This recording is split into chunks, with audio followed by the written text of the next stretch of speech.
Neville Goddard, The Five Lessons, 1948. The following is a course given over 5 evenings. Lesson 1, consciousness is the only reality.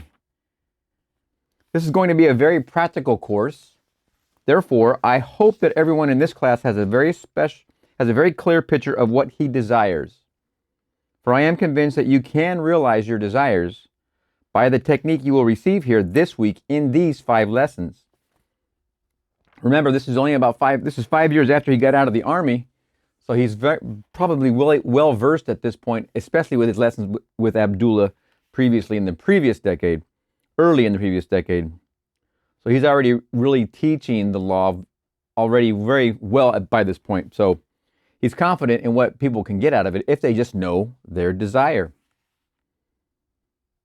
That you may receive the full benefit of these instructions, let me state now that the Bible has no reference at all to any persons who ever existed or to any event that ever occurred upon earth. The ancient storytellers were not writing history, but an allegorical picture lesson of certain basic principles which they clothed in the garb of history, and they adapted these stories to the limited capacity of a most uncritical and credulous people.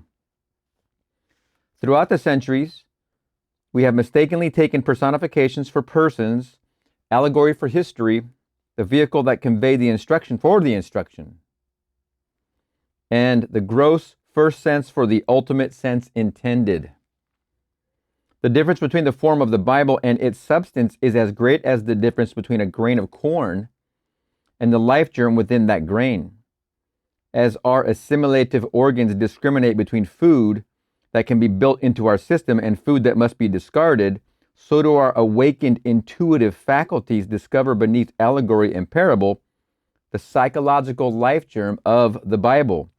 And feeding on this, we too cast off the form which conveyed the message. Indeed, what a very poetic way to put this whole opening piece. Wow. The argument against the historicity of the Bible is too lengthy. Consequently, it is not suitable for inclusion in this practical psychological interpretation of its stories. Therefore, I will waste no time in trying to convince you that the Bible is not an historical fact. Tonight, I will take 4 stories and show you what the ancient storytellers intended that you and I should see in these stories. The ancient teachers attached psychological truths to phallic and solar allegories. They did not know as much of the physical structure of man as do modern scientists. Neither did they know as much about the heavens as do our modern astronomers. But the little they did know, they used wisely, and they built phallic and solar frames to which they tied the great psychological truths that they had discovered. And we just went over that in the last 3 books. We went over in the Resurrection, we went over in Break the Shell, and we went over in the Law and the Promise, this unveiling these psychological truths. Having mostly to do in those latter 3 books, the focus was on the promise. And it's funny, we're returning to a previous year, but here it is right there. He states great psychological truths that they had discovered. And in those previous mentioned books just now, these truths had to be clothed in some kind of vehicle, as he's saying here. In the Old Testament, you will find much of the phallic worship. Because it is not helpful, I am not going to emphasize it. I shall only show you how to interpret it.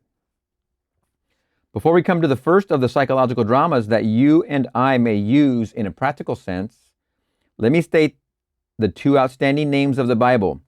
The one you and I translate as God or Jehovah, and the one we call his son, which we have as Jesus. The ancients spelled these names by using little symbols. The ancient tongue called the Hebraic language was not a tongue that you exploded with the breath. It was a mystical language never uttered by man. Those who understood it as mathematicians understand symbols of higher mathematics. It is not something people used to convey thought as I now use the English language. They said that God's name was spelled Yod, He, Vav, He. I shall take these symbols and in our normal down-to-earth language explain them in this manner.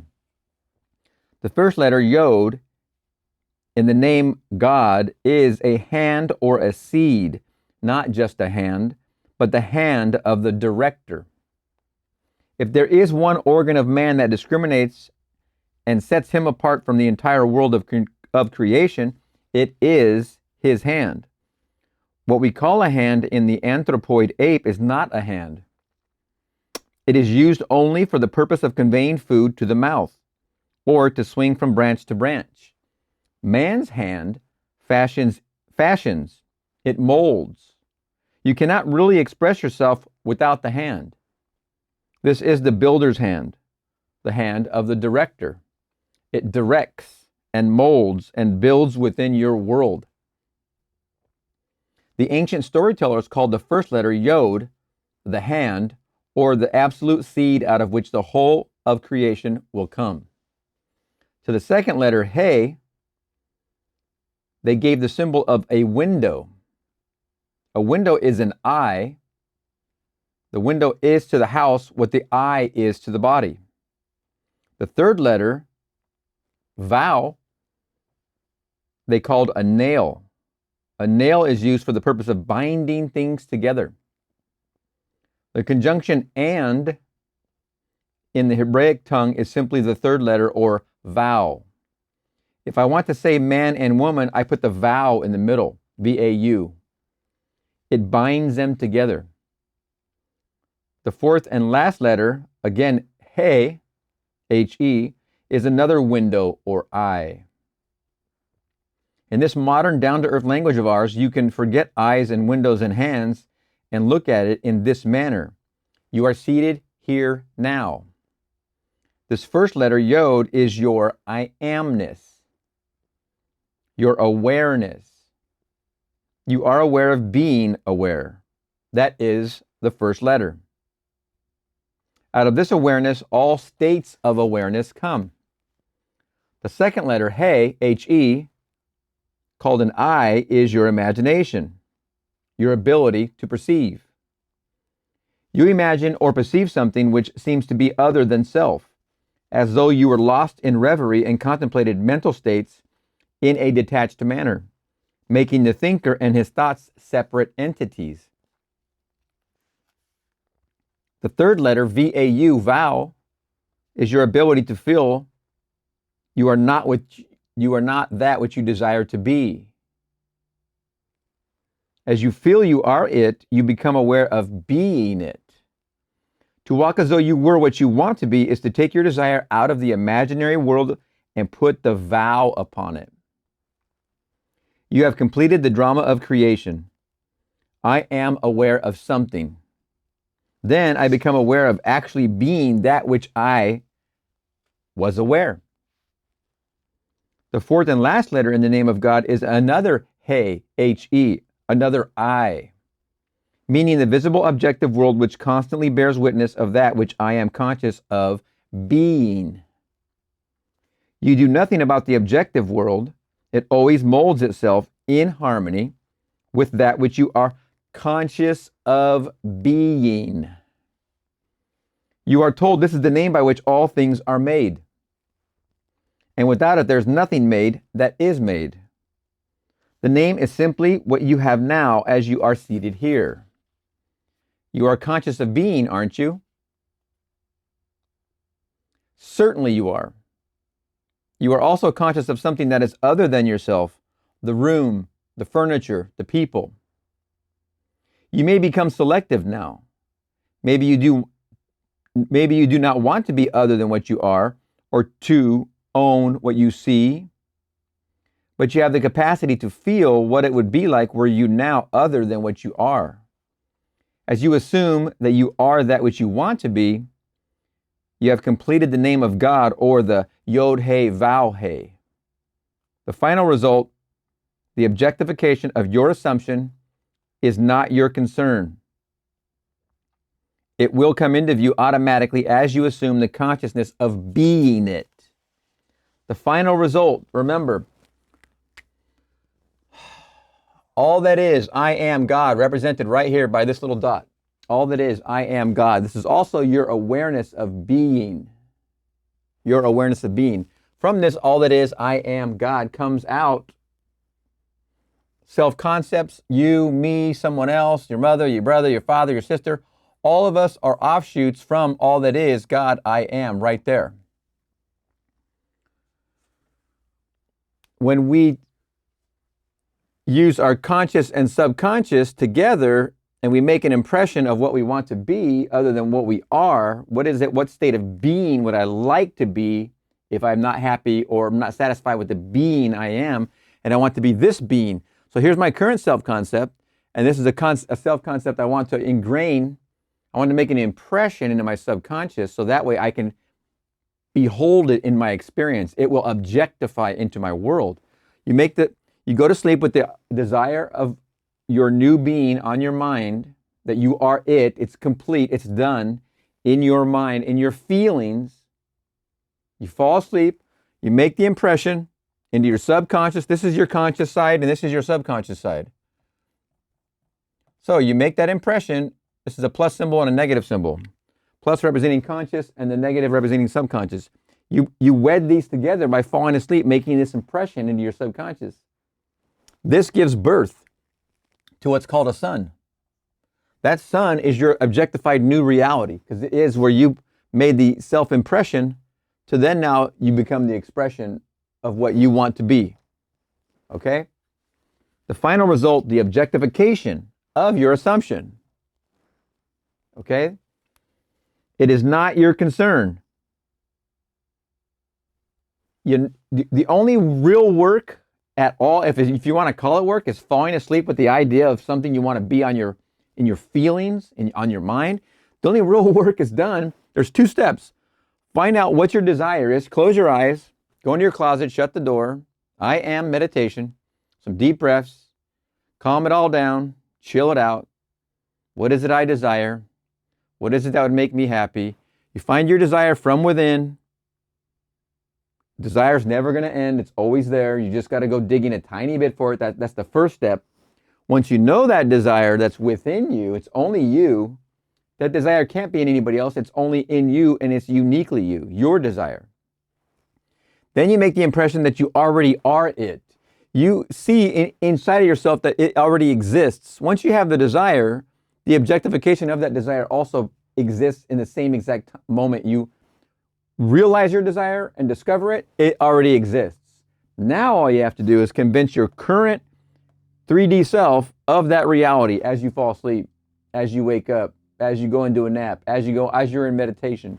You're making this impression of that desire, but this reality already actually exists. All you're doing is catching up. You're bringing this laggard self up to the existing self.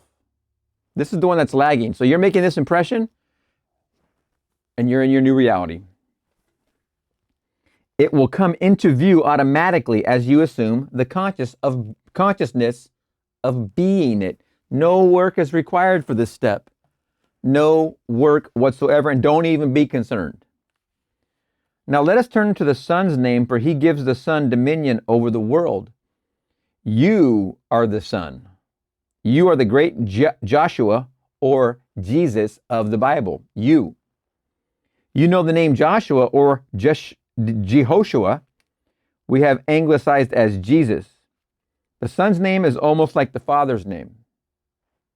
The first 3 letters of the Father's name are the first 3 letters of the Son's name, Yod He Vav.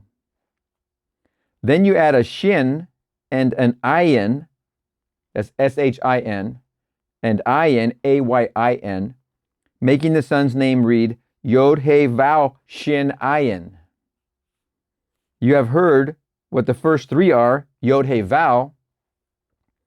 Yod means that you are aware. He means that you are aware of something. And Vav means that you became aware of being that of which you were aware. You have dominion because you have the ability to conceive and to become that which you conceive. That is the power of creation. But why is a shin put in the name of the Son? because of the infinite mercy of our Father. Mind you, the Father and the Son are one, but when the Father becomes conscious of being man, he puts within the condition called man that which he did not give unto himself. He puts a shin for this purpose. A shin is symbolized as a tooth.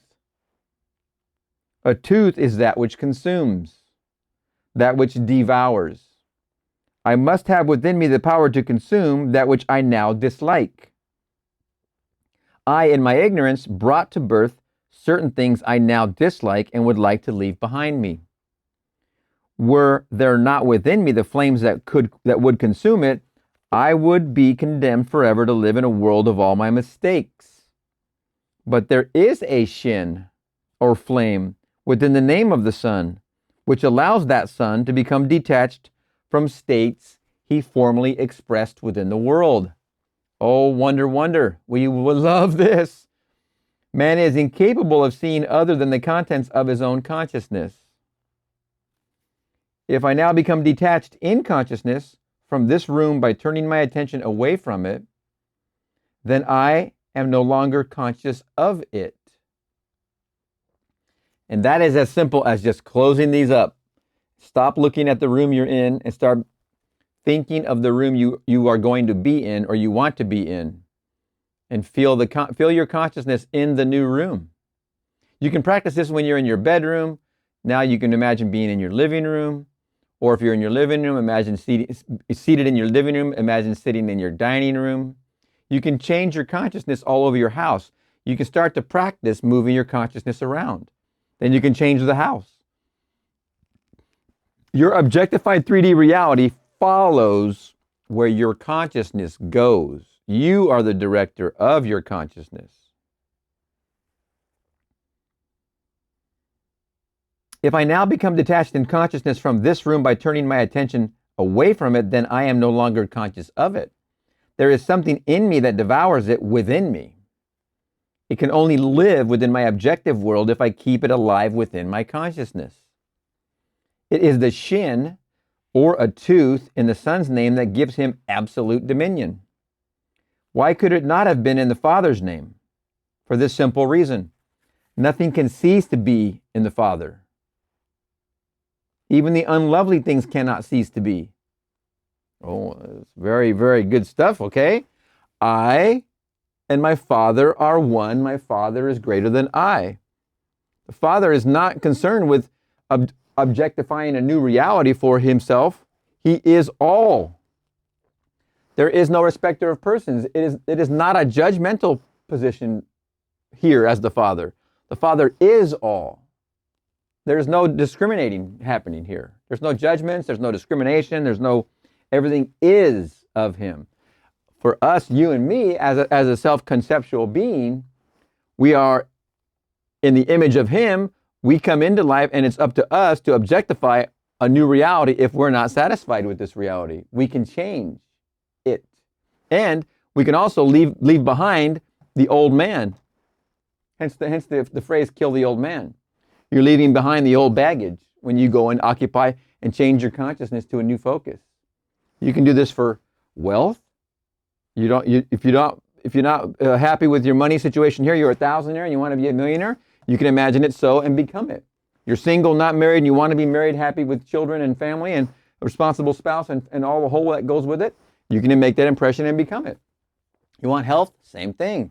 You can imagine the state of perfect health. Make that impression into your subconscious and become it.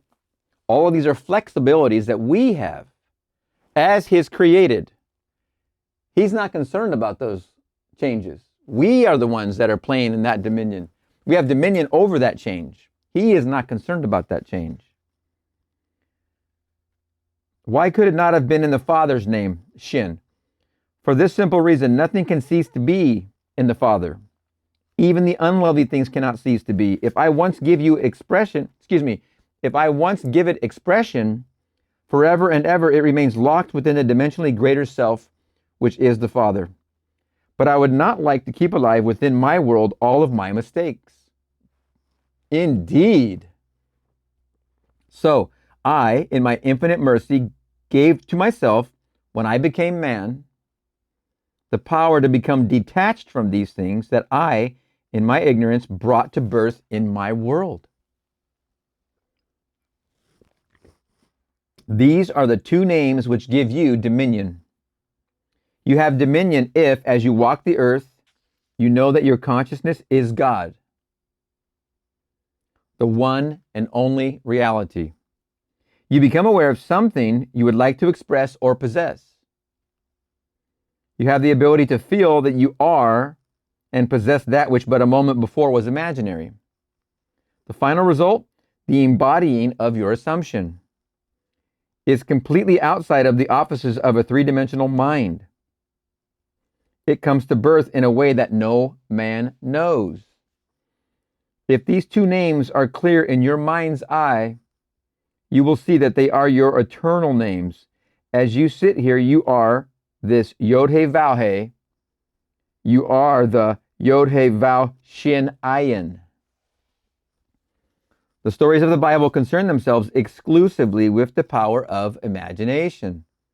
They are really dramatizations of the technique of prayer. For prayer is the secret of changing the future.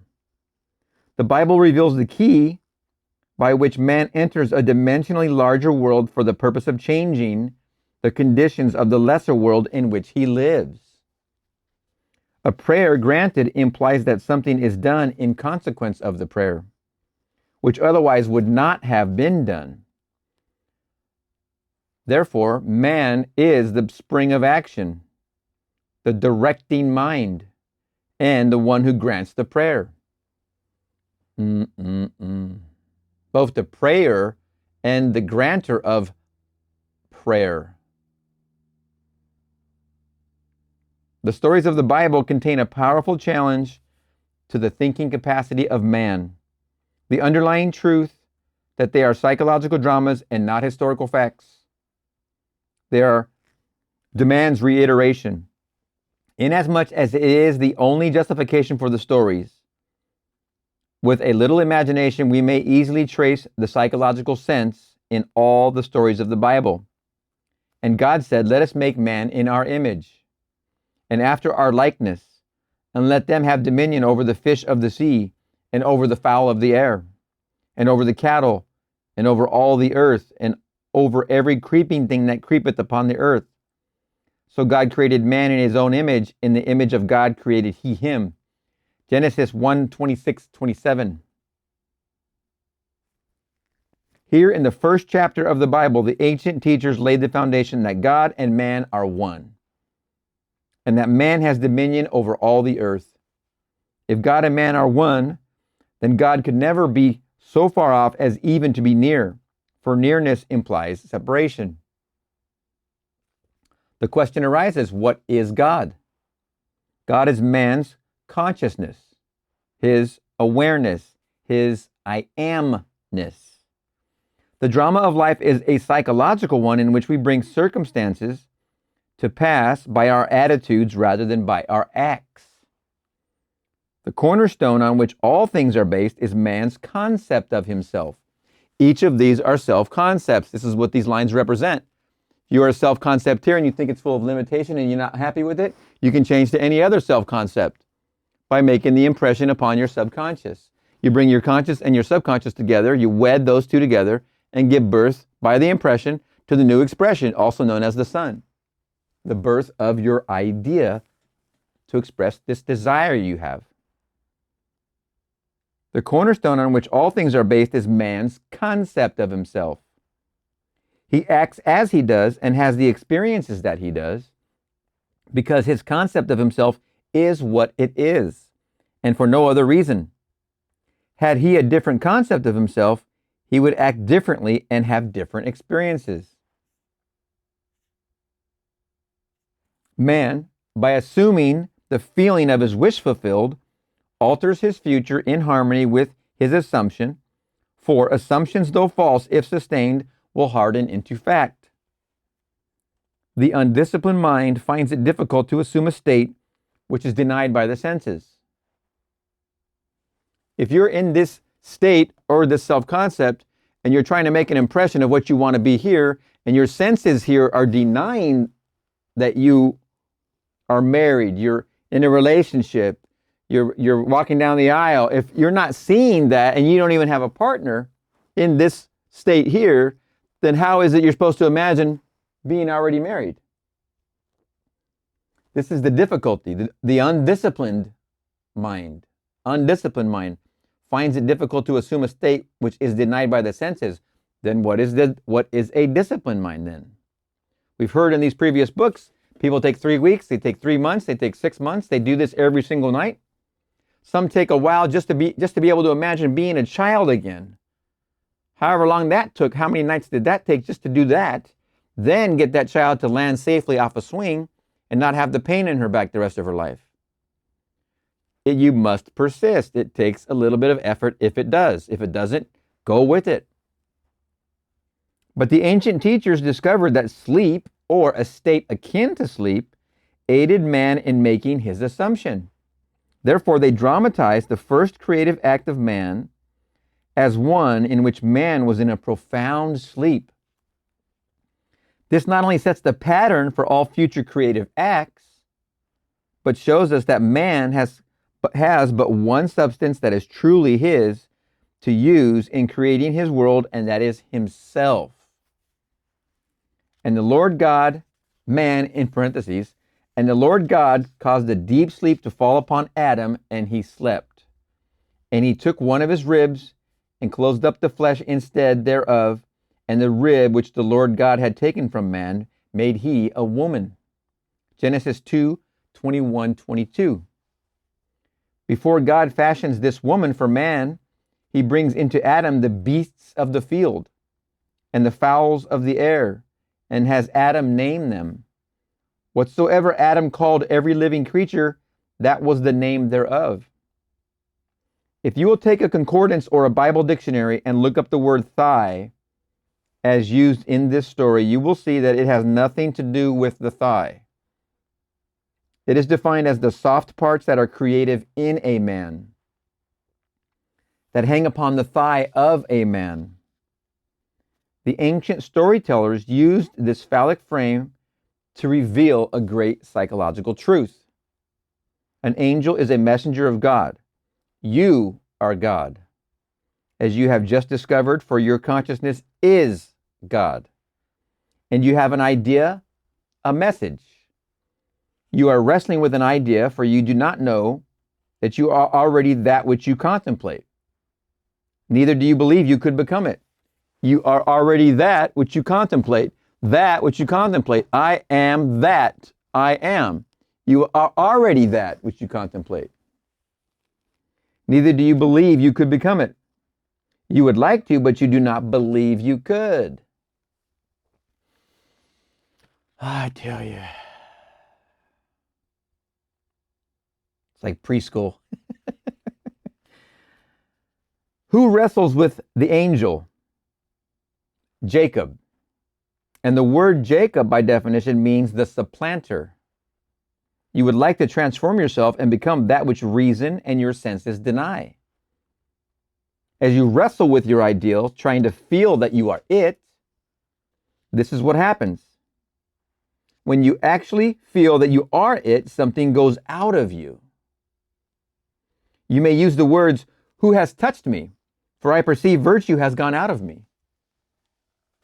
When you get that feeling, man, when you consciously get that feeling, it's like you really are in that new space. It's you, but it's the you are in occupation in that new space, place, whatever you want to call it, your new objectified place. When you walk in it, you can feel the change. You can feel it. And what he says, "Who has touched me? For I perceive virtue has gone out of me." Again, as a reminder, you're doing this all the time already. It's how exactly you are in your current self-concept.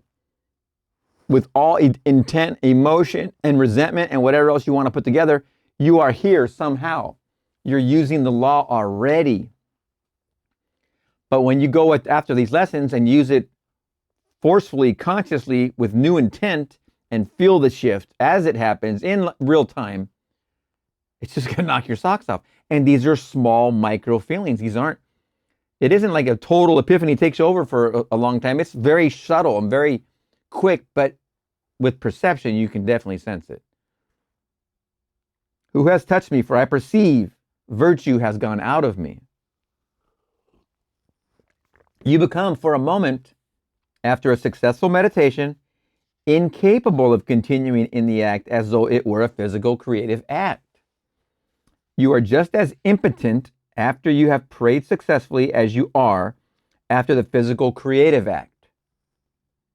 When satisfaction is yours, you no longer hunger for it. If the hunger persists, you did not explode the idea within you. You did not actually succeed in becoming conscious of being that which you wanted to be. So go again. There was still that thirst when you came out of the deep. If I can feel that I am that which but a few seconds ago I knew I was not, but desired to be, then I am no longer hungry to be it. I am no longer thirsty because I feel satisfied in that state. Then something shrinks within me, not physically, but in my feeling, in my consciousness. For that is the creativeness of man. He so shrinks in desire, he loses the desire to continue in this meditation. He does not halt physically, he simply does not desire to continue the meditative act. He's in the Sabbath. It's done. Why would you focus on something that you already are? If you were hungry and you ordered the pizza and it got delivered and you ate, you would not imagine the pizza anymore. It's done. Matter of fact, it's done after you make the phone call and hang up the phone. You're already done with the whole idea of the pizza is gone. It's satisfied. It's over. The only thing that happens is it gets delivered. You enjoy eating it, but that was done after you hung up the phone. Literally, the creative act of the pizza and the satisfaction and the consumption and the dishes, everything's over, happened right when you hung up the phone. It was already done. You wouldn't think about it anymore at all. You would revel when the doorbell rang and you went and got the delivery and you started to consume the pizza joyfully. That was already done when you hung up the phone the first time you made the call. So you would never hassle it ever again. You wouldn't call them back and go, hey, where's it at? How soon till it's here? You wouldn't hassle it because it's already done. You wouldn't think about it anymore. You wouldn't be hungry for it anymore. You wouldn't even be hungry even though you haven't eaten it yet. You already know it's on its way. You know it's done. It is the Sabbath. When you pray, believe that you have received, and you shall receive. When the physical creative act is completed, the sinew which is upon the hollow of man's thigh shrinks, and man finds himself impotent or is halted. In like manner, when a man prays successfully, he believes that he is already that which he desired to be. Therefore, he cannot continue desiring to be that which he is already conscious of being. At the moment of satisfaction, physical and psychological, eating the pizza, something goes out which in time bears witness to man's creative power. What a story. Whew. Our next story is in the 38th chapter of the book of Genesis. Here is a king whose name is Judah, the first three letters of whose name also begins Yod, He, Vav. Tamar is his daughter-in-law. The word Tamar means a palm tree or the most beautiful, the most comely. She is gracious and beautiful to look on and is called a palm tree. A tall, stately palm tree blossoms even in the desert. Wherever it is, there is an oasis. When you see the palm tree in the desert, there will be found what you seek most in that parched land. There's nothing more desirable to a man moving across a desert than the sight of a palm tree. In our case, to be practical, our objective is the palm tree. That is the stately, beautiful one that we seek. Whatever it is that you and I want, what we truly desire, is personified in the story as Tamar the beautiful. We are told she dresses herself in the veils of a harlot and sits in the public place. Her father-in-law, King Judah, comes by, and he is so in love with this one who is veiled that he offers her a kid to be intimate with her. She said, "What will you give me as a pledge that you will give me a kid?" Looking around, he said, "What do you want me to give as a pledge?" She answered, "Give me your ring, give me your bracelets, and give me your staff." Whereupon he took from his hand the ring and the bracelet and gave them to her along with his scepter. And he went in unto her and knew her, and she bore him a son. That is the story. Now for the interpretation. Man has one gift that is truly his to give, and that is himself. He has no other gift. As told you in the very first creative act of Adam, begetting the woman out of himself, there was no other substance in the world but himself, with which he could fashion the object of his desire. In like manner, Judah had but one gift that was truly his to give, himself. As the ring, the bracelets, and the staff symbolized, for these were the symbols of his kingship. Man offers that which is not himself, but life demands that he give the one thing that symbolizes himself. Give me your ring, give me your bracelet, give me your scepter. These make the king. When he gives them, he gives of himself. You are the great king, Judah. Before you can know your Tamar and make her bear your likeness in the world, you must go in unto her and give of self. Suppose I want security. I cannot get it by knowing people who have it. I cannot get it by pulling strings. I must become conscious of being secure. Most important key word there, being.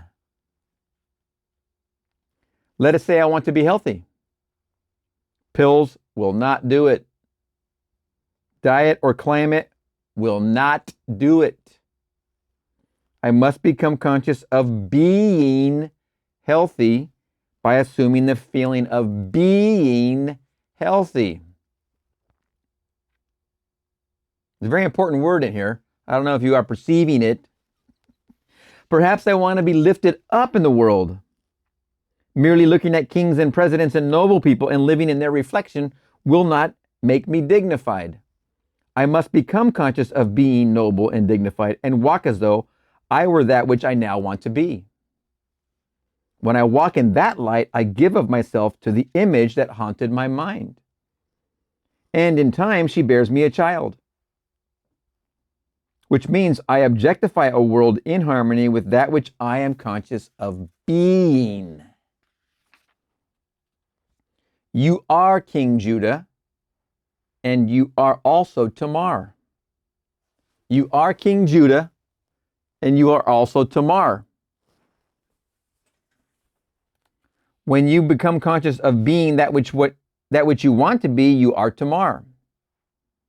When you crystallize your desire within the world round about you, then you crystallize your desire within the world around about you. No matter what stories you read in the Bible, no matter how many characters these ancient storytellers introduced into the drama, there is one thing you and I must always bear in mind. They all take place within the mind of the individual man. All the characters live in the mind of the individual man. As you read the story, make it fit the pattern of self. Know that your consciousness is the only reality. Then know what you want to be. What's your desire? Then assume the feeling of being that which you want to be. And remain faithful to your assumption, living and acting on your conviction. Always make it fit that pattern. Delicious. Wow. Wow. I love it. I was just thinking this. Our third interpretation is the story of Isaac and his two sons, Esau and Jacob. The picture is drawn of a blind man being deceived by his second son into giving him the blessing which belonged to his first son. The story stresses the point that the deception was accomplished through the sense of touch.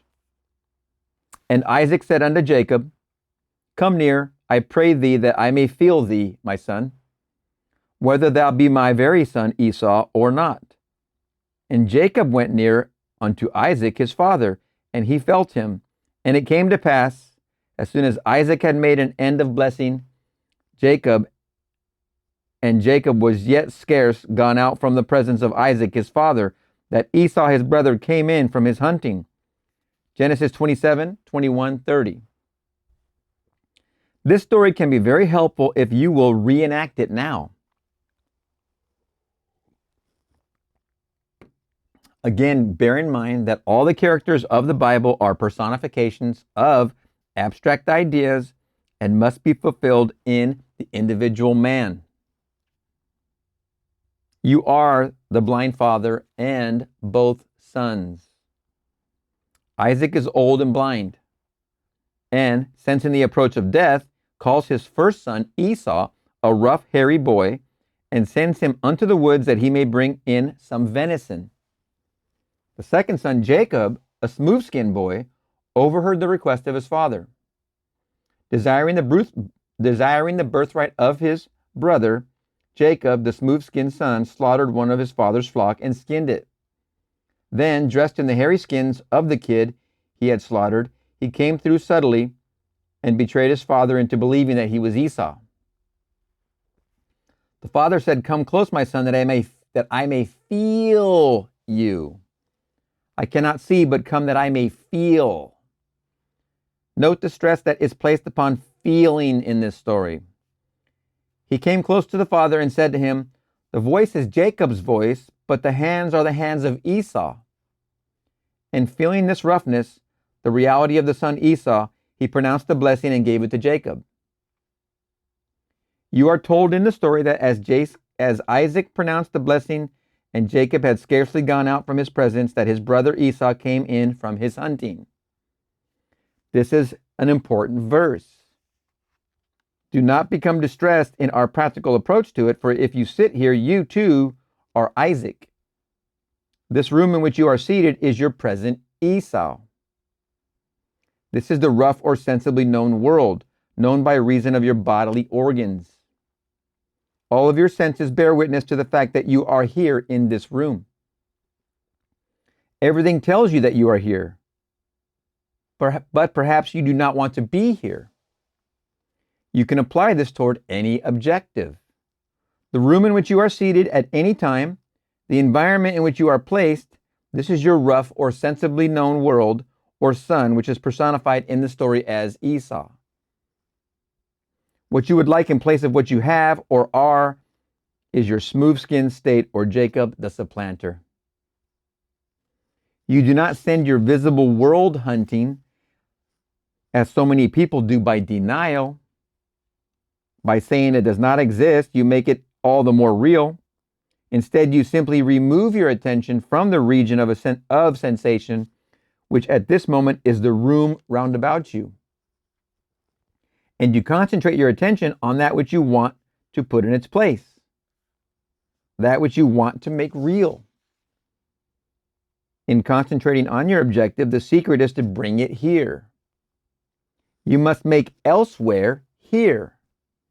And then, now, imagine that your objective is so close that you can feel it. Suppose at this very moment I want a piano here in this room.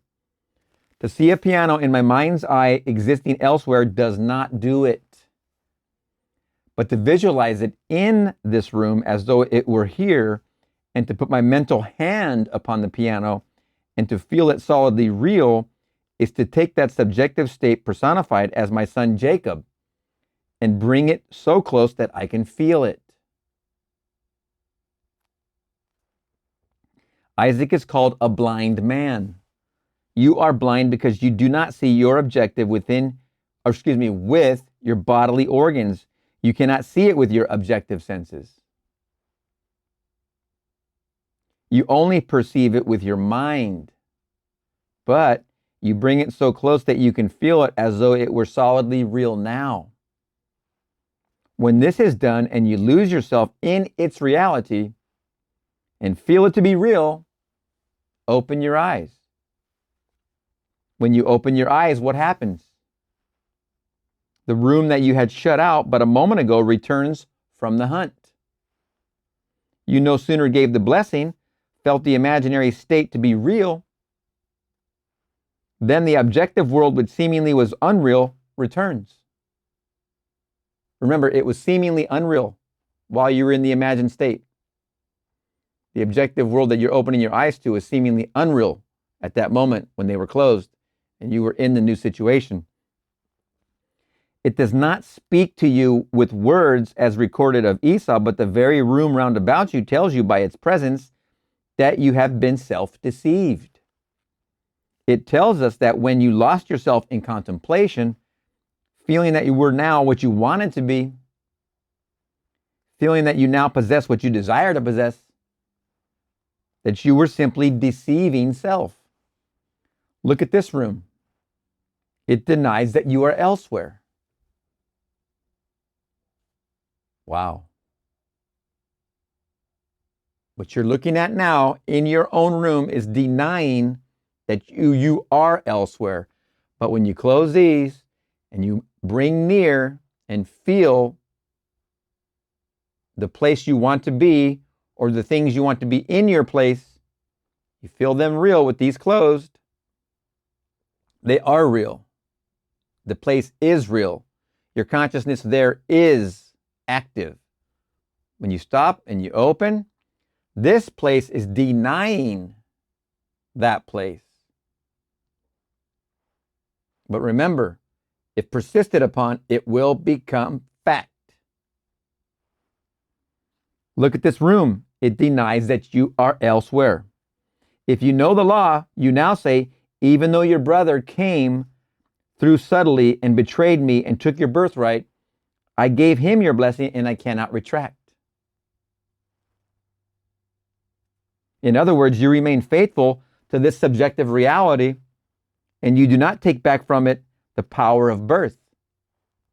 You gave it the right of birth and it is going to become objective within this world of yours.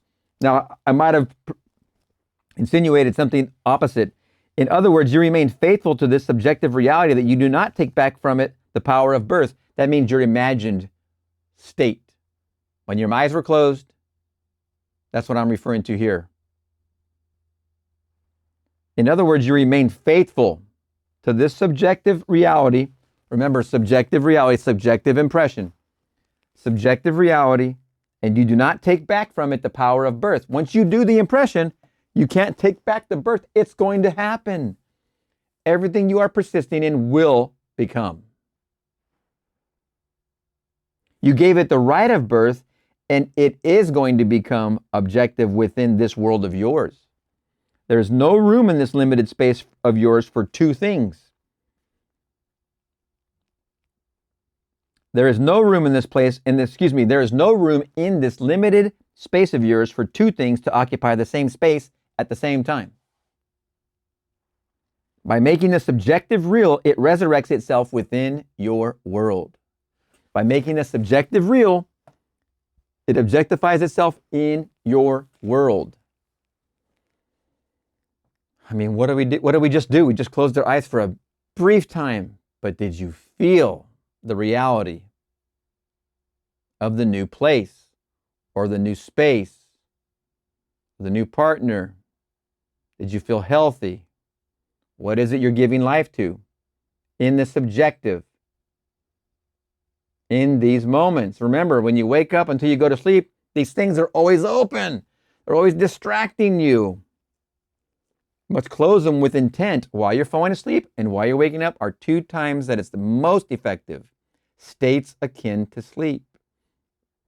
Of course, for those who take naps, I'm one of them. Right before you're going to take a nap and when you're waking up from a nap, prime times to make these impressions. Then your objective world it will not be able to refuse the change in your life. It can't. Because where your consciousness goes, your 3D reality becomes. Take the idea that you want to embody and assume that you are already it. Let me repeat the previous few sentences because it's very powerful here. In other words, you remain faithful to this subjective reality and you do not take back from it the power of birth. You gave it the right of birth and it's going to become objective within this world of yours. There's no room in this limited space of yours for two things to occupy the same space at the same time. That doesn't mean if you want a motorcycle, you can't have two. You can definitely have two. It means you're either in one place or another with your consciousness. By making the subjective real, it resurrects itself within your world. Take the idea that you want to embody and assume that you are already it. Lose yourself in the feeling. This assumption is solidly real. Lose yourself in that feeling. Just, I am, take some deep breaths, keep these closed, and just go there. What does it feel like right now that it's real? What would I be doing? Where would I be sleeping? What would I be eating? These are all valid questions. Lose yourself in feeling this assumption is solidly real. As you give it this sense of reality, you have given it the blessing which belongs to the objective world. And you do not have to aid its birth any more than you have to aid the birth of a child or a seed you plant in the ground. The seed you plant grows unaided by a man, for it contains within itself all the power and all the plans necessary for self-expression. You can this night reenact the drama of Isaac blessing his second son and see what happens in the immediate future in your world. Your present environment vanishes, all the circumstances of life change and make way for the coming of that to which you have given your life. As you walk, knowing that you are what you want it to be, you objectify it without the assistance of another. Wow. Man, oh man. Manifestation. How wonderful is that?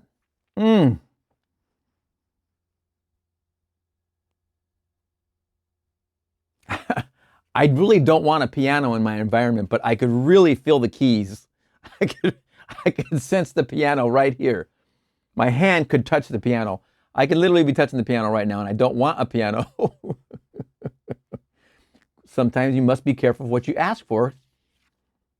Be careful for what you pray for, right? Or what you hope for. The fourth story for tonight is taken from the last of the books attributed to Moses. If you need proof that Moses did not write it, read the story carefully. It is found in the 34th chapter of the book of Deuteronomy. Ask any priest or rabbi who is the author of this book, and they will tell you that Moses wrote it.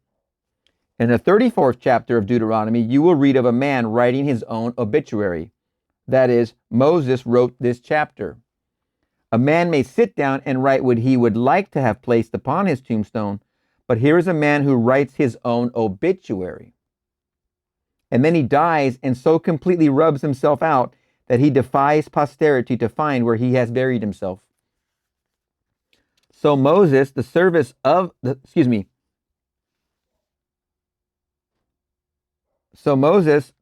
the Lord, died there in the land of Moab, according to the word of the Lord. And he buried him in a valley in the land of Moab, over against Beth-Peor, P-O-E-R, Beth-Peor. Footnote, a place east of Jordan, a place east of the Jordan in the land of Amorites, allotted to the tribe of Reuben. And he buried him in a valley in the land of Moab, over against Beth-Peor, but no man knoweth of his sepulchre until this day. And Moses was 120 years old when he died. His eye was not dim, nor his natural force abated. Deuteronomy 34, 5, 6, and 7. You must this night, not tomorrow, learn the technique of writing your own obituary. and so completely die to what you are that no man in this world can tell you where you buried the old man. Ooh, this is such a delicious exercise. I've done this at least, I don't know, 3 times, maybe 5 times. If you are now ill and you become well, and I know you by reason of the fact that you are ill, where can you point and tell me you buried the sick one? It is such a delicious exercise. You must do this at least once. If you are impoverished and borrow from every friend you have, and then suddenly you roll in wealth, where did you bury the poor man? You so completely rub out poverty in your mind's eye that there's nothing in this world you can point to and claim that is where I left it. A complete transformation of consciousness rubs out all evidence that anything other than this ever existed in the world. And that right there, that is the ultimate freedom that you have. You have the freedom to rub out the past. God doesn't care who you were. He only cares who you are. In another way to put it is God doesn't care where you were. He only cares where you are. If you want to play with either one of these, they're both great. From the movie Cowboys and Aliens. Who would have thunk? Doesn't matter where you were. It doesn't matter where the bodies are buried. We don't care. We don't care where the bodies are buried. And I don't mean this literally. I mean, this is a figurative thing here. Your old self gets buried and is disappeared, completely gone. It doesn't matter to the present moment. As I've described, in the present, the past and the future are illusions anyway. When you change the present moment, you change both the past and the future. The present is your only point of power.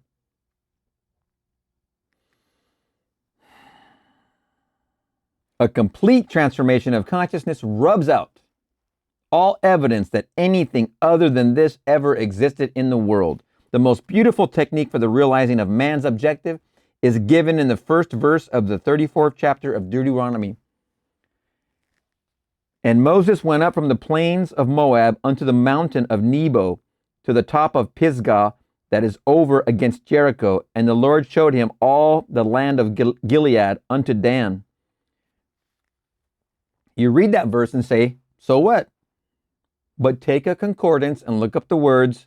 The first word, Moses, means to draw out, to rescue, to lift out, to fetch. In other words, Moses is the personification of the power in man that can draw out of man that which he seeks. For everything comes from within, not from without. Everything comes from within, not from without. Everything comes from within, not from without. Here's without. Without's out here in the world. We are never to be concerned with this.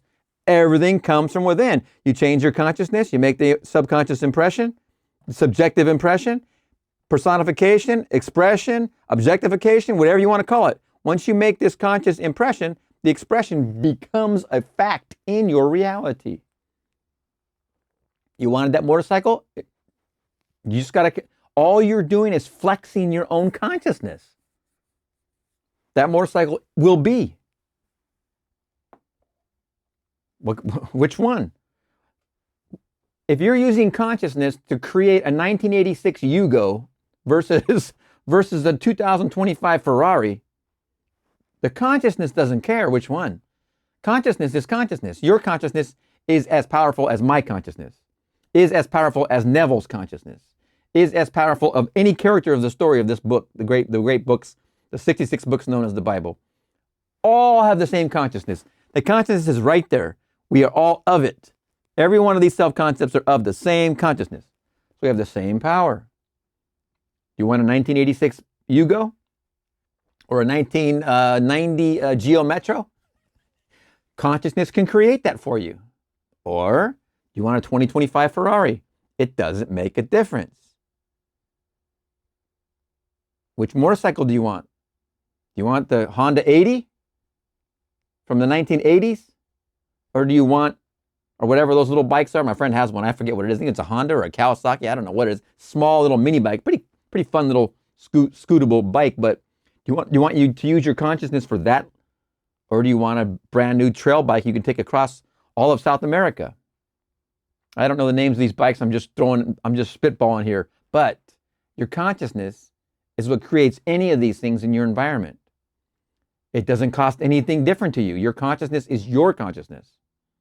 It is the same and has the same capacity as mine, the same as Neville's, the same as Abdullah's.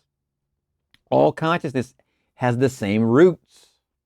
All we are doing here together is learning how to wield it, use it for our benefit. This is the law. We're learning how to focus it.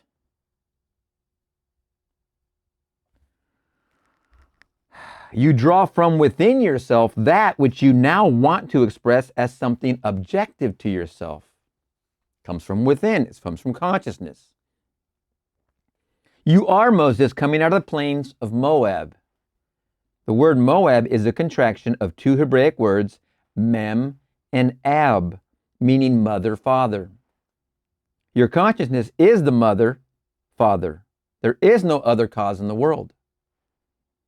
Your I amness, your awareness, is this Moab or mother, father. You are always drawing something out of it. And that's my claim consistently, is you're already doing this all the time.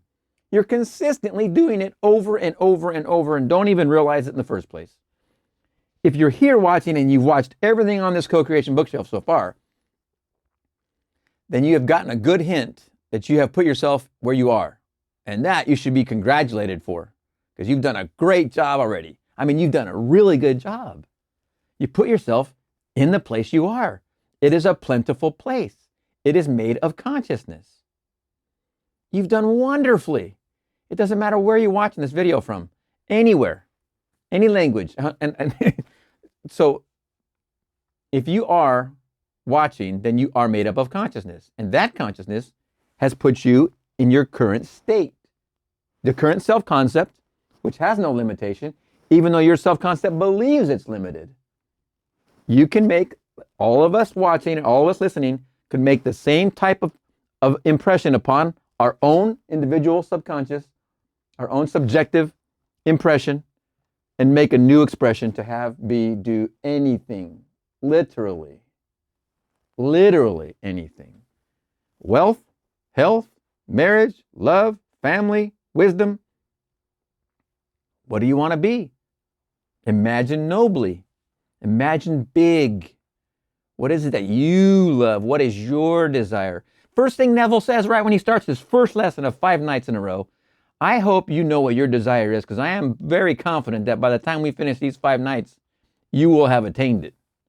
And I don't think he was shortchanging when he said that, because what he was going to lead him through, just a shift of consciousness. That's all we're talking about, just a shift of consciousness. Close your eyes. What are you conscious of? Spend some time. Give yourself the benefit of the doubt here. Spend some time focused with your consciousness. The next word is Nebo. In your concordance, Nebo is defined as a prophecy. A prophecy is something subjective. If I say so-and-so will be, it is an image in the mind. It is not yet a fact. We must wait and either prove or disprove this prophecy. In our language, Nebo is your wish, your desire. It is called a mountain because it is something that appears difficult to ascend and is therefore seemingly impossible of realization. A mountain is something bigger than you are. It towers over you. Nebo personifies that which you want to be in contrast to that which you are. The word pisgah, by definition, is to contemplate. Jericho is a fragrant odor. And Gilead means the hills of witnesses. The last word is Dan the prophet. Now put them all together in a practical sense and see what the ancients tried to tell us. As I stand here, having discovered that my consciousness is God, and that I can by simply feeling that I am what I want to be, transform myself into the likeness of that which I am assuming I am. I know now that I am all that it takes to scale this mountain. Don't they seem like mountains? Oh my gosh, sometimes. I define my objective. What do you desire? You must take action and define that step. Go into your closet, shut the door, and go fishing, go hunting. Your desire, it's so unique that no one else gets it but you. It got sent to you for a reason. It comes in when you're here. Your self-concept has embedded your desire. And it doesn't have to be one. Your life is going to be full of them because you're always going to be changing, making impressions, becoming something new all the time. Let's use this consciously. I define my objective. I do not call it Nebo. I call it my desire. Whatever I want, that is my Nebo. That is my great mountain that I am going to scale. I now begin to contemplate it, for I shall climb to the peak of Pisgah. I must contemplate my objective in such a manner that I get the reaction that satisfies. If I do not get the reaction that pleases, Jericho is not seen, for Jericho is a fragrant odor. When I feel that I am what I want to be, I cannot suppress the joy that comes with that feeling. I must always contemplate my objective until I get the feeling of satisfaction personified as Jericho. Then I do nothing to make it visible in my world. No work is necessary. There's no messing around with the how business. Forget it. I must contemplate my objective until I get the feeling of satisfaction personified as Jericho. Then I do nothing. I do nothing to make it visible in my world, for the hills of Gilead, meaning men, women, children, and the whole vast world around about me, come bearing witness. What do they come bearing witness of? Exactly what you desire. What you objectified in your impression. From your impression is now an expression. The new objectification. They come to testify that I am what I have assumed myself to be and am sustaining within myself. When my world conforms to my assumption, the prophecy is fulfilled. I'm telling you, do this on the small things. Get the pump primed.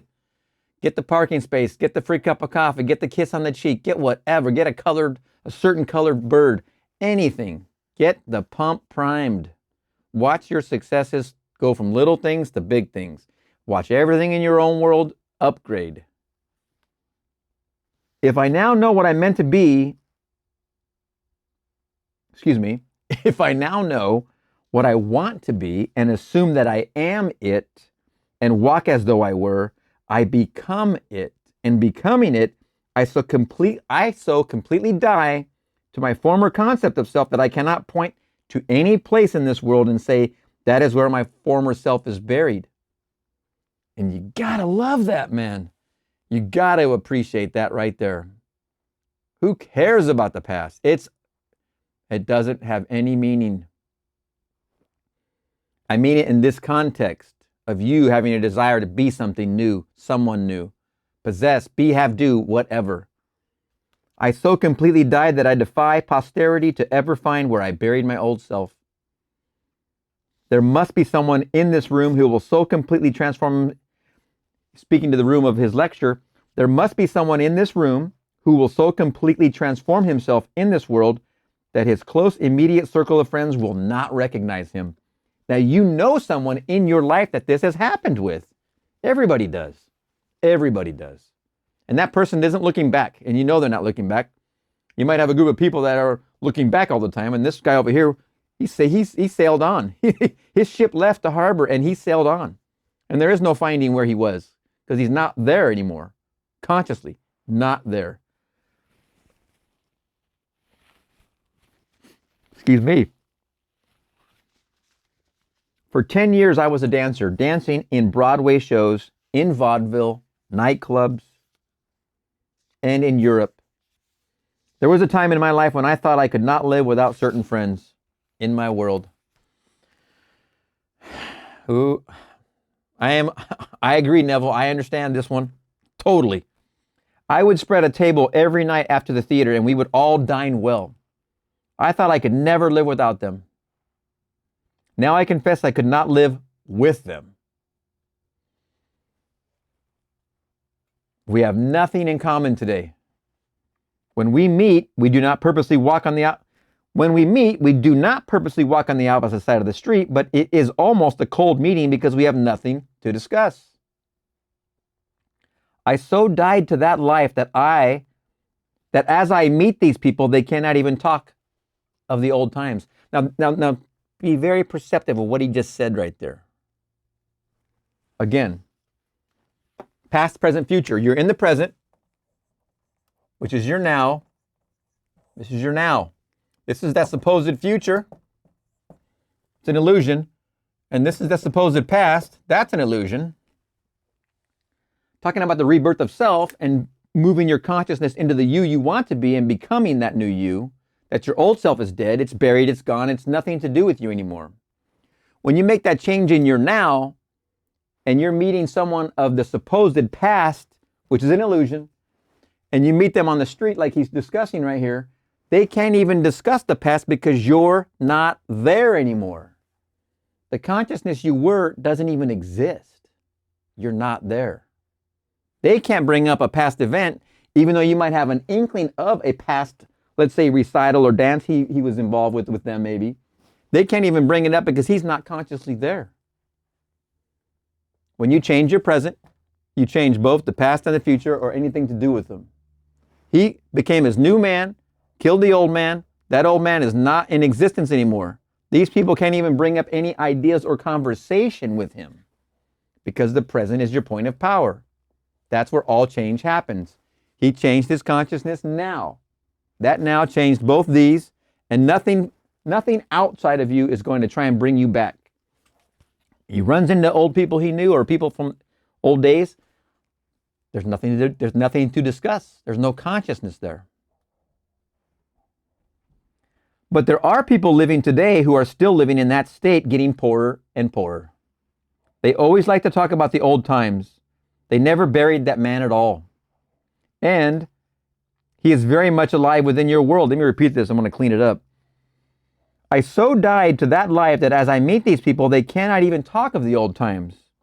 But there are people living today who are still living in that state, getting poorer and poorer.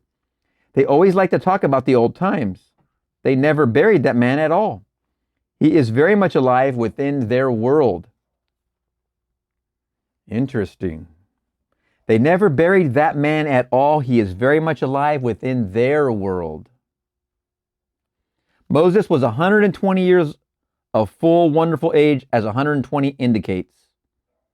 1 plus 2 plus 0 equals 3, the numerical symbol of expression. I am fully conscious of my expression. My eyes are undimmed and the natural functions of my body are not abated. I am fully conscious of being what I do not want to be. But knowing this law by which a man transforms himself, I assume that I am what I want to be and walk in the assumption that it is done. In becoming it, the old man dies and all that was related to that former concept of self dies with it. You cannot take any part of the old man into the new man. You cannot put new wine in old bottles or new patches on old garments. You must be a new being completely. As you assume that you are now what you want to be, you do not need the assistance of another to make it so. Neither do you need the assistance of anyone to bury the old man for you. Let the dead bury the dead. My favorite phrase. Do not even look back, for no man having put his hand to the plow and then looking back is fit for the kingdom of heaven.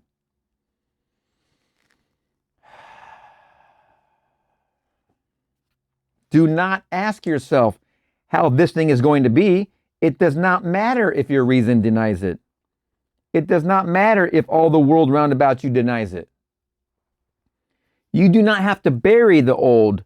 Let the dead bury the dead, in quotes.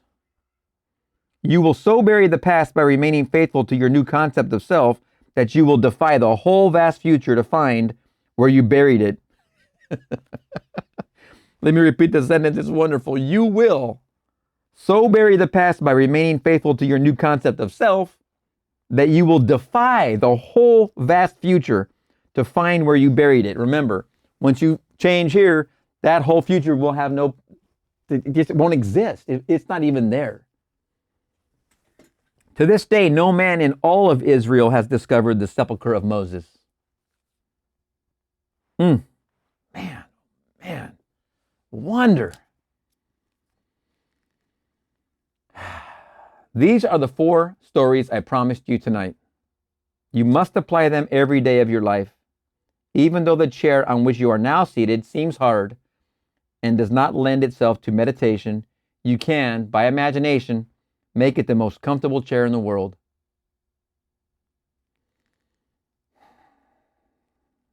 Let me now define the technique as I want you to employ it. I trust each one of you came here tonight with a clear picture of your desire. Please, if you've been through this whole co-creation bookshelf this far, please put it in the comment what your desire is, because you have to know it by now. And if you haven't, if you don't, just rewind to the beginning and go again. Do not say it is impossible. Do you want it? You do not have to use your moral code to realize it. Nothing to do with morality at all. It is altogether outside the reach of your code. Consciousness is the one and only reality. Therefore, we must form the object of our desire out of our own consciousness.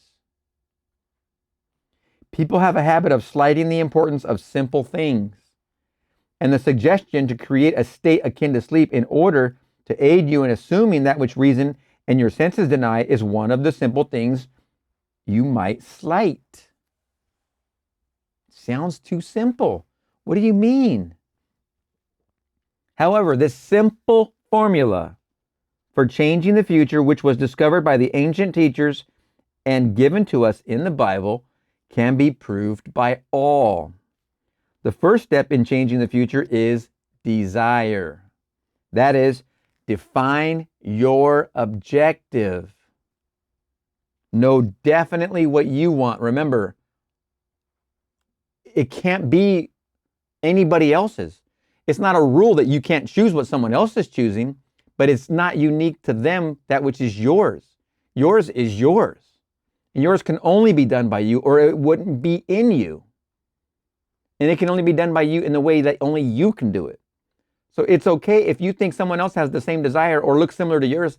That is never a point. You choose yours because you're the unique deliverer of that desire. Period. It's unique to you, no matter what or whom or whatever seems to be like you or like what you desire. Don't worry about that. That has nothing to do with nothing. The first step in changing the future is desire.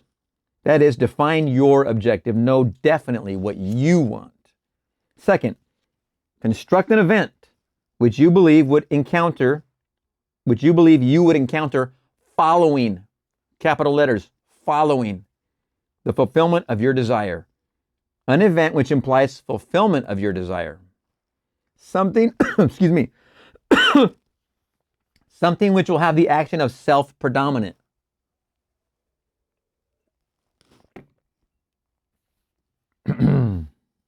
Know your desire.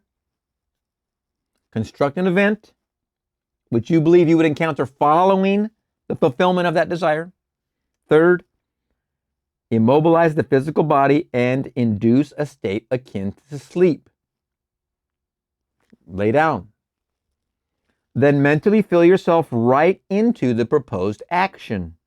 Imagine all the while that you are actually performing the action here and now. You must participate in the imaginary action, Not merely stand back and look on, but feel, F-E-E-L capitals, that you are actually performing the action so that the imaginary sensation is real to you. It is important always to remember that the proposed action must be one which follows, in capitals, the fulfillment of your desire, one which implies fulfillment. For example, suppose you desired a promotion in office. Then being congratulated would be an event you would encounter following the fulfillment of your desire. This is a very, very good example. It works very well. Having selected this action as the one you will experience in imagination to imply promotion in office, immobilize your physical body, and induce a state bordering on sleep, a drowsy state, but one in which you are still able to control the direction of your thoughts, a state in which you are attentive without effort. Then, visualize a friend standing before you, put your imaginary hand into his, feel it to be solid and real, and carry on an imaginary conversation with him in harmony with the feeling of having been promoted. That's all capitalized. The feeling of having been promoted. The feeling. You do not visualize yourself at a distance in point of space and at a distance in point of time being congratulated on your good fortune. Instead, you make elsewhere, here, capitals, here, and the future now, capitals, N-O-W. The difference between feeling in capitals, the difference between feeling yourself in action, here and now, and visualizing yourself in action as though you were on a motion picture screen is the difference between success and failure. He's telling you right there, if you're going to do it third person and see yourself from the side, fail. Not going to happen. You do it first person, like see your arms, first person experience and feel it, success. The difference will be appreciated if you now visualize yourself climbing a ladder.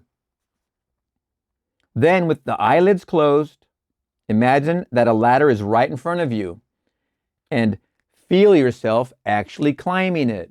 Feel yourself climbing the ladder, all in capitals. Feel yourself actually climbing it.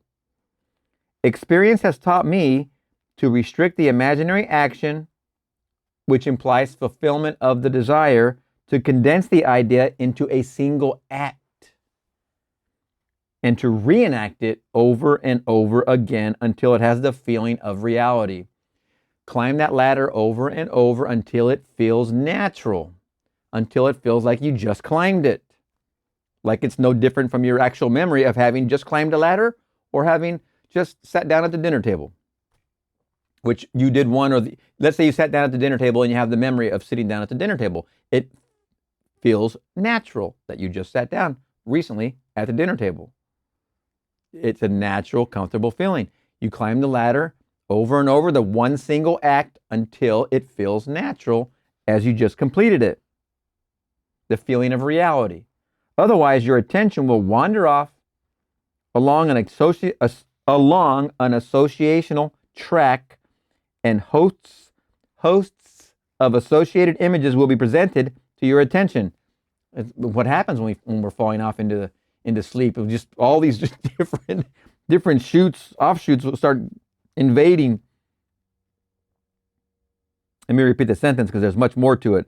Otherwise, your attention will wander off along an associational track, and hosts of associated images will be presented to your attention, and in a few seconds, they will lead you hundreds of miles away from your objective in point of space and years away in point of time. If you decide to climb a particular flight of stairs, because that is the likely event to follow the fulfillment of your desire, then you must restrict the action to climbing that particular flight of stairs. Remember, if it's specific, be specific with it then. Just carry on with that specific. Should your attention wander off, bring it back to its task of climbing that flight of stairs. And keep on doing so until the imaginary action has all the solidity and distinctness of reality. The idea must be maintained in the mind without any sensible effort on your part.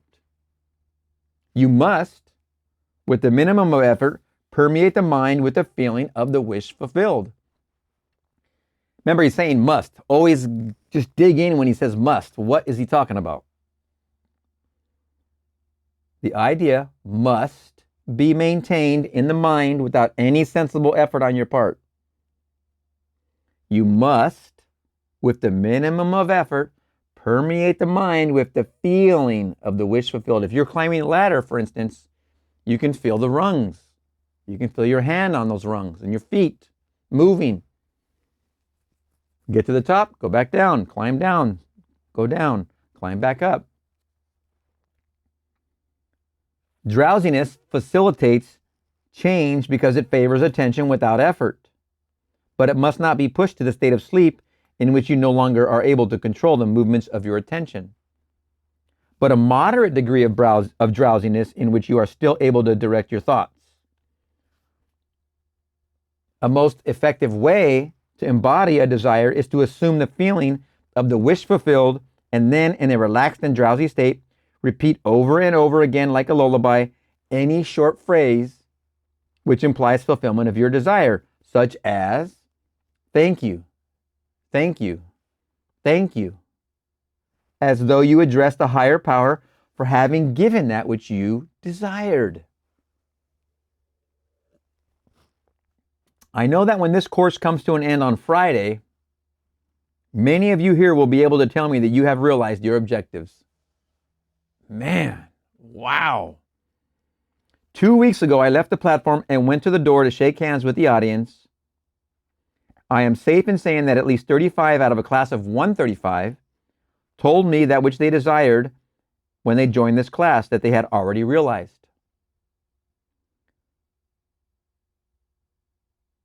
That's wonderful. This happened only 2 weeks ago. I did nothing to bring it to pass save to give them this technique of prayer. He didn't imagine loving for anybody. He just gave the instruction. You need do nothing to bring it to pass save apply this technique of prayer. With your eyes closed and your physical body immobilized, induce a state akin to sleep and enter into the action as though you were an actor playing the part. Experience in imagination what you would experience in the flesh were you now in possession of your objective. Make elsewhere here and then now. Here and now are both capitalized. And the greater you, using a larger focus, will use all means and call them good, which tend toward the production of that which you have assumed. You are relieved of all responsibility to make it so, because as you imagine and feel that it is so, your dimensionally larger self determines the means. Do not think for one moment that someone is going to be injured or in order to make it so, or that someone is going to be disappointed. It is still not your concern. A lot of people feel guilty that I'm going to take someone else's money if I want to be wealthy. I'm going to, for me to be well, a nurse and a doctor is going to go out of business, lose their job because I'm now not sick and now I'm not visiting them. I'm kidding. These ideas are ridiculous. Do not think for one moment that someone's going to be injured in order to make it so, or that someone is going to be disappointed. If your doctor doesn't see you anymore, so what? So friggin' what? You kill the old man, bury him, he's gone. The doctor doesn't even remember you because you're so healthy now. You don't even go to the doctor anymore because you're so healthy. You're too busy involved with sports now, playing golf. It is still not your concern. I must drive this home. I must drive this home. Don't be concerned. Too many of us schooled in different walks of life,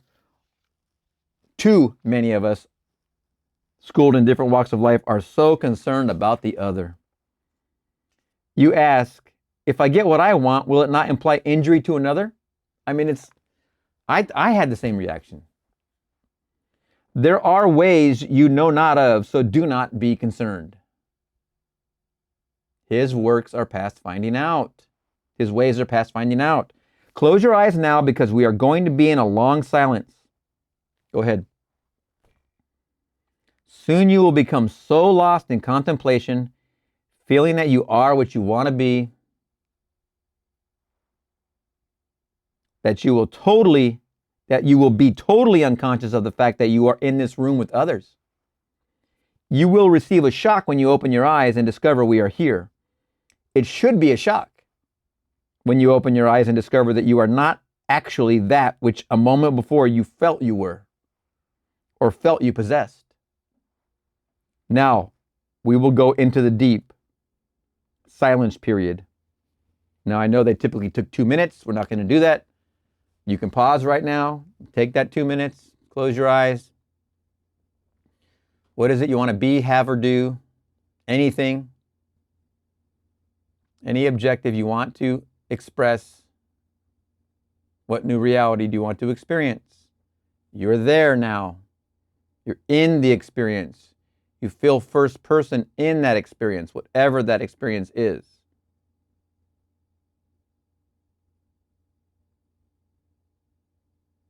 Spend a minute or two on pause, and then come back and push play. I'm doing it with you. Now I'm going to open my eyes.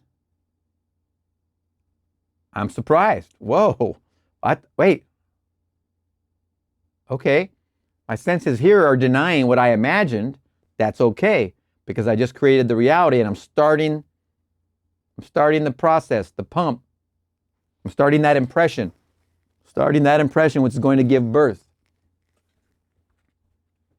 It doesn't take long. That few instances right there is enough. If you spent 1 minute, if you spent 2 minutes, as Neville did often in the end of his lectures, let us go into the silence, you would spend 2 minutes doing this, what we just did. I need not remind you that you are now that which you have assumed that you are. Do not discuss it with anyone, not even self. Don't hassle it.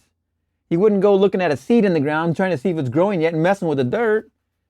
Don't hassle it. You cannot take thought as to the how, in capitals how, when you know that you are, capitals A-R-E, already. You cannot take thought as to the how when you know that you are already. If you are it, which you just imagined, there is no concerning going back to find how you got there. You are already it. It is already your being. It's your freedom to be it. So how could you go hassle how you became it? That makes no sense whatsoever. Your three-dimensional reasoning, which is a very limited reasoning indeed, should not be brought into this drama. It does not know. What you have just felt to be true is true. It felt very real to me just now. And I mean to tell you, it doesn't take a lot of effort. You're talking about the tiniest bit. Close these. It's worlds of miraculous imagination just are waiting for you right there with these closed. Anything is available. Let no man tell you that you should not have it. What you feel that you have, you will have. And I promise you this much, after you have realized your objective, on reflection, you will have to admit that this conscious reasoning of mind of yours could never have devised the way. I tell you, you are that and have that which this very moment you appropriated. Do not discuss it. Do not look to someone for encouragement because the thing will not come. Excuse me. Do not look to someone for encouragement because the thing will not come. The thing might not come. Excuse me. I have very selective reading sometimes. See, I would say do not look to somebody for discouragement because I know not to do it. So I'm seeing the words, it's the Simon Peter thing. Do not look to someone for encouragement because the thing might not come. It has come. Go about your Father's business, doing everything normally, and let these things happen in your world. End of lesson 1. Wow. I told you when I did the cruise, imagining, I started in March of 23, and that the full-blown intent might have started in May. My wife just started taking charge of getting this cruise organized for the following year. And it takes a lot of planning going on a couple-week cruise over the summer. You buy these things in advance, etc., and all this stuff, but it was only a few months before she was full-blown into the full scale doing it.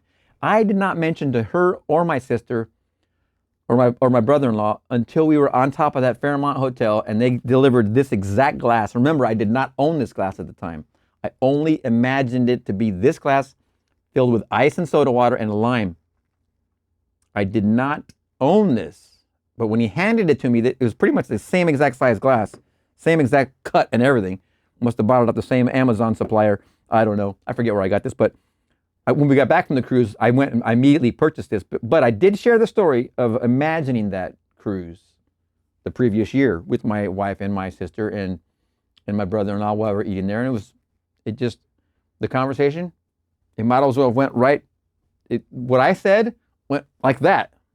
They were so in the moment. I was in the moment too, but this rocked my world. When I saw this, that's when I knew. It was right in the middle of the cruise. We're in Monte Carlo. I was on the top of what I just say, the Fairmont hairpin. It's the hairpin of the Monaco race. Top of that hotel is the Fairmont Hotel, restaurant at the top on the roof. We were there spontaneously, didn't plan that meal, didn't plan going there. We were just in Monaco for the day. And going up there and getting that glass brought to me, I mean, what do you think? I did not look for any encouragement from anybody the whole time I did it, and it was only a few months worth of effort. It was no more than actually, I would say maybe 3 months of effort if I did it that much. Then it happened for the next year because of the planning. It doesn't take much. It really doesn't.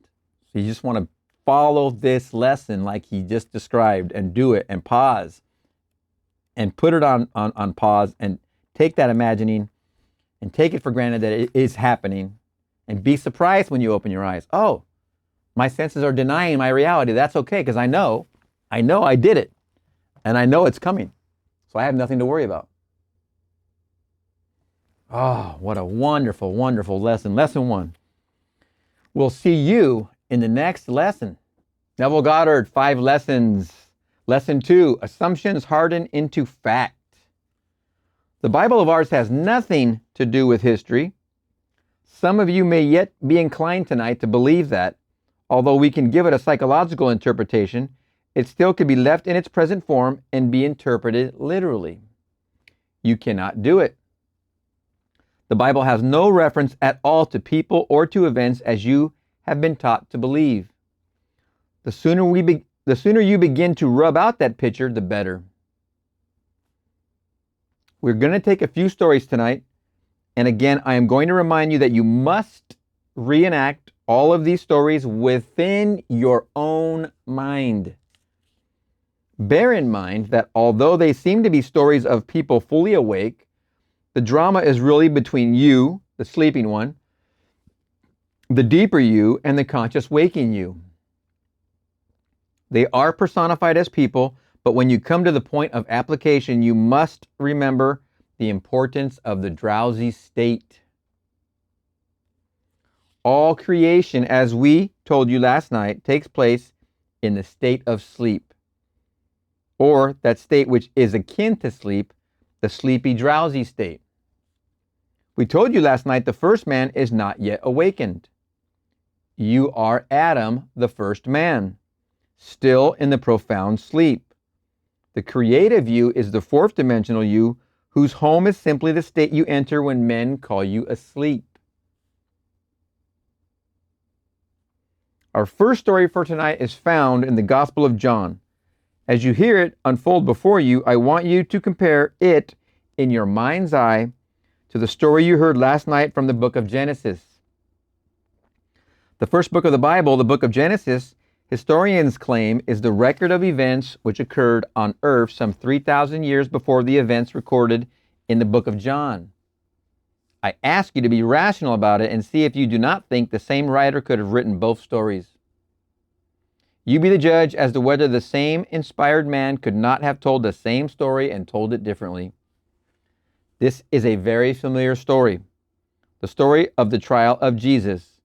In this Gospel of John, it is recorded that Jesus was brought before Pontius Pilate, and the crowd clamored for his life. They wanted Jesus. Pilate turned to them and said, "But ye have a custom that I should release unto you one at the Passover. Will ye therefore that I release unto you the King of the Jews?" Then cried they all again, saying, "Not this man, but Barabbas." Now Barabbas was a robber. John 18:39 and 40. You are told that Pilate had no choice, you are told that Pilate had no choice in the matter. He was only a judge interpreting law, and this was the law. The people had to be given that which they requested. Pilate could not release Jesus against the wishes of the crowd, and so he released Barabbas and gave unto them Jesus to be crucified. Now bear in mind that your consciousness is God. There is no other God. And you are told that God has a son whose name is Jesus. If you will take the trouble to look up the word Barabbas in your concordance, you will see that it is a contraction of two Hebraic words, bar, which means a daughter or son or child, and Abba, which means father. Barabbas is the son of the great Father. And Jesus in the story is called the Savior, the Son of the Father.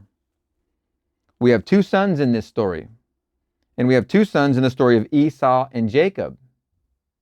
Bear in mind that Isaac was blind, and justice to be true must be blindfolded. Although in this case, Pilate is not physically blind, the part given to Pilate implies that he is blind because he is a judge. On all the great law buildings of the world, we see the lady or the man who represents justice as being blindfolded. Judge not according to the appearance, but judge righteous judgment. John 7:24. Here we find Pilate is playing the same part as Isaac. There are two sons. All the characters as they appear in this story can apply to your own life. You have a son that is robbing you this very moment of that which you could be. If you came to this meeting tonight conscious of wanting something, desiring something, you walked in the company of Barabbas. For to desire is to confess that you do not now possess what you desire. And because all things are yours, you rob yourself by living in a state of desire. My Savior is my desire. As I want something, I am looking into the eyes of my Savior. But if I continue wanting it, I deny my Jesus, my Savior. For as I want, I confess I am not. And except ye believe that I am He, ye die in your sins. I cannot have and still continue to desire what I have. I may enjoy it, but I cannot continue wanting it. Here is the story. This is the feast of the Passover. Something is going to change right now. Something is going to pass over. Man is incapable of passing over from one state of consciousness into another unless he releases from consciousness that which he now entertains, for it anchors him where he is. You and I go to physical feasts year after year as the sun enters the great sign of Aries. But it means nothing to the true mystical Passover. To keep the feast of the Passover, the psychological feast, I pass from one state of consciousness into another. I do it by releasing Barabbas, the thief and robber, that robs me of that state which I could embody within my world. The state I seek to embody is personified in the story as Jesus the Savior.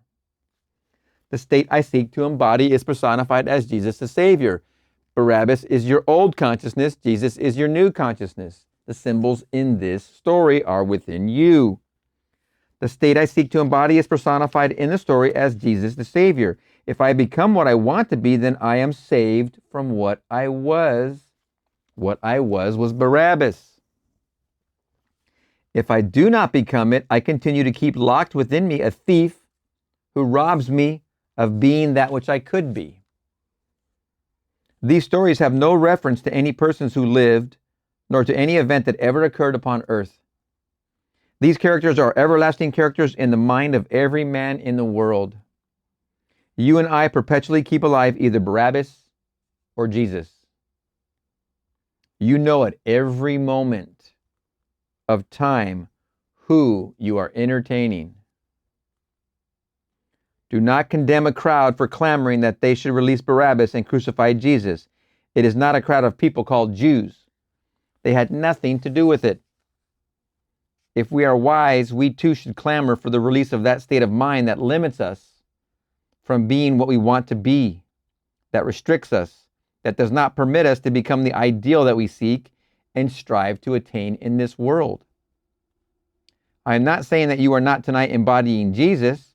I only remind you that if at this very moment you have an unfulfilled ambition, then you are entertaining that which denies the fulfillment of the ambition. And that which denies it is Barabbas. To explain the mystical psychological transformation known as the Passover or the crossing over, you must now become identified with the ideal that you would serve, and you must remain faithful to the ideal. If you remain faithful to it, you not only crucify it by your faithfulness, but you resurrect it unaided by a man. As the story goes, no man could rise early enough to roll away the stone. Unaided by a man, the stone was removed, and what seemingly was dead and buried was resurrected, unassisted by a man. You walk in the consciousness of being that which you want to be.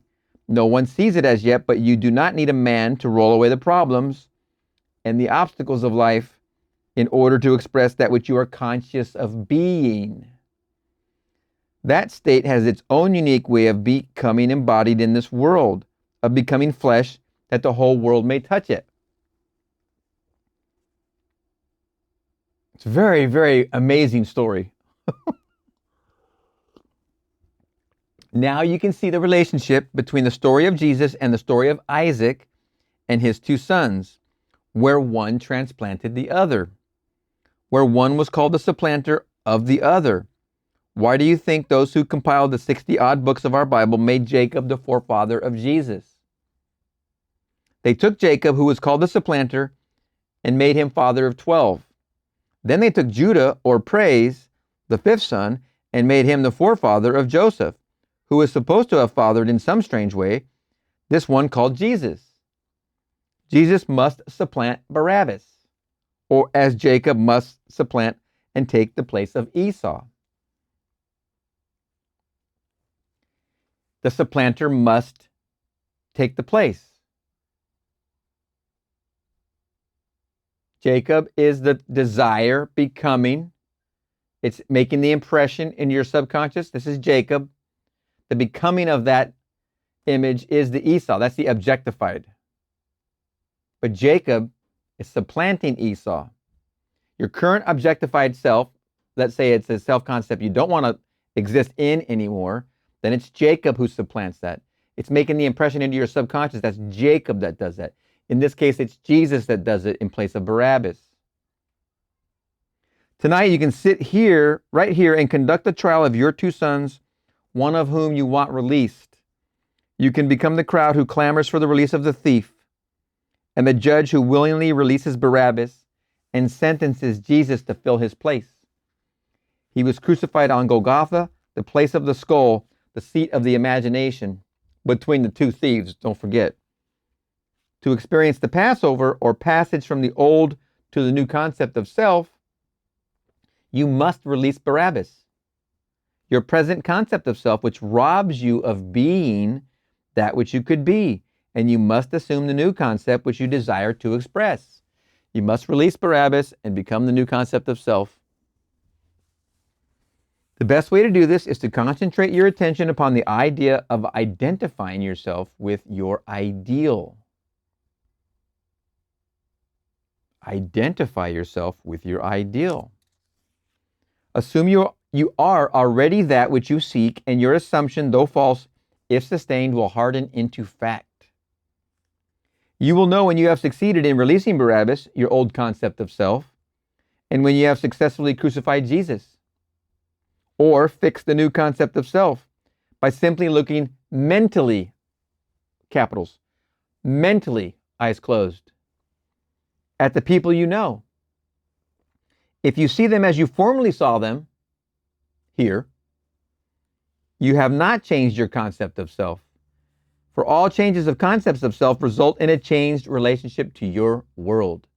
If you make the change and you are now this new self-concept, nobody looks the same to you anymore, even just mentally, because you're not the old you, and the old you is not coming with you. You're the new you, the one you desire to be. We always seem to others an embodiment of the ideal we inspire. Therefore, in meditation, we must imagine that others see us as they would see us were we what we desire to be. You can release Barabbas and crucify and resurrect Jesus if you will first define your ideal. What is your ideal? Then relax in a comfortable armchair, induce a state of consciousness akin to sleep, and experience in imagination what you would experience in reality were you already that which you desire to be. You just dwell on it, meditate on it, think on it, eyes closed. By this simple method of experiencing in imagination what you would experience in the flesh were you the embodiment of the ideal you serve, you release Barabbas who robbed you of your greatness, and you crucify and resurrect your Savior, or the ideal you desire to express. Remember, the crucifixion of Jesus is here, nailed to the cross. Nailed to the cross means to the goal. You nail that. You nail it here. Crucifixion happens here. When you imagine here that you are the new you, the ideal you want to embody, you crucify the idea. Then you go into the Sabbath, because it's done. Hence, resurrection. You go from this, the killing of this old man, you become the new man. That's the resurrection. That's why the path of righteousness has everything to do with going, using the law and using the path of righteousness and having all these micro versions of the resurrection. This is the lesson. This is the ultimate lesson we are here to learn and become conscious. I call it conscious co-creators with. There's our creator. We're consciously co-creating in the same fashion.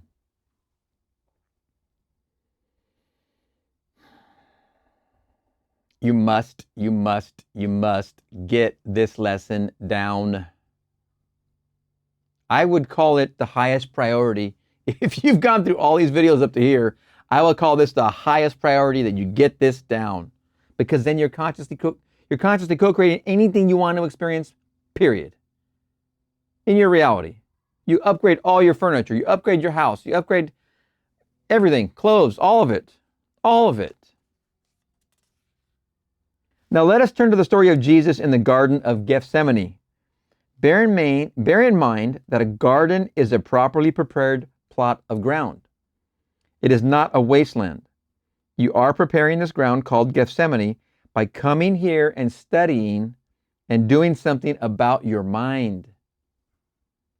Spend some time daily in preparing your mind by reading good literature, listening to good music, and entering into conversations that ennoble. We are told in the epistles, whatsoever things are true, whatsoever things are honest, whatsoever things are just, whatsoever things are pure, whatsoever things are lovely, whatsoever things are of good rapport, if there be any virtue and if there be any praise, think on these things. Philippians 4:8. Could you have a better paragraph than that one right there? Continuing with our story as told in the 18th chapter of John, Jesus is in the garden and suddenly a crowd begins to seek him. He is standing there in the dark and he says, "Whom seek ye?" The spokesman called Judas answers and says, "We seek Jesus of Nazareth." A voice answers, "I am he." At this instant, they all fall to the ground. Thousands of them tumbled. That in and itself should stop you right there and let you know it could not be a physical drama. Because no one could be so bold in his claim that he is the one sought that he could cause thousands who seek him to fall to the ground. But the story tells us they all fell to the ground. Then when they regained their composure, they asked the same question. Jesus answered, "I have told you that I am he. If therefore ye seek me, let these go their way." John 18:8. Then said Jesus unto him, "That thou doest, do quickly." John 13:27. Judas, who has to do it quickly, goes out and commits suicide. Now to the drama. You are in your garden of Gethsemane, or prepared mind, if you can, while you are in a state akin to sleep, control your attention and not let it wander away from its purpose. If you can do that, you are definitely in the garden. How difficult is it as you're falling asleep to keep that attention corralled? Keep the reins on it. Keep it in it. Bring it back. If you're climbing the ladder, climb that ladder again. You're starting to drift and you're driving or you're doing something else, bring it back. Climb the ladder again. Take control of your mind. No one's coming to do this for you. Very few people can sit quietly and not enter a reverie or a state of uncontrolled thinking. This is not easy, of course, but it just takes a little practice. When you can restrict the mental action and remain faithful to your watch, not permitting your attention to wander all over the place, but hold it without effort within a limited field of presentation to the state you are contemplating, then you are definitely this disciplined presence in the Garden of Gethsemane. You are the disciplined presence in that garden when you can keep watch over your attention and bring it back and hold it. The suicide of Judas is nothing more than changing your concept of yourself. What did he do? Committed suicide. He killed the old man. He became the new man. That's what that means. When you know what you want to be, you have found your Jesus or Savior. When you assume that you are what you want to be, you have died to your former concept of self, Judas committing suicide, and are now living as Jesus. You can become at will detached from the world round about you and attached to that which you want to embody within your world. Now that you have found me, now that you have found that which would save you from what you are, let go of that which you are and all that it represents in the world. Become completely detached from it. In other words, go out and commit suicide. You completely died to what you formerly expressed in this world, and you now completely live to that which no one saw as true of you before. You are as though you had died by your own hand, as though you had committed suicide. You took your own life by becoming detached in consciousness from what you formerly kept alive. And you began to live to that which you now have discovered in your garden. You have found your Savior. It is not men falling, not a man betraying another, but you detaching your attention and refocusing your attention in an entirely new direction. From this moment on, you walk as though you were that which you formerly wanted to be. Remaining faithful to your new concept of yourself, you die or commit suicide. No one took your life. You laid it down yourself. You simply laid down the old concept of self and became the new concept of self. This is what's called the suicide. This is what's called the killing of the old man. It is not literal. This is figurative. This is a parable. This self dies so that you can become this self and live. You must be able to see the relation of this to the death of Moses, where he so completely died that no one could find where he was buried. You must see the relationship of the death of Judas. He is not a man who betrayed a man called Jesus. The word Judas is praise. It is Judah, to praise, to give thanks, to explode with joy. You do not explode with joy unless you are identified with the ideal you seek and want to embody in this world. There's joy. You're exploding with joy, becoming what your ideal, what you want to be in this world. When you become identified with the state you contemplate, you cannot suppress your joy. It rises like the fragrant odor described as Jericho in the Old Testament. I am trying to show you that the ancients told the same story in all stories of the Bible. All that they are trying to tell us is how to become that which you want to be. In all the stories of the Bible. And they imply in every story that we do not need the assistance of another. You do not need another to become now what you really want to be. You don't need the outside help. You don't need anything from the world. It's all within. Wow, it's a wonderful, wonderful story. Oh my gosh. Oh, let me get a sip. Now, we turn to a strange story in the Old Testament, one that very few priests and rabbis will be bold enough to mention from their pulpits. Here is one who's going to receive the promise as you now receive it. His name is Jesus.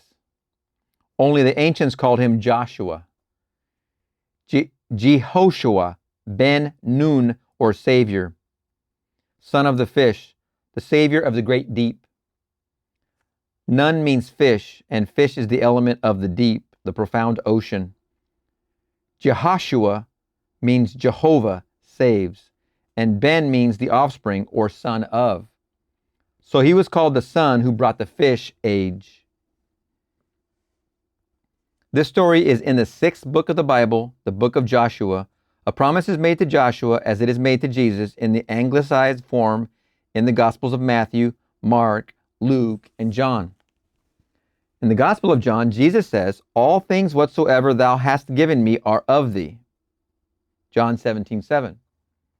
"And all mine are thine, and thine are mine." John 17:10. In the Old Testament, in the book of Joshua, it is said in these words, "Every place that the sole of your foot shall tread upon, that have I given unto you." Joshua 1:3. It does not matter where it is. Realize the promise and see if you can accept it literally. It is not physically true, but it is psychologically true. Wherever you can stand in this world mentally, you can realize. Remember, the sole of your foot. Let me repeat that. Every place that the sole of your foot shall tread upon, that have I given unto you. It's the same thing. When you're here making this impression into your subconscious, the sole of your foot's here. Sole of your foot is in the new you. Wherever you can stand in this world, mentally, you can realize. He finds himself barred by the impassable walls of Jericho. Let me repeat. If I'm repeating, great. Joshua is haunted by this promise that wherever he can place his foot, the foot is understanding in parentheses, wherever the sole of his foot shall tread, that will be given unto him. He wants the most desirable state in the world, the fragrant city, the delightful state called Jericho. He finds himself barred by the impassable walls of Jericho. He's on the outside as you are now on the outside.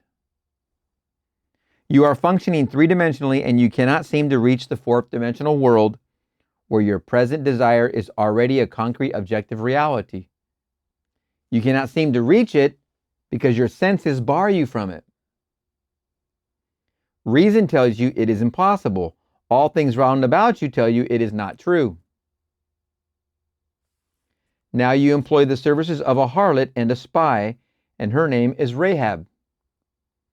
The word Rahab simply means the spirit of the Father. Race means the breath or spirit, and Ab, the Father. Hence we find that this harlot is the spirit of the Father, and the Father is man's awareness of being aware, man's I amness, man's consciousness. Right there. Your capacity to feel is the great spirit of the Father. And that capacity is Rahab in this story. She has two professions, that of a spy and that of a harlot. The profession of a spy is this: to travel secretly, to travel so quietly that you may not be detected. There is not a single physical spy in this world who can travel so quietly that he will be altogether unseen by others. He can be very wise in concealing his ways, and he may never be truly apprehended, but at every moment of time he runs the risk of being detected. When you are sitting quietly with your thoughts, there is no man in the world so wise that he can look at you and tell you where you are mentally dwelling. Let me repeat. When you are sitting quietly with your thoughts, there is no man in the world so wise that he can look at you and tell you where you are mentally dwelling. I can stand here and place myself in London. Knowing London quite well, I can close my eyes and assume that I am actually standing in London. If I remain within this state long enough, I will be able to surround myself with the environment of London, as though it were a solid, concrete, objective fact. Physically, I am still here, but mentally, I am thousands of miles away, and I have made elsewhere here. I do not go there as a spy. I mentally make elsewhere here and then now. You cannot see me dwelling there, so you think I have just gone to sleep and that I am still here in this world, this three-dimensional world that is now San Francisco. As far as I am physically concerned, I am here, but no one can tell me where I am when I enter the moment of meditation. Rahab's next profession was that of a harlot, which is to grant unto men what they ask of her without asking man's right to ask. If she be an absolute harlot, as her name implies, then she possesses all and can grant all that man asks of her. She is there to serve and not to question man's right to seek what he seeks of her. You have within you the capacity to appropriate a state without knowing the means that will be employed to realize that end, and you assume the feeling of the wish fulfilled without having any of the talents that men claim you must possess in order to do so. When you appropriate it in consciousness, you have employed the spy. And because you can embody that state within yourself by actually giving it to yourself, you are the harlot. For the harlot satisfies the man who seeks her. You can satisfy self by appropriating the feeling that you are what you want to be. And this assumption, though false, that is, although reason and the senses deny it, if persisted in, will harden into fact. By actually embodying that which you have assumed you are, you have the capacity to become completely satisfied. Unless it becomes a tangible, concrete reality, you will not be satisfied. You will be frustrated. You are told in this story that when Rahab went into the city to conquer it, the command given to her was to enter the heart of the city, the heart of the matter, the very center of it, and there remain until I come. Do not go from house to house. Do not leave the upper room of the house into which you enter. If you leave the house and there be blood upon your head, it is upon your head. But if you do not leave the house and there be blood, it shall be upon my head. Rahab goes into the house, rises to the upper floor, and there she remains while the walls crumble.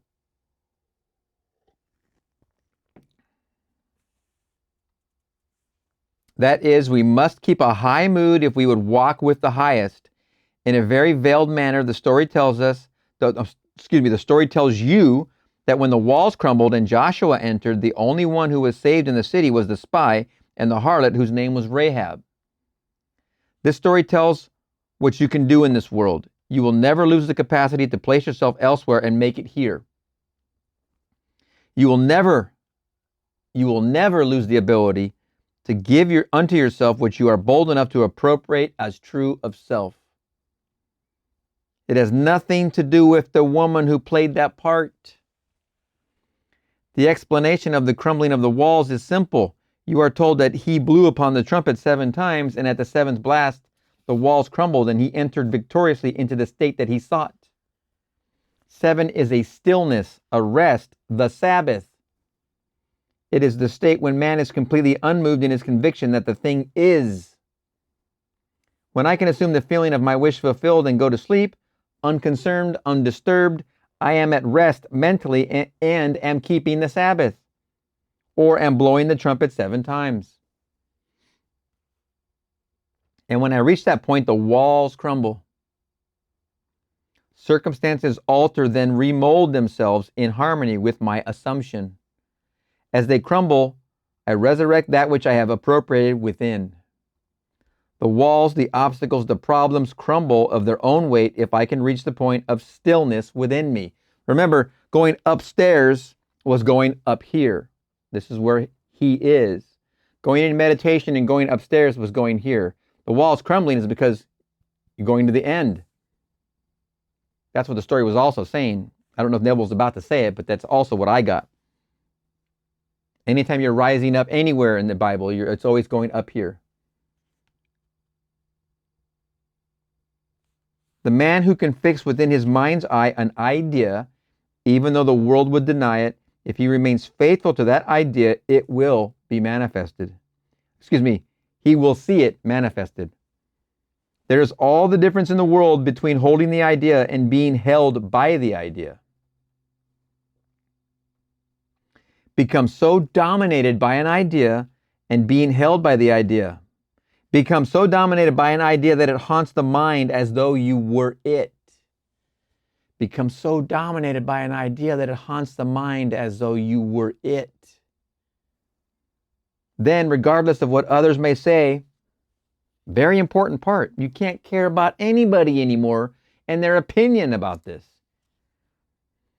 Regardless of what others may say, you are walking in the direction of your fixed attitude of mind. You are walking in the direction of the idea that dominates the mind. As we told you last night, you have but one gift that is truly yours to give, and that is yourself. There is no other gift. You must press it out of yourself by an appropriation. It is there within you now, for creation is finished. There's nothing to be that is not now. There is nothing to be created, for all things are already yours. They are all finished. Although man may not be able to stand physically upon a state, he can always stand mentally upon any desired state. By standing mentally, I mean you can now, this very moment, close your eyes and visualize a place other than your present one and assume that you are actually there. Okay? Let's take a moment. Let's do that. Let's close our eyes. Let's imagine another place and imagine that we are actually there.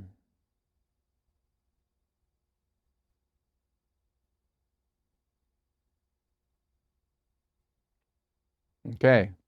Well, I'm surprised. I'm surprised I'm not really there. You can feel this to be so real that upon opening your eyes, you are amazed to find that you are not physically there. Now, we could have gone another minute and really got dug in. And you can pause the video if you want. If you're going to replay this, just remember this point and pause it, and then do it for a full minute, 2 minutes. Remember, Neville always reminding after his lectures, let's go into the silence. And that's what they would do for 2 minutes, was be in the place of your desire. Actually be there. You can feel this, feels capitalized, to be so real that upon opening your eyes, you are amazed to find that you are not physically there. This mental journey into the desired state with its subsequent feeling of reality is all that is necessary to bring about its fulfillment. And we just did it. We literally just did that. Your dimensionally greater self has ways that the lesser or three-dimensional you know not of. Furthermore, to the greater you, all means are good which promote the fulfillment of your assumption. Remain in the mental state defined as your objective until it has the feeling of reality. And all the forces of heaven and earth will rush to aid its embodiment. Your greater self will influence the actions and words of all who can be used to aid the production of your fixed mental attitude. He's not adding a word of warning here or anything, but I would say be careful what you wish for. Oh boy. What an amazing story. End breakdown by Neville. Wonderful, wonderful, wonderful. Tasty venison. Now, we turn to the book of Numbers. And here we find a strange story. I trust that some of you have had this experience as described in the book of Numbers. They speak of the building of a tabernacle at the command of God. That God commanded Israel to build him a place of worship. He gave them all the specifications of the tabernacle. It had to be elongated, movable place of worship, and it had to be covered with skin. Need you be told anything more? Isn't that man? Covered with skin, movable place of worship, elongated. Know ye not that ye are the temple of God, and that the Spirit of God dwelleth in you? 1 Corinthians 3:16. There is no other temple. Not a temple made with hands, but a temple eternally in the heavens. This temple is elongated, and it is covered with skin, and it moves across the desert. And on the day that the tabernacle was reared up, the cloud covered the tabernacle, namely the tent of the testimony, and at even there was upon the tabernacle, as it were, the appearance of fire until the morning. So it was always, the cloud covered it by day, and the appearance of fire by night. Numbers 9:15-16. The command given to Israel was to tarry until the cloud ascended by day and the fire by night. Whether it were 2 days or a month or a year, that the cloud tarried upon the tabernacle, remaining thereon, the children of Israel abode in their tents and journeyed not. But when it was taken up, they journeyed. Numbers 9:22. You know that you are the tabernacle. But you may wonder what the cloud is. In meditation, many of you must have seen it. In meditation, this cloud, like the subsoil waters of an artesian well, springs spontaneously to your head and forms itself into pulsating golden rings. Then, like a gentle river, they flow from your head in a stream of living rings of gold. In a meditative mood, bordering on sleep, the cloud ascends.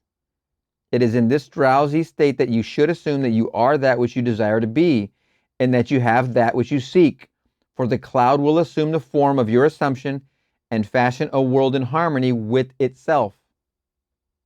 The cloud is simply the garment of your consciousness, and where your consciousness is placed, there you will be in the flesh also. This golden cloud comes in meditation. There is a certain point when you are approaching sleep that it is very, very thick, very liquid, and very much alive and pulsing. It begins to ascend as you reach the drowsy meditative state, bordering on sleep.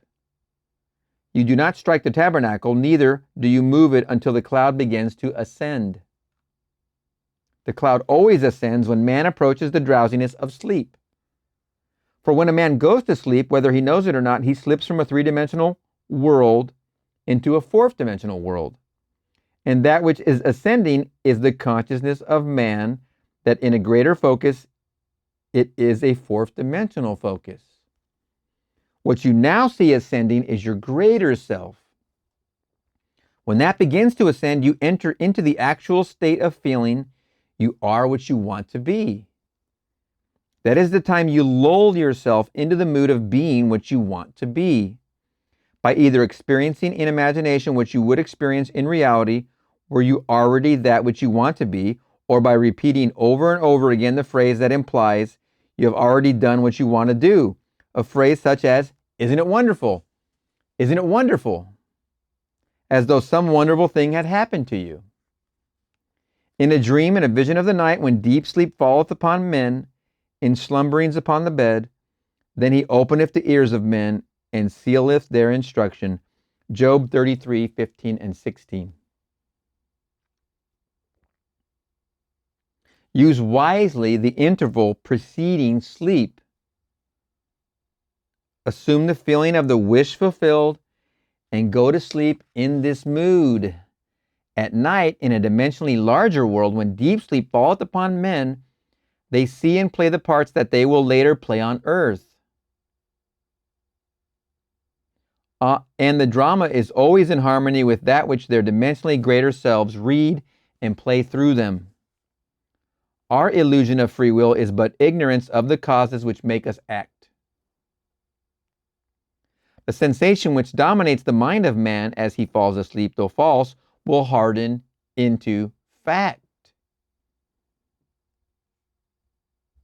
Assuming the feeling of the wish fulfilled as we fall asleep is the command to this embodying process, saying to our mood, "Be thou actual." In this way, we become, through a natural process, what we desire to be. I can tell you dozens of personal experiences where it seemed impossible to go elsewhere, but by placing myself elsewhere mentally as I was about to go to sleep, circumstances changed quickly, which compelled me to make the journey. We all know about him wanting to go to Barbados when he first got together with Abdullah. We all know the story. We all know the story of him getting out of the army. We all know the story of him and his wife and his daughter going from Barbados back to New York. Those are just 3 samples. I have done it across the water by placing myself at night on my bed as though I slept where I wanted to be. As the days unfolded, things began to mold themselves in harmony with that assumption, and all things that must happen to compel my journey did happen. And I, in spite of myself, must make ready to go toward that place which I assumed I was in when I approached the deep of sleep. As my cloud ascends, I assume that I am now the man I want to be, or that I am already in the place where I want to visit. I sleep in that place now. Then life strikes the tabernacle, strikes my environment, and reassembles my environment across seas or over land, and reassembles it in the likeness of my assumption. It has nothing to do with men walking across a physical desert.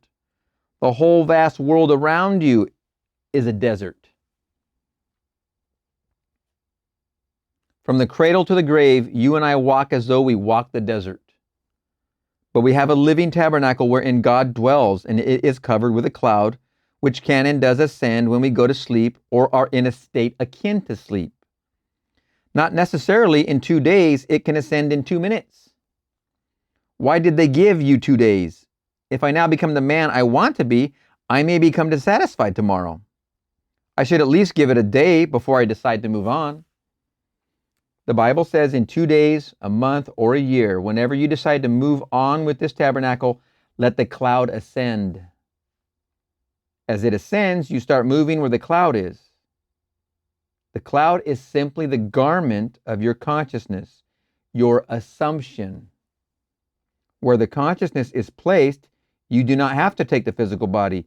It gravitates there in spite of you. Things happen to compel you to move in the direction where you are consciously dwelling.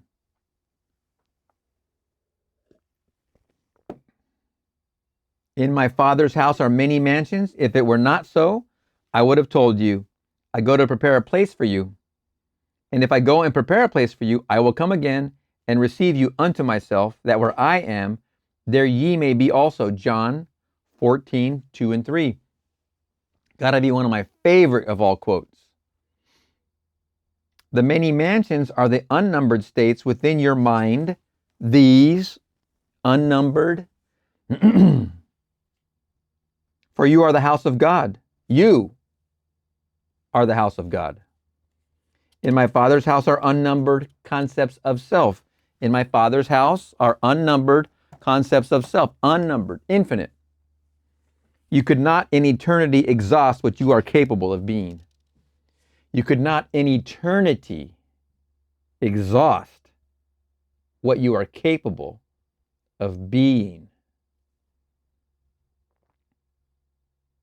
Inexhaustible riches. That was the line given from the Abbey to the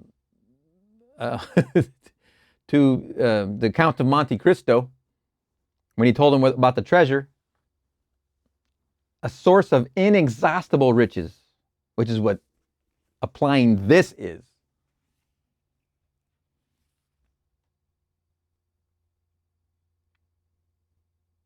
If I sit quietly here and assume that I am elsewhere, I have gone and prepared a place. But if I open my eyes, the bilocation which I created vanishes, and I am back here in the physical form that I have left behind me as I went to prepare a place. But I prepared the place nevertheless, and will in time dwell there physically. Will in time dwell there physically. How many times are you going to do it? We just did it a little while ago together. It was super easy. You didn't see me put a quarter in the machine. This was free. It didn't cost anything. A tiny bit of effort. The tiniest. You do not have to concern yourself with the ways and the means that will be employed to move you across space into that place where you have gone and mentally prepared it. Simply sit quietly, no matter where you are, and mentally actualize it. Okay, let's take another break. Let's mentally actualize.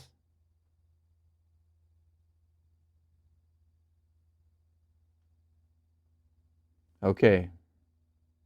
Any place. This is fun. But I give you warning. Oh, he's finally going to give some warning now, is he? Do not treat it lightly, for I am conscious of what it will do to people who treat it lightly. I'm using a place that I know that I know my wife wants to go and visit. Okay, so I am not going to choose a place that is completely radically out of line. Do not treat this lightly. You can go for it. You want to see it work for the very, very, very first time? Get radical. Go for it. But he's giving warning right here. He's about to give warning on what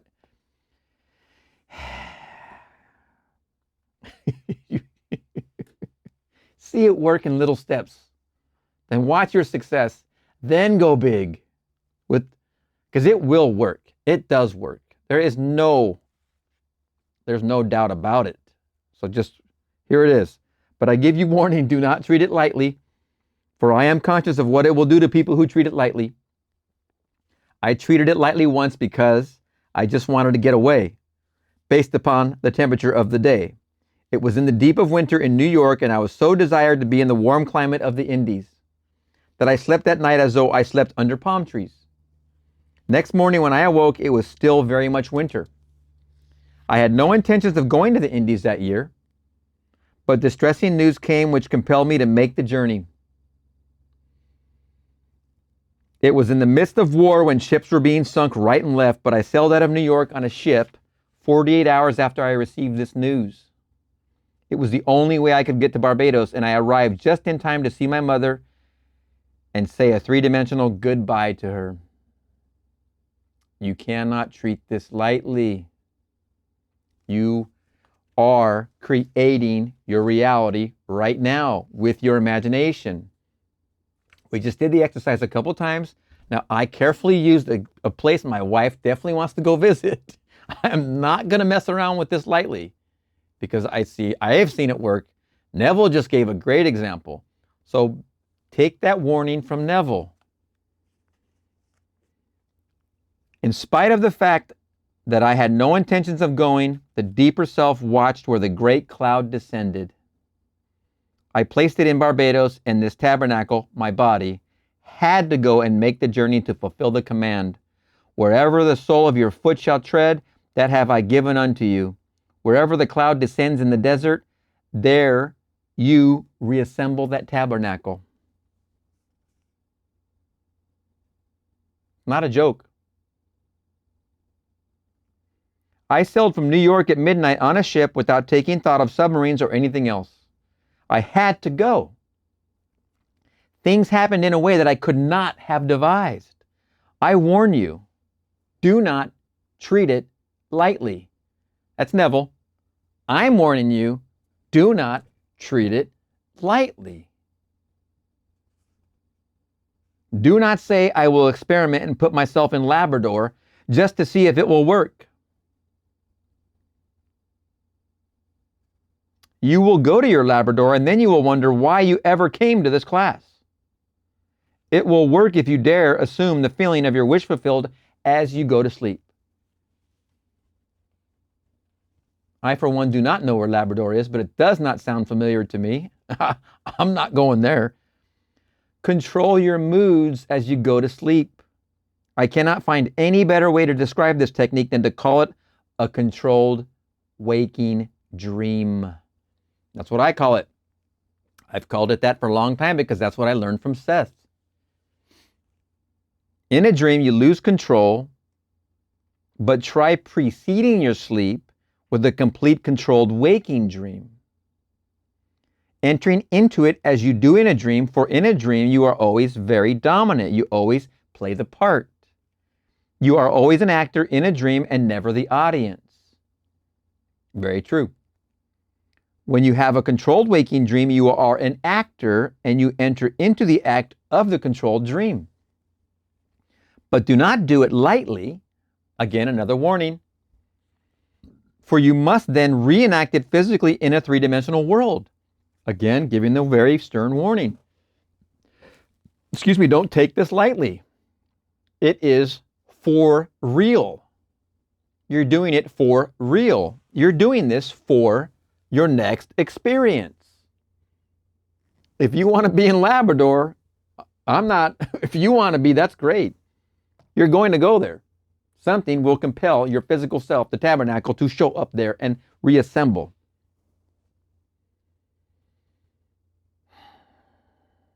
All he wanted to do was get out of the cold. Winter was a little brisk over there in New York. He just thought about being in the Indies. Boom. Mother takes that cue. That's her cue off stage. She decided to leave the party at the same time. All that fit together magically. And Neville had to go and say goodbye to his mom.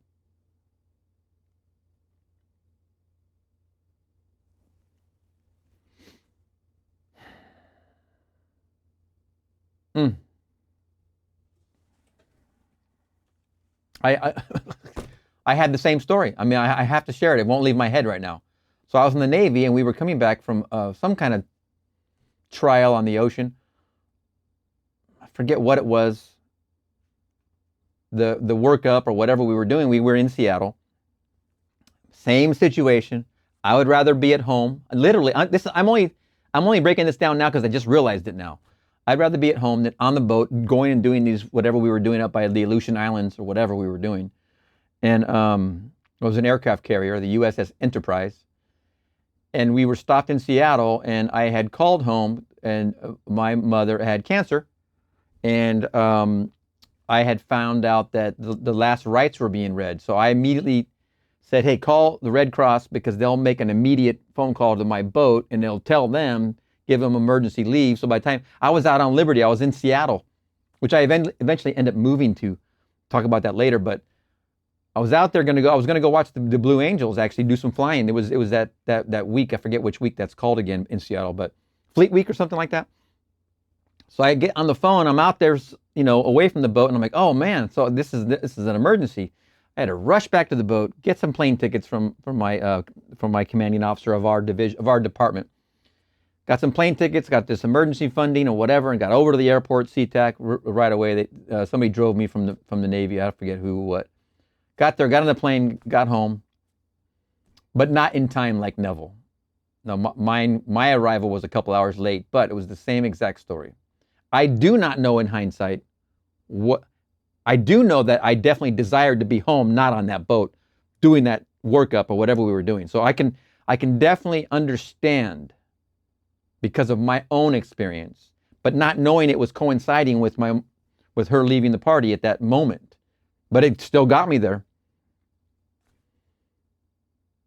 Wild how all this works. That's a hindsight observation I just made, but I didn't even realize I had, and I did not know of this until reading it right now of Neville's own experience, but quite coincidental. Now, before we go into our moment of silence, there is something I must make very clear, and that is this effort we discussed last night. If there is one reason in this whole vast world why people fail, it is because they are unaware of a law known to psychologists today as the law of reverse effort. When you assume the feeling of your wish fulfilled, it is with minimum of effort. You must control the direction of the movements of your attention, but you must do it with the least effort. If there is effort in the control and you are compelling it in a certain way, you are not going to get results. You will get the opposite results, whatever they may be. That is why we insist on establishing the basis of the Bible as Adam slept. That is the first creative act. And there is no record where he was ever awakened from this profound sleep. While he sleeps, creation stops. You change your future best when you are in control of your thoughts, while in a state akin to sleep. For then, effort is reduced to its minimum. Your attention seems to completely relax, and then you must practice holding your attention within that feeling without using force and without using effort. It's just like glide. It's just like going down a water park slide. Just go with the gravity. You got a lucid dream or an out-of-body experience coming upon you? Just go with it. Do not think for a moment that it is willpower that does it. When you release Barabbas and become identified with Jesus, you do not will yourself to be it. You imagine that you are it. That is all you do. Now, as we come to the vital part of the evening, the interval devoted to prayer, let me again clarify the technique. Know what you want. Period. Then construct a single event, an event which implies fulfillment of your wish. Restrict the event to a single act. For instance, if I single out as an event shaking a man's hand, then that is the only thing I do. I do not shake it, then light a cigarette and do 1,000 other things. I simply imagine that I am actually shaking hands and keep the act going over and over and over again until the imaginary act has all the feeling of reality. Today at the supermarket, I just came back from, a lady was there with 2 children. She had a sign, this big cardboard. I don't know what it said. I think it said homeless or something on it. I saw the word home. I saw the kids. I saw that other people had given them food from the store because they have a soup bar. And you can tell those containers were with them and the kids were eating some of it. Nice young gal, 2 young kids. I saw her when I went in. Then when I came out, I made sure to get her face image in my imagination. I saw her face, and once I snatched that look on that face, I just need to get the look of her face. Then turned off my headphones. Guilty, listening to Neville. I turned off my headphones. I'm driving the car, going out of the parking lot, and all I see is me talking to her.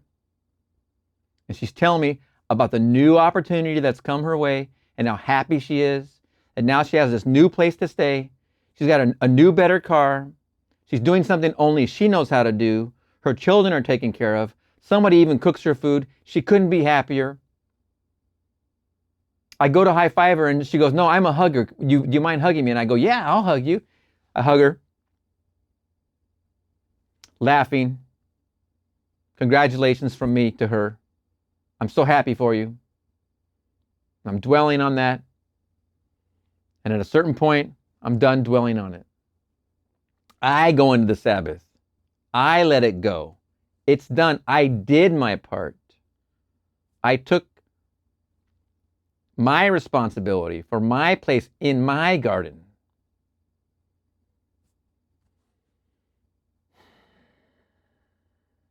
I didn't have to shell out anything. I didn't have to give anything. I did what I could, which is far more powerful than handing somebody something. Far more powerful. Not to be taken lightly at all.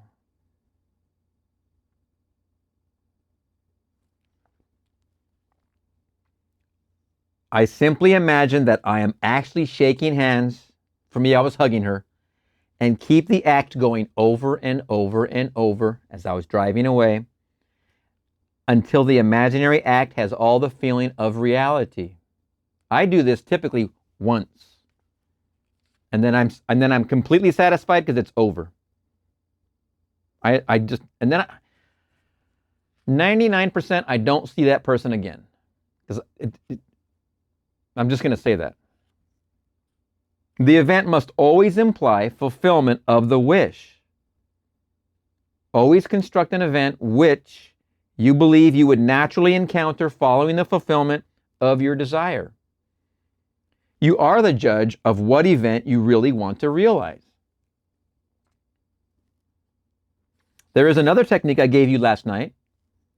If you cannot concentrate on an act, if you cannot snuggle into your chair and believe the chair is elsewhere, just as though elsewhere were here, then do this. Reduce the idea, condense it to a single, simple phrase like, isn't it wonderful? Or, thank you. Or, it's done. Or, it's finished. There should be not more than 3 words. In my imagining, I just shared, mine was all about congratulations. That's wonderful. That's wonderful. Congratulations. I'm so happy for you. A couple words. There should not be more than 3 words. Congratulations. Isn't it wonderful? Something that implies the desire is already realized. Isn't it wonderful? Thank you. Certainly imply that.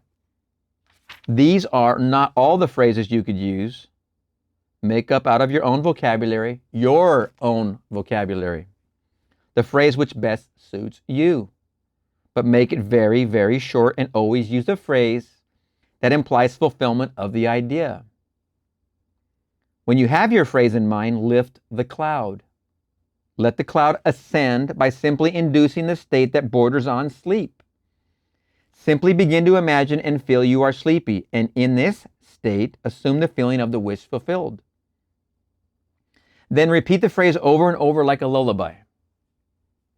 Whatever the phrase is, let it imply that the assumption is true, that it is concrete, that it is already a fact and you know it. Just relax and enter into the feeling of actually being what you want to be. As you do it, you are entering Jericho with your spy who has the power to give it. You are releasing Barabbas and sentencing Jesus to be crucified and resurrected. All these stories you are reenacting if now you begin to let go and enter the feeling of actually being what you want to be. Now we can go. Silence period. I'm sure they had 2 minutes there. What is it you want to be? Imagine with your eyes closed, where, what, be, have, do, anything.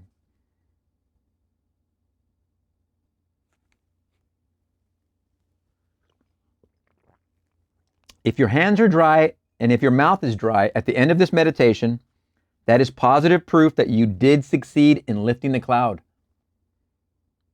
What you were doing when the cloud was lifted is entirely your business. but you did lift a cloud if your hands are dry. Never heard yet before Neville talking about this physical repercussion aspect. I will give you another phenomena which is very strange and one I cannot analyze. It happens if you really go into the deep. You will find on waking that you have the most active pair of kidneys in the world. I have discussed it with doctors and they cannot explain it. Another thing you may observe in meditation is a lovely liquid blue light. The nearest thing on earth to which I can compare it is burning alcohol. You know, when you put alcohol in the plum pudding at Christmas time and set it aflame, the lovely liquid blue flame that envelops the pudding until you blow it out. That flame is the nearest thing to the blue light which comes on the forehead of a man in meditation. Do not be distressed. You will know it when you see it. It is like two shades of blue, a darker and a lighter blue in constant motion, just like burning alcohol, which is unlike the constant flame of a gas jet. This flame is alive just as spirit would be alive. Another thing that may come to you, as it did to me, you will see spots before your eyes. They are not liver spots, as some people will tell you who know nothing about it. These are little things that float in space like a mesh, little circles all tied together.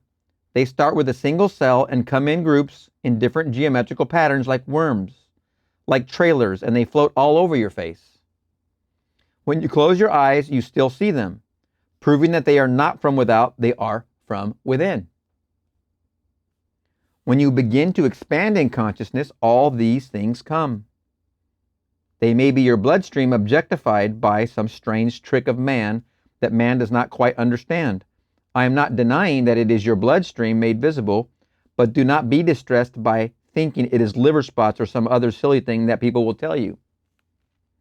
If these various phenomena come to you, do not think you are doing something wrong. It is the normal, natural expansion that comes to all men who take themselves in tow and try to develop the garden of Gethsemane. The minute you begin to discipline your mind by observing your thoughts and watching your thoughts throughout the day, you become the policeman of your thoughts. Now, this is what we want to do. We want to be the policeman of our thoughts. You cannot afford any negative thinking whatsoever. Refuse to enter into conversations that are unlovely. And yeah, there can be some around, can't there? Refuse to listen attentively to anything that tears down. Just refuse. Begin to build within your own mind's eye the vision of the perfect virgin rather than the vision of the foolish virgin. Listen only to the things that bring joy when you hear them. And remember, you can revise also in real time. That's what I do when I'm in company that I can't just run from. I revise.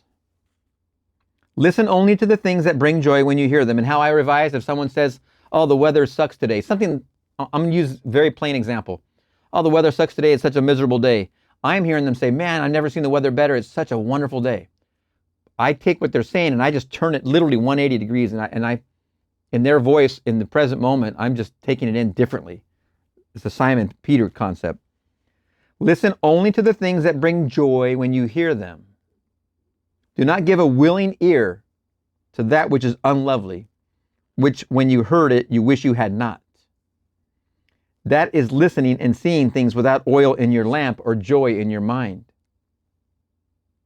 There are two kinds of virgins in the Bible: 5 foolish and 5 wise virgins.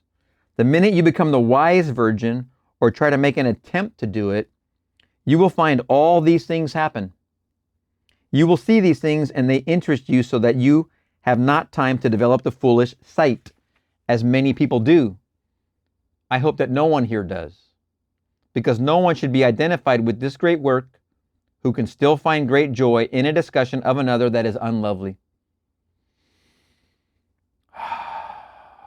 Never find joy in a discussion of another that is unlovely. Hear ye, hear ye. Oh boy, what a wonderful lesson. Oh my goodness, Neville throwing it down again. Lesson 2, assumptions harden into fact. What a great one. There's a lot of places in here to call your favorite. I don't know how many pages it was, but it was a good one. I mean, I need a hammock. I better start imagining myself in a hammock. Why don't I have a hammock? Because I want to spend some time in a hammock contemplating that chapter. All right, we're going to see you in the next lesson. Neville Goddard, lesson 3, thinking fourth dimensionally. Of course, 5 lessons. Lesson 3, thinking fourth dimensionally. There are 2 actual outlooks on the world possessed by every man. And the ancient storytellers were fully conscious of these 2 outlooks. They called the one the carnal mind and the other the mind of Christ. We recognize these 2 centers of thought in the statement, the natural man receiveth not the things of the Spirit of God, for they are foolishness unto him, neither can he know them because they are spiritually discerned. 1 Corinthians 2:14. To the natural mind, reality is confined to the instant called now. This very moment seems to contain the whole of reality. Everything else is unreal. To the natural mind, the past and the future are purely imaginary. In other words, my past, when I use the natural mind, my past, when I use the natural mind, is only a memory image of things that were.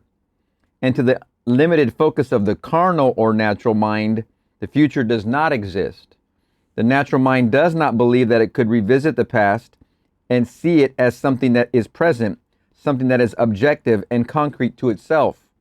Neither does it believe that the future exists. To the Christ mind, the spiritual mind, which in our language we will call the fourth dimensional focus, the past, the present, and the future of the natural mind are a present whole. It takes in the entire array of sensory impressions that man has encountered, is encountering, and will encounter. The only reason you and I are functioning as we are today and are not aware of the greater outlook is simply because we are creatures of habit, and habit renders us totally blind to what otherwise we should see. But habit is not law. Habit always feels like law, but it is not law. It acts as though it were the most compelling force in the world, yet it is not law. We can create a new approach to life. If you and I would spend a few minutes every day, just a few minutes, in withdrawing our attention from the region of sensation and concentrating it on an invisible state and remain faithful to this contemplation, feeling and sensing the reality of an invisible state, we would in time become aware of this greater world, this dimensionally larger world. The state contemplated is now a concrete reality displaced in time. Tonight, as we turn to our Bible, be the judge as to where you stand in your present unfoldment. Very, very good word, unfoldment. Our first story for tonight is from the 5th chapter of the Gospel of Mark. In this chapter, there are 3 stories told as though they were separate experiences of the dominant characters. In the first story, we are told that Jesus came upon an insane man, a naked man who lived in the cemetery and hid himself behind the tombs. This man appealed to Jesus not to cast out the devils that bedeviled him. But Jesus said unto him, Come out of the man, thou unclean spirit. Mark 5:8. Thus Jesus cast out the devils that may now destroy themselves, and we find this man for the first time clothed and in his right mind and seated at the feet of the Master. We will get the psychological sense of this chapter by changing the name Jesus to that of enlightened reason or fourth dimensional thinking. As we progress in this chapter, we are told that Jesus now comes upon the high priest, whose name is Jairus. And Jairus, the high priest of the synagogue, has a child who is dying. She is 12 years old, and he appeals to Jesus to come and heal the child. Jesus consents, and as he starts toward the home of the high priest, a woman in the marketplace touched his garment. And Jesus, immediately knowing in himself that virtue had gone out of him, turned him about in the press and said, "Who touched my clothes?" Mark 5:30. The woman who was healed of an issue of blood that she had had for 12 years confessed that she had touched him. And he said unto her, "Daughter, thy faith had made thee whole. Go in peace." Mark 5:34. As he continues towards the home of the high priest, he is told that the child is dead, and there is no need to go to resurrect her. She is no longer asleep, but is now dead. As soon as Jesus heard the word that was spoken, he saith unto the ruler of the synagogue, "Be not afraid, only believe." Mark 5:36. And he was come in, he saith unto them, "Why make ye this ado and weep? The damsel is not dead, but sleepeth." Mark 5:39. With this, the entire crowd mocked and laughed. But Jesus, closing the doors against the mocking crowd, took with him into the household of Jairus his disciples and the father and mother of the dead child. They entered into the room where the damsel was lying, and he took the damsel by the hand and said unto her, "Damsel, I say unto thee, arise." Mark 5:41. From this deep sleep she awoke and arose and walked. And the high priest and all the others were astonished. And he changed them straitly, that no man should know it. And he commanded that something should be given her to eat. Mark 5:43. You are this very night, as you are seated here, pictured in this 5th chapter of Mark. A cemetery is for one purpose. It is simply a record of the dead. Are you living in the dead past?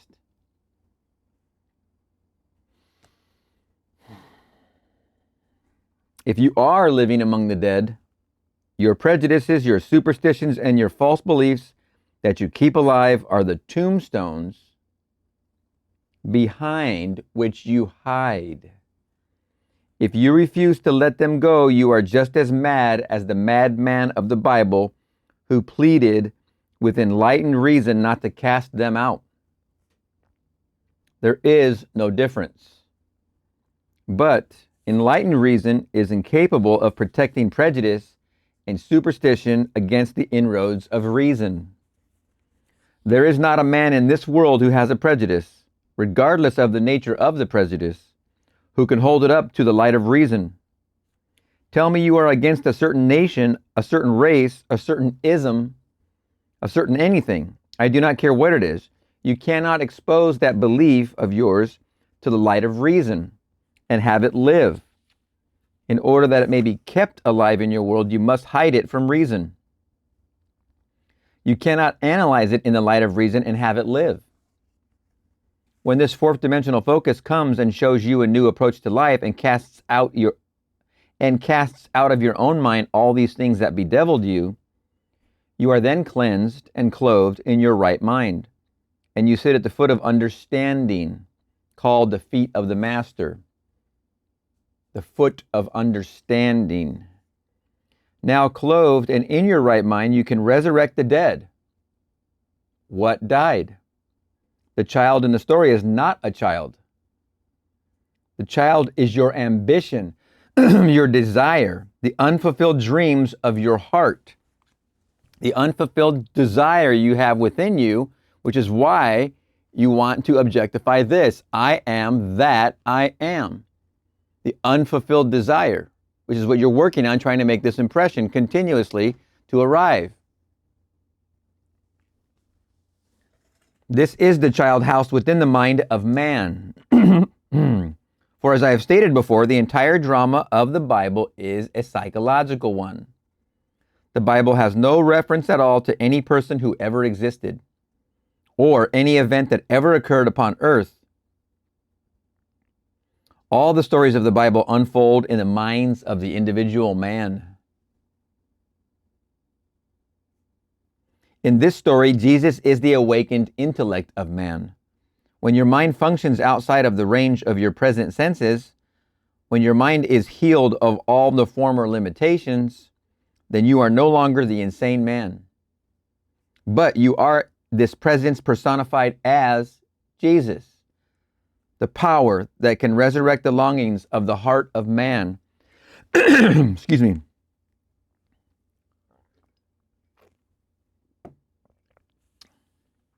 You are now the woman with the issue of blood.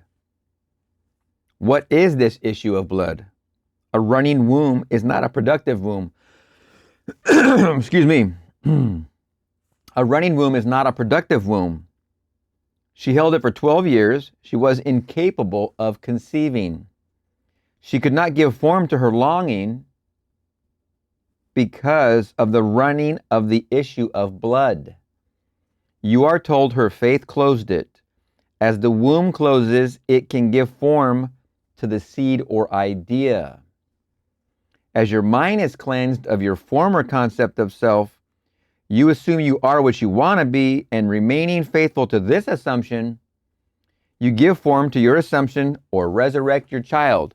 You close this off, the womb is closed, the conception happens, and the birth of the child. You are the woman cleansed of the issue of blood, and you move towards the house of the dead child. The child or state you desired is now your fixed concept of yourself. But now, having assumed that I am what formerly I desired to be, I cannot continue desiring what I am conscious of being. Once you are it, you're it. There's no more desiring it because you are it. So I do not discuss it. I talk to no one concerning what I am. It is so obvious to me what I am. It is so obvious to me that I am what I wanted to be that I walk as though I were. Walking as though I am what formerly I wanted to be, my world of limited focus does not see it and thinks I no longer desire it. Now there it is. Walking as though I am what formerly I wanted to be, my world of limited focus does not see it and thinks I no longer desire it. The child is dead within their world, but I, who know the law, say the child is not dead. The damsel is not dead, she but sleepeth. I now awaken her. I, by my assumption, awaken and make visible in my world what I assume. For assumptions, if sustained invariably, awaken what they affirm. I close the door. What door? The door of my senses. I simply shut out completely all that my senses reveal. I deny the evidence of my senses. I suspend the limited reason of the natural man and walk in this bold assertion that I am what my senses deny. With the door of my senses closed, what do I take into that disciplined state? I take no one into that state but the parents of the child and my disciples. Disciples are the 12 disciplines of the mind.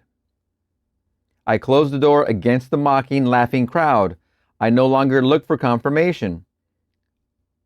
I completely deny the evidence of my senses, which mock my assumption and do not discuss with others whether my assumption is possible or not.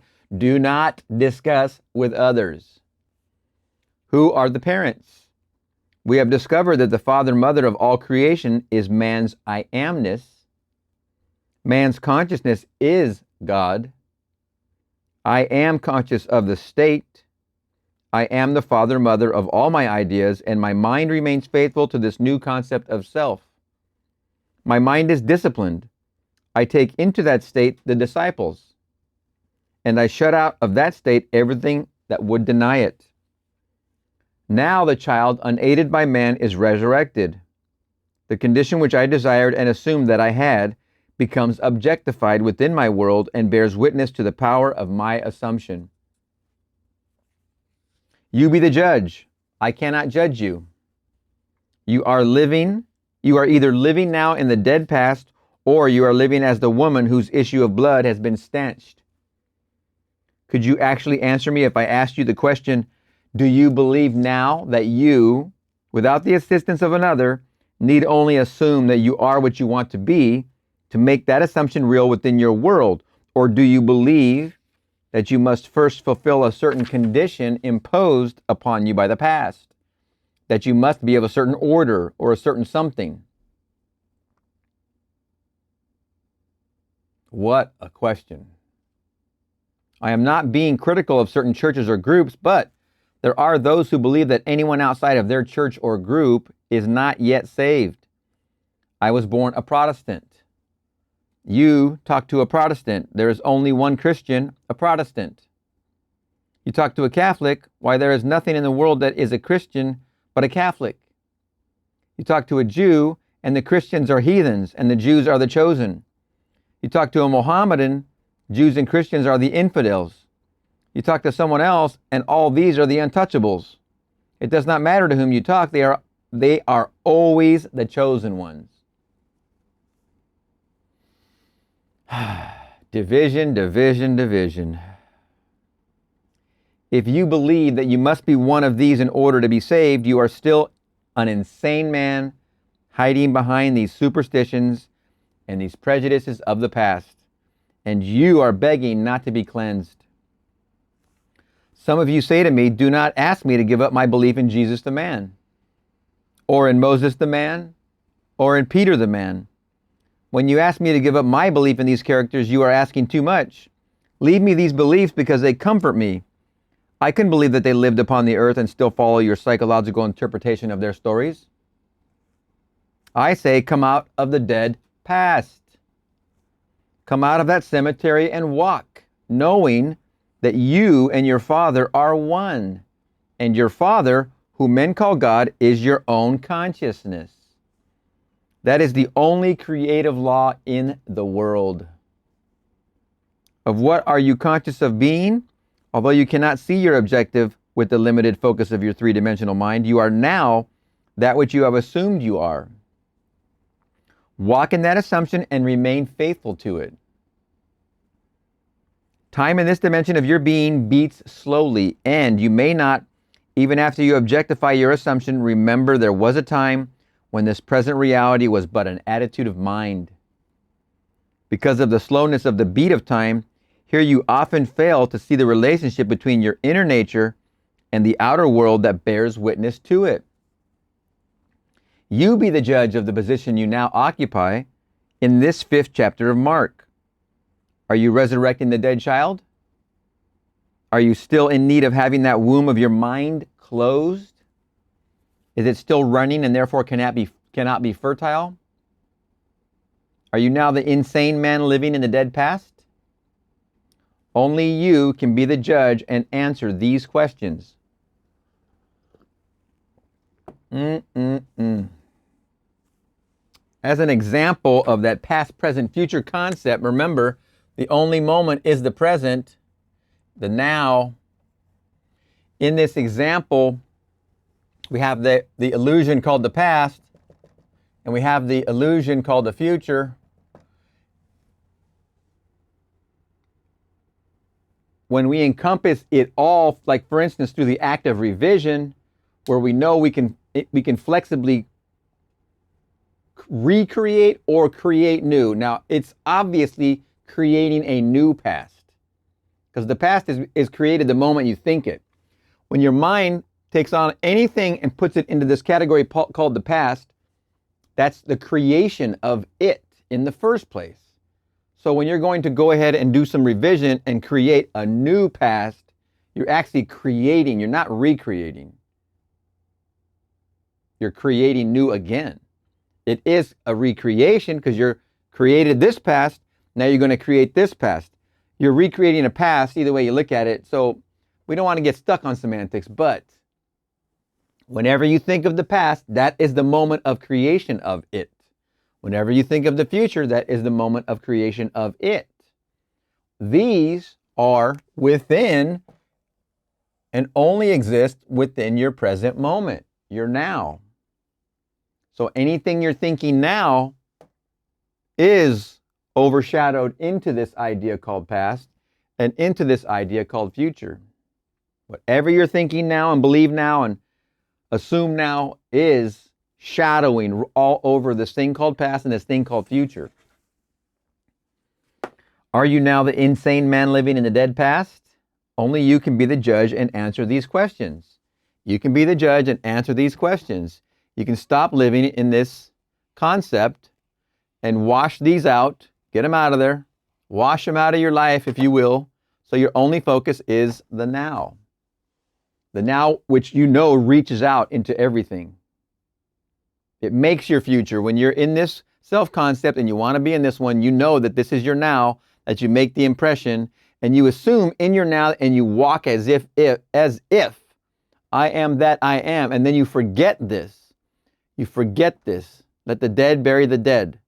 You now stay here. If you look back like Lot's wife, you shall be preserved.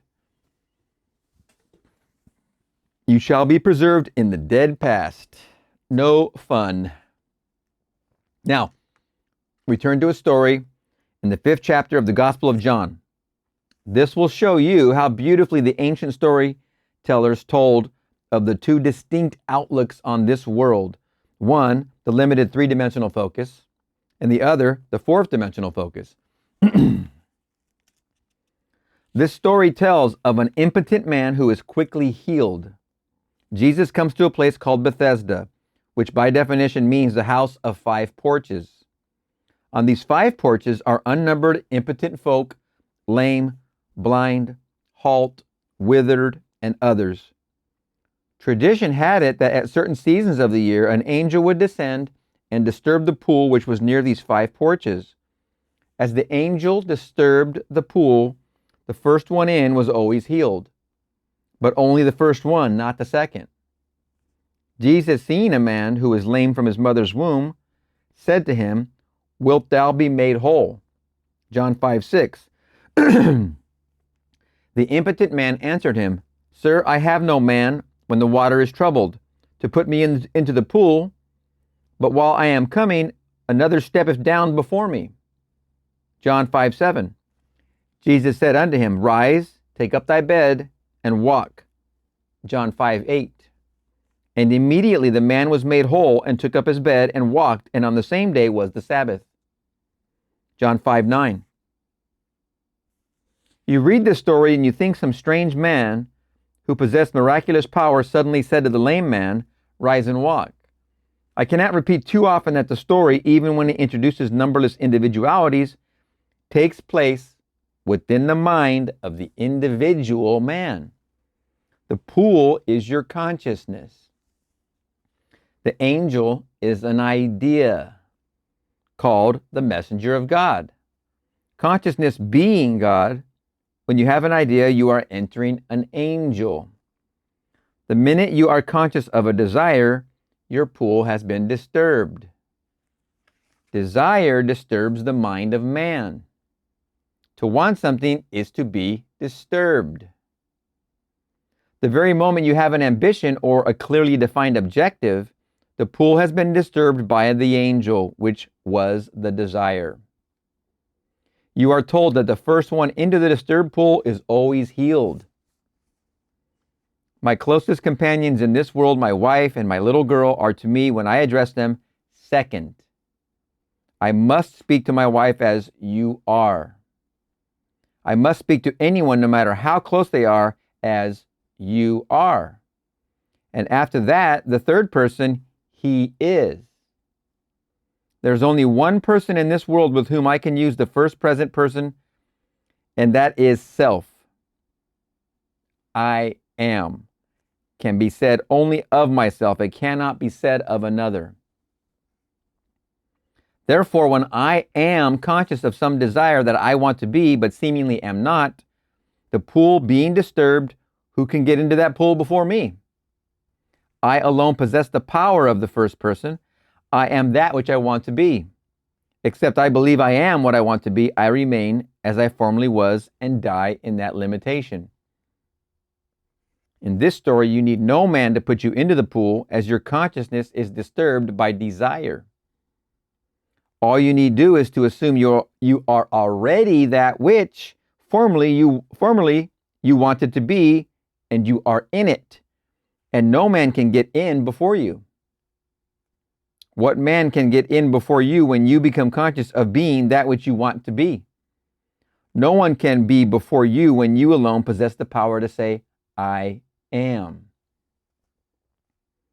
These are the two outlooks. You are now what your senses would deny. Are you bold enough to assume that you are already that which you want to be? If you dare assume you are already that which your reason and your senses now deny, then you are in the pool, and, unaided by a man, you too will rise and take your couch and walk. You are told it happened on the Sabbath. The Sabbath is only the mystical sense of stillness. When you are unconcerned, when you are not anxious, when you are not looking for results, knowing that signs follow and do not precede. The Sabbath is the day of stillness wherein there is no working. When you are not working to make it so, you are in the Sabbath. When you are not at all concerned about the opinion of others, when you walk as though you were, you cannot raise one finger to make it so, you are in the Sabbath. I cannot be concerned as to how it will be and still say I am conscious of being it. If I am conscious of being free, secure, healthy, and happy, I sustain these states of consciousness without effort or labor on my part. Therefore, I am in the Sabbath, and because it was the Sabbath, he rose and walked. The closure of an assumption. Wow. Very, very amazing. I love the past, the way he talked about the past in there. Very, very good story. Let's go to the next one. Our next story is from the 4th chapter of the Gospel of John. And it is one you have heard time and time again. Jesus comes to the well, and there's a woman called the woman of Samaria. And he said to her, "Give me to drink." John 4:7. Then saith the woman of Samaria unto him, "How is it that thou, being a Jew, askest drink of me, which am a woman of Samaria? For the Jews have no dealings with the Samaritans." John 4:9. Jesus answered and said unto her, "If thou knewest the gift of God, and who it is that saith to thee, Give me to drink, thou wouldest have asked of him, and he would have given thee living water." John 4:10. The woman, seeing that he has nothing with which to draw the water, and knowing the well is deep, says, "Art thou greater than our father Jacob, which gave us the well, and drank thereof himself, and his children, and his cattle?" John 4:12. Jesus answered and said unto her, "Whosoever drinketh of this water shall thirst again. But whosoever drinketh of the water that I shall give him shall never thirst. But the water that I shall give him shall be in him a well of water springing up into everlasting life." John 4:13 and 14. And what do you think this is? This is that very well discussed in that paragraph. "Whosoever drinketh of this water shall thirst again," which he said unto her, "but whosoever drinketh of the water that I shall give him shall never thirst." Drinking of the water, the psychological truth. "But the water that I shall give him shall be in him a well of water springing up into everlasting life." John 4:13, 14. Then he tells her all concerning herself and asks her to go and call her husband. She answered and said, "I have no husband." John 4:17. Jesus said unto her, "Thou hast well said, I have no husband, for thou hast had 5 husbands, and he whom thou now hast is not thy husband." John 4:17, 18. The woman, knowing this to be true, goes into the marketplace and tells the other, "I have met the Messiah." They ask her, "How do you know you have met the Messiah?" "Because he told me all the things that I have ever done," she replies. Here is a focus that takes in the entire past at least and tells her now concerning the future. Continuing with the story, the disciples come to Jesus and say, "Master, eat." John 4:31. But he said unto them, "I have meat to eat that ye know not of." John 4:32. When they speak of a harvest in 4 months, Jesus replies, "Say not ye, there are yet 4 months, and then cometh harvest. Behold, I say unto you, lift up your eyes and look on the fields, for they are white already to harvest." John 4:35. He sees things that people wait 4 months for or wait 4 years for. He sees them as now in a dimensionally larger world, existing now, taking place now. Let us go back to the first part of the story. The woman of Samaria is the three-dimensional you. The argument starts between what you want to be and what reason tells you that you are. The greater you tells you that if you would dare assume you are already what you want to be, you would become it. The lesser you, with its limited focus, tells you why you haven't a bucket, you haven't a rope, and the well is deep. How could you ever reach the depth of this state without the means to that end? You answer and say, if you only knew who asks of you to drink, you would ask of him. If you only knew what in yourself is urging upon you the embodiment of the state you now seek, you would suspend your little sight and let him do it for you. Where does the desire within you come from? I and my Father are one. My Father is greater than I. I and my Father are one. The desire comes from within. The desire is coming within you for a reason, a very specific reason. Repeating this sentence, this two sentences. You answer and say, if you only knew who asks of you to drink, you would ask of him. If you only knew what in yourself is urging upon you the embodiment of the state you now seek, you would suspend your little sight and let him do it for you. Then he tells you that you have 5 husbands and you deny it. But he knows far better than you that your 5 senses impregnate you morning, noon, and night with their limitations. They tell you what children you will bear tonight, tomorrow, and the days to come. For your 5 senses act like 5 husbands who constantly impregnate your consciousness, which is the great womb of God. Excuse me. And morning, noon, and night they suggest to you and dictate to you that which you must accept as true. He tells you the one you would like to have for your husband is not your husband. In other words, the 6th has not yet impregnated you. What you would like to be is denied by these 5, and they hold the power. They dictate what you will accept as true. What you would like to accept has not yet penetrated your mind and impregnated your mind with its reality. He whom you call husband is really not your husband. You are not bearing his likeness. To bear his likeness is proof that you are his wife. At least you have known him intimately. You are not bearing the likeness of the 6th. You are only bearing the likeness of the 5. Then one turns to me and tells me all I have ever known. I go back in my mind's eye, and reason tells me that all through my life, I have always accepted the limitations of my senses. I have always looked upon them as fact. And morning, noon, and night, I have borne witness to this acceptance.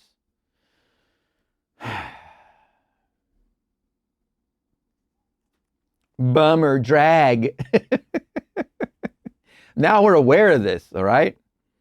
Reason tells me I have only known these 5 senses from the time I was born.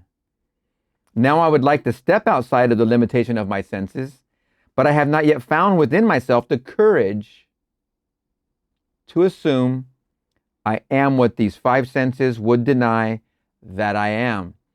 So here I remain, conscious of my task, but without the courage to step beyond the limitations of my senses and that which my reason denies. He tells these, I have meat ye know not of. I am the bread that droppeth down from heaven. I am the wine. I know what I want to be, and because I am that bread, I feast upon it. I assume that I am, and instead of feasting upon the fact that I am in this room, talking to you, and you are listening to me, and that I am in Los Angeles, I feast upon the fact that I am elsewhere. And I walk here as though I were elsewhere.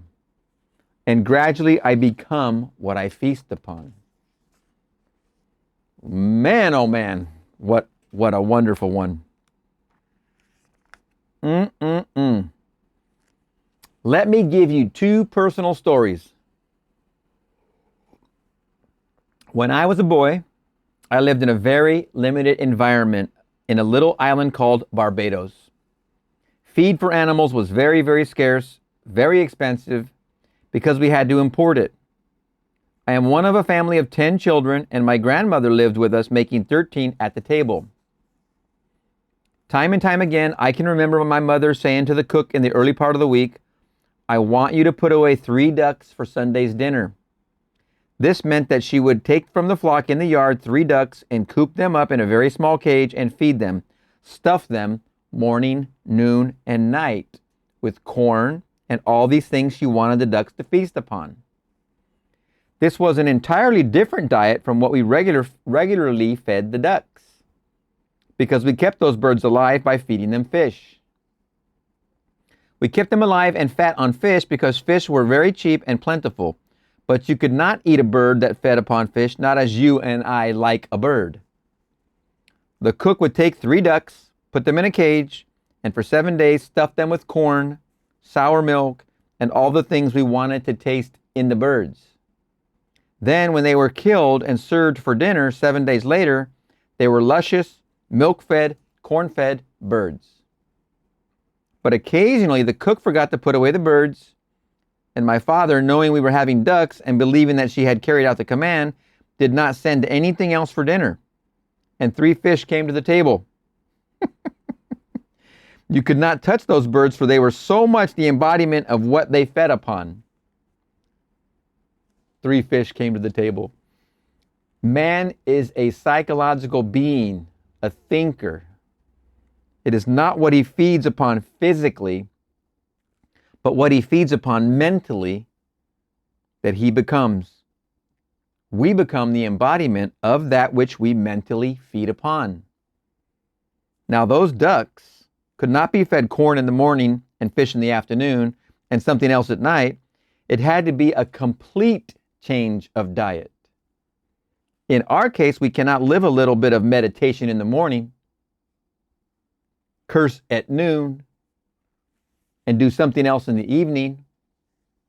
We have to go on a mental diet for a week. We must completely change our mental food. Whatsoever things are true, whatsoever things are honest, whatsoever things are just, whatsoever things are pure, whatsoever things are of good report, if there be any virtue and if there be any praise, think on these things. Philippians 4:8. The true mental diet. You get out what you put in.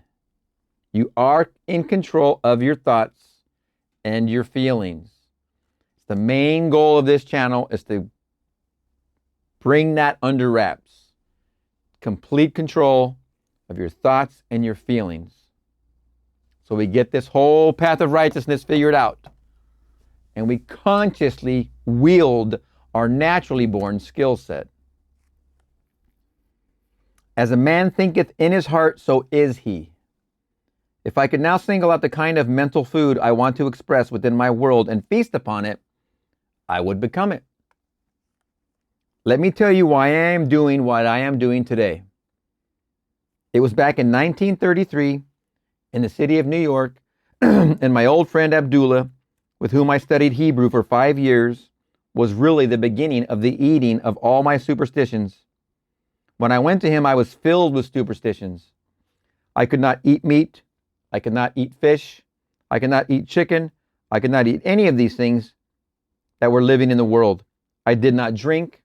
I did not smoke. And I was making a tremendous effort to live a celibate life. Whew, don't eat, don't smoke, what do you do? Man alive. Abdullah said to me, "I am not going to tell you you are crazy, Neville, but you are, you know. All these things are stupid." But I could not believe they were stupid. Just like my teachers, you always use the word stupid.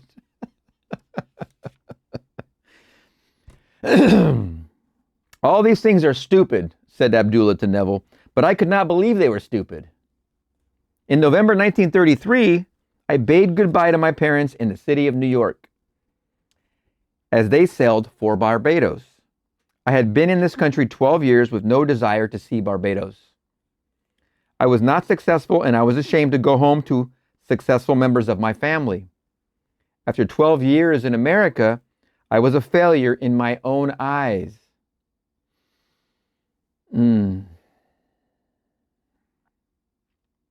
I was in the theater and made money one year and spent it in the next month.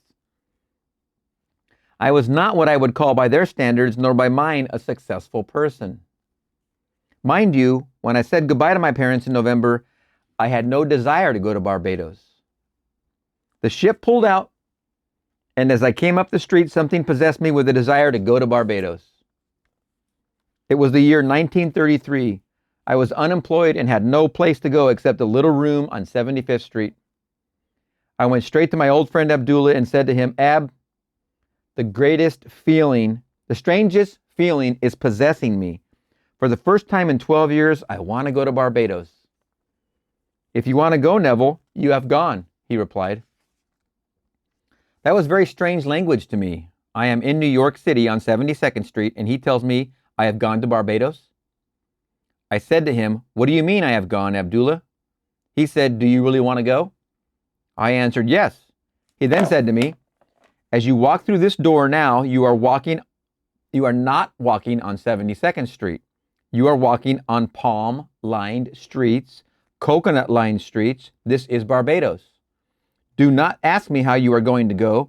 You are in Barbados. You do not say how when you are there. You are there. Now you walk as though you were there. I went out of his place in a daze. I am in Barbados. I have no money. I have no job. I am not even well clothed, and yet I am in Barbados. He was not the kind of person with whom you would argue, not Abdullah. In those early days with my teacher, it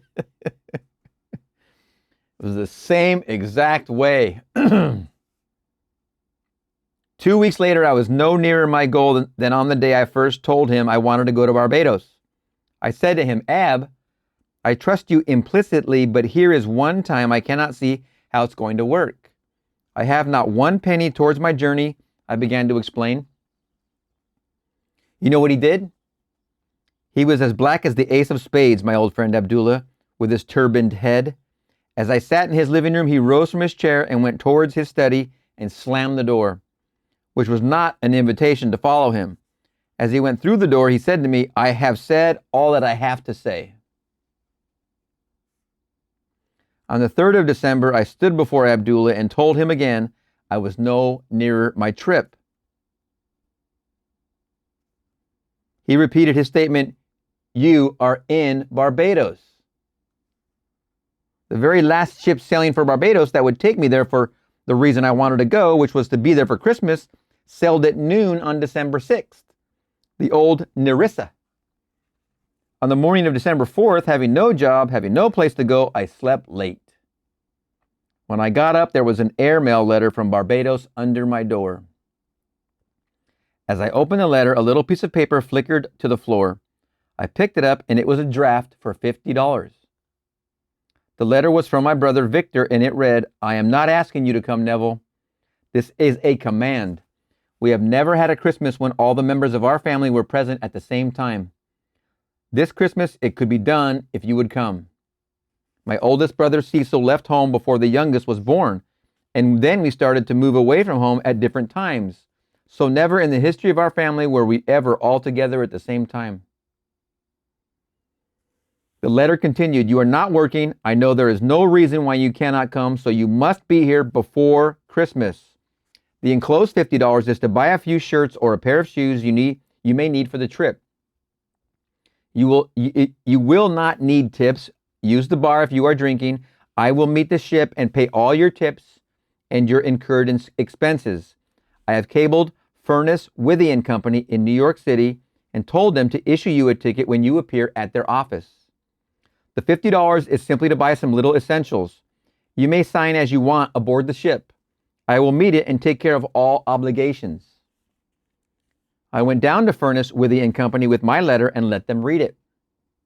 They said, "We received the cable, Mr. Goddard, but unfortunately we have not any space left on the December 6th sailing.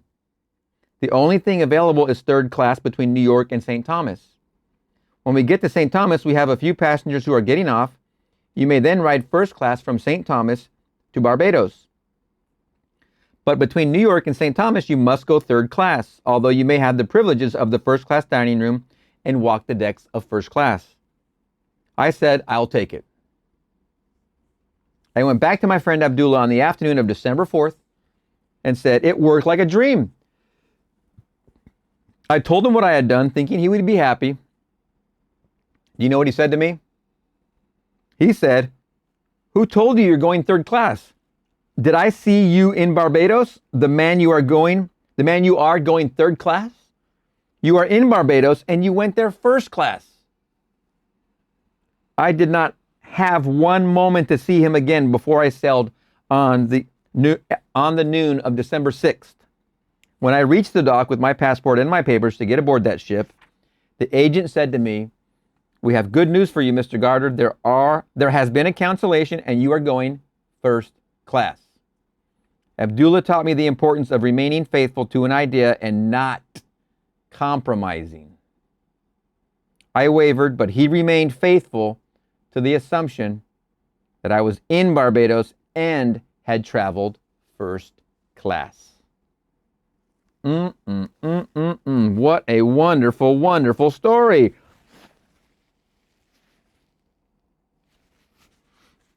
Excuse me.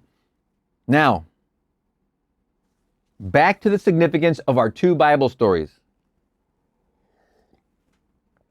The well is deep and you have no bucket.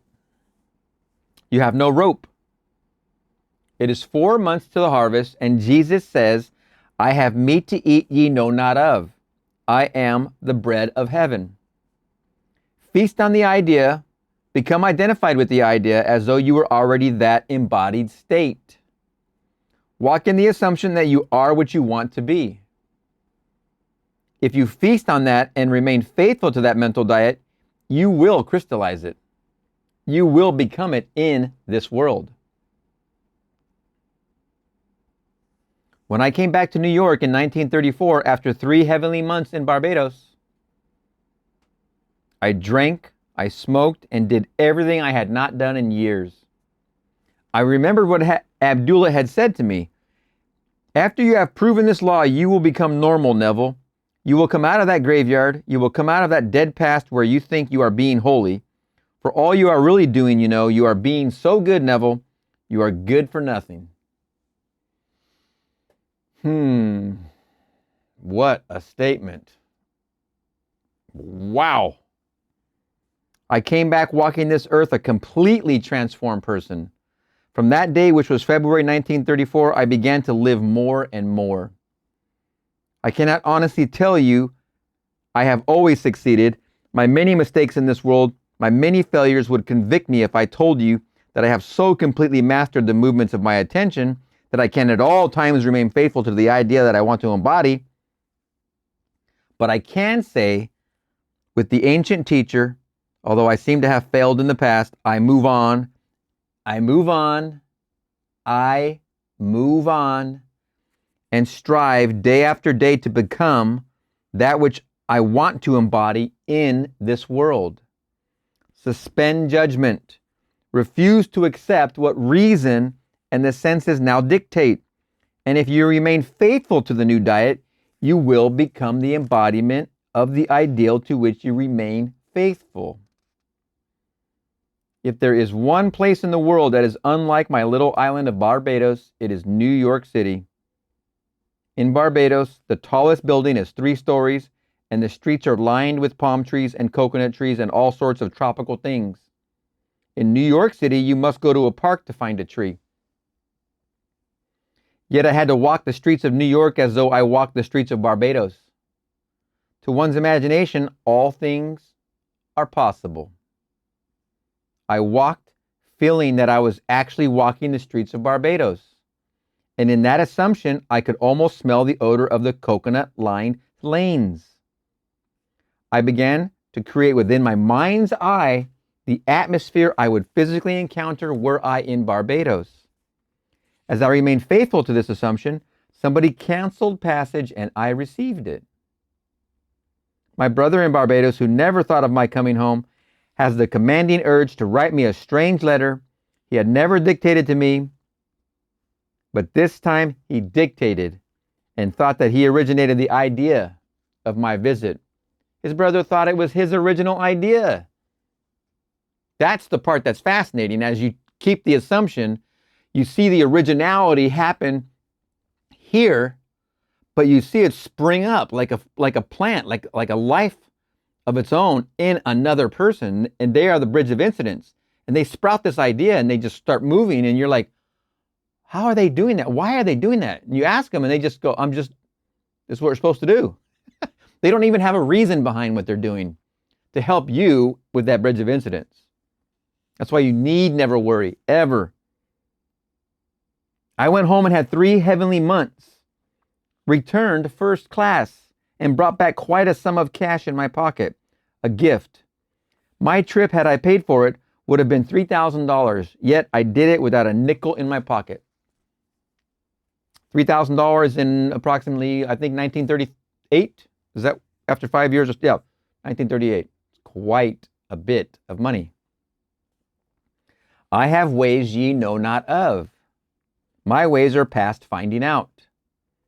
The dimensionally greater self took my assumption as the command and influenced the behavior of my brother to write that letter, influenced the behavior of someone to cancel that first-class passage, and did all the things necessary that would tend toward the production of the idea with which I was identified. I was identified with the feeling of being there. I slept as though I were there, and the entire behavior of man was molded in harmony with my assumption. I did not need to go down to Furnace, Withy & Company and beg them for a passage, asking them to counsel someone who was booked first class. I did not need to write my brother and beg him to send me some money or buy me a passage. He thought he originated the act. Actually, to this day, he believes that he initiated the desire to bring me home. My old friend Abdullah simply said to me, "You are in Barbados, Neville. You want to be there? Wherever you want to be, there you are. Live as though you are, and that you shall be." Take that advice from Abdullah right there. These are the 2 outlooks on the world possessed by every man. I do not care who you are. Every child born of woman, regardless of race, nation, or creed, possesses 2 distinct outlooks on the world. You are either the natural man, who receiveth not the things of the Spirit of God, because to you in the natural focus they are foolishness unto you, or you are the spiritual man, who perceiveth things outside of the limitations of your senses, because all things are now realities in a dimensionally larger world. There is no need to wait 4 months to harvest. You are either the woman of Samaria or Jesus at the well. You are the man waiting on the 5 porches for the disturbance and someone to push you in. Or you are the one who can command yourself to rise and walk in spite of others who wait. Are you the man behind the tombstones in the cemetery waiting and begging not to be clean because you do not want to be cleansed of your prejudices? One of the most difficult things for man to give up is his superstitions, his prejudice. He holds on to these as though they were the treasure of treasures.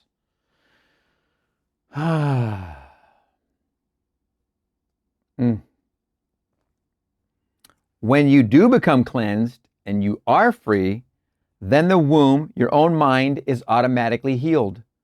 It becomes the prepared ground where seeds, your desires, can take root and grow into manifestation.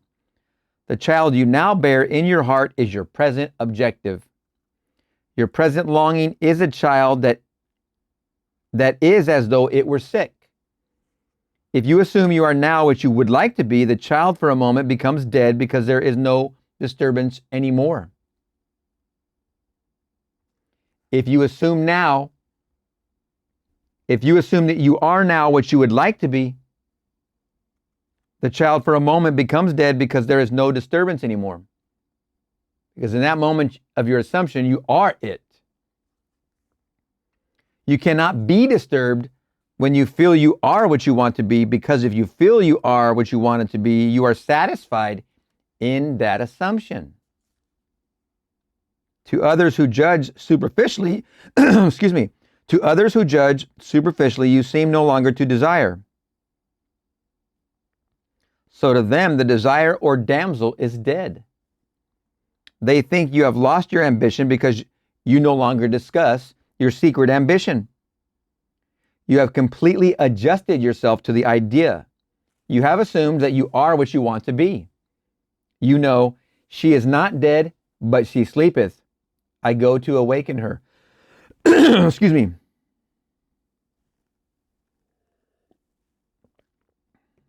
I walk in the assumption that I am. And as I walk, I quietly awaken her. Then when she awakens, I will do the normal, natural thing. I will give her to eat. I will not brag about it and tell others. I simply go and tell no man. I feed this state I now like with my attention. I keep it alive within my world by becoming attentive to it. Things that I am not attentive to fade and wither within my world, regardless of what they are. They are not just born and then remain unfed. I gave them birth by reason of the fact that I became conscious of being them. When I embody them within my world, that is not the end. That is the beginning. Now I am a mother who must keep alive this state by being attentive to it. The day that I am not attentive, I have withdrawn my milk from it, and it fades from my world as I become attentive to something else in my world. You can either be attentive to the limitations and feed these and make them mountains, or you can be attentive to your desires. But to become attentive, you must assume you are already that which you wanted to be. Although today we speak of a third dimensional and a fourth dimensional focus, do not think for one moment these ancient teachers were not fully conscious of these two distinct centers of thought within the minds of all men. They personified these two, and they tried to show man that the only thing which robs him of the man he could be is habit.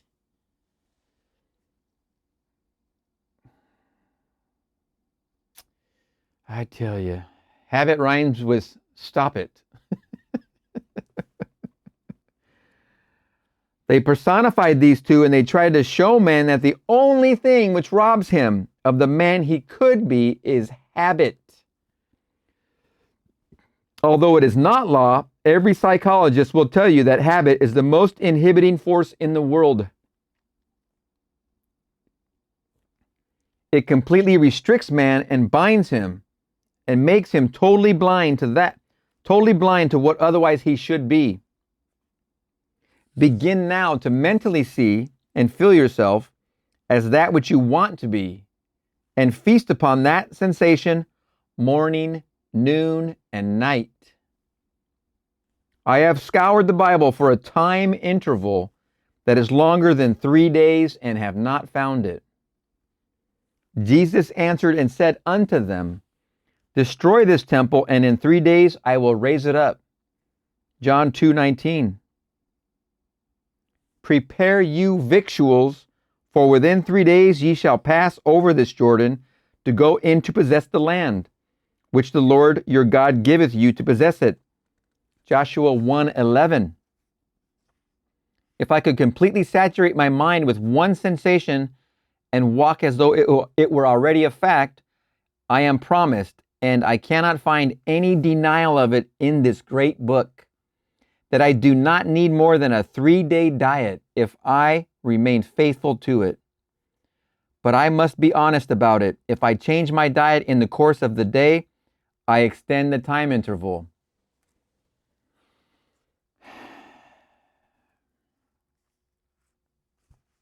You ask me, but how do I know about the interval? You yourself determine the interval. We have today in our modern world a little word which confuses most of us. I know it confused me until I dug deeper. The word is action. Action is supposed to be the most fundamental thing in the world. It is not an atom, it is more fundamental. It is not a part of an atom like an electron, it is more fundamental than that. They call it the fourth dimensional unit. The most fundamental thing in the world is action. You ask, what is action? Our physicists tell us that it is energy multiplied by time. We become more confused and say, energy multiplied by time, what does that mean? They answer, there is no response to a stimulus, no matter how intense the stimulus, unless it endures for a certain length of time. There must be a minimum endurance to the stimulus, or there is no response. On the other hand, there is no response to time unless there is a minimum degree of intensity.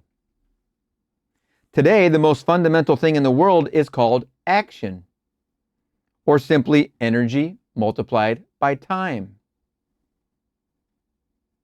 The Bible gives it as 3 days. The duration is 3 days for response in this world. If I would now assume I am what I want to be, and if I am faithful to it and walk as though I were, the very longest stretch given for its realization is 3 days. Is that not good news? If there is something tonight that you really want in this world, then experience in imagination what you would experience in the flesh were you to realize your goal and deafen your ears and blind your eyes to all that denies the reality of your assumption. If you do this, you would be able to tell me before I leave this city of Los Angeles that you have realized what was only a wish when you came here. Remember, this is Wednesday night of a 5-night, Monday through Friday. It will be my joy to rejoice with you in the knowledge that the child which was seemingly dead is now alive. This damsel really was not dead, she was only asleep. You fed her in this silence because you have meat no one else knows of. You gave her food and she became a resurrected living reality within your world. Then you can share your joy with me and I can rejoice in your joy. The purpose of these lessons is to remind you of the law of your own being, the law of consciousness. You are that law. You were only unconscious of its operation. You were only unconscious of its operation. You fed and kept alive the things you did not wish to express within this world. Enter the word habit. Take my challenge and put this philosophy to the test. If it does not work, you should not use it as a comforter. If it is not true, you must completely discard it. I know it is true. You will not know it until you try either to prove or disprove it. There it is. You will not know it until you try either to prove it or disprove it. Too many of us have joined isms, and we are afraid to put them to the test because we feel we might fail, and then where are we? Not really wanting to know the truth concerning it, we hesitate to be bold enough to put it to the test. You say, I know it would work in some other way.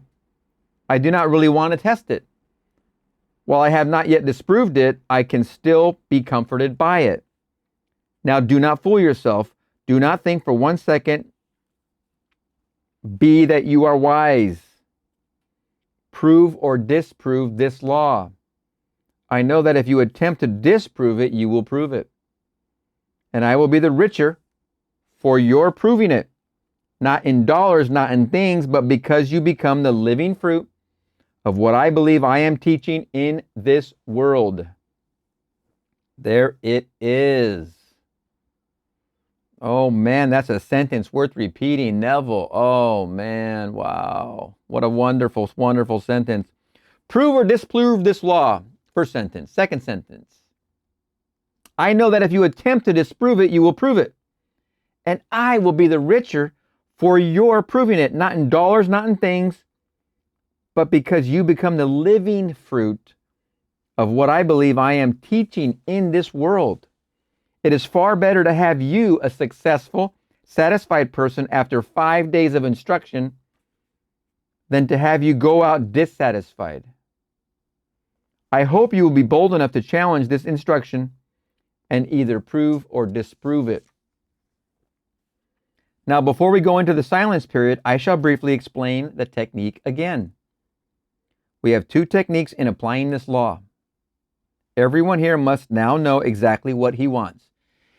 Everyone here must now know exactly what he wants.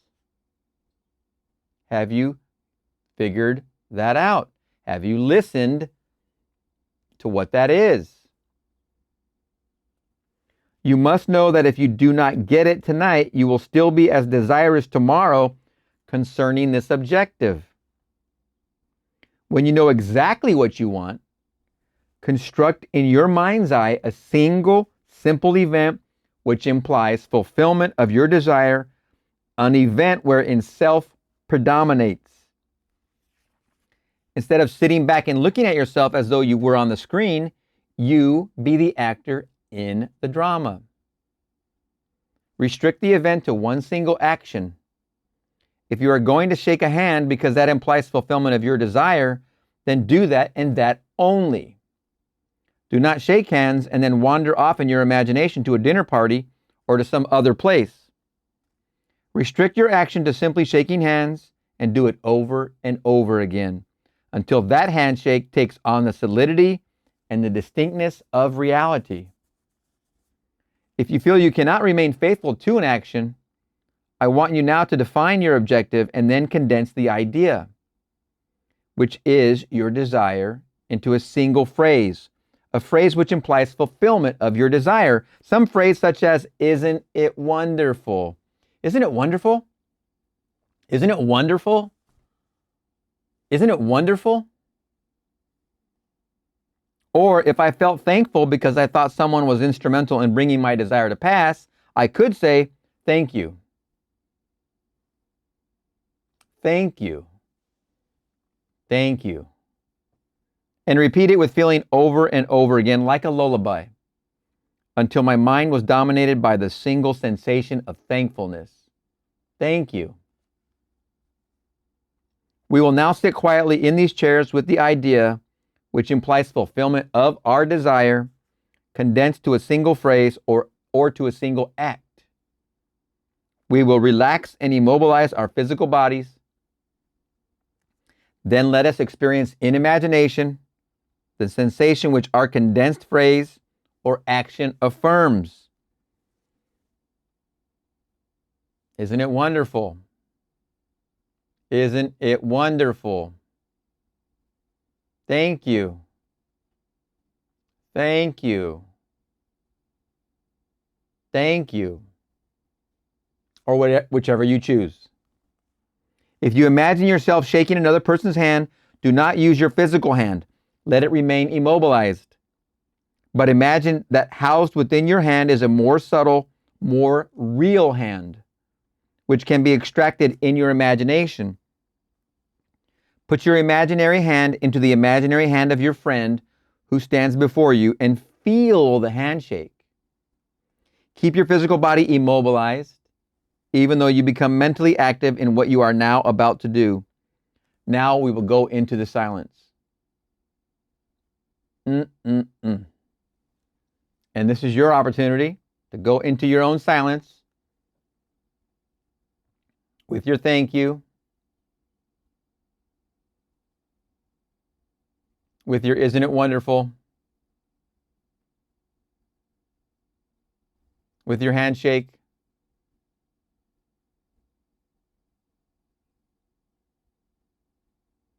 Wow.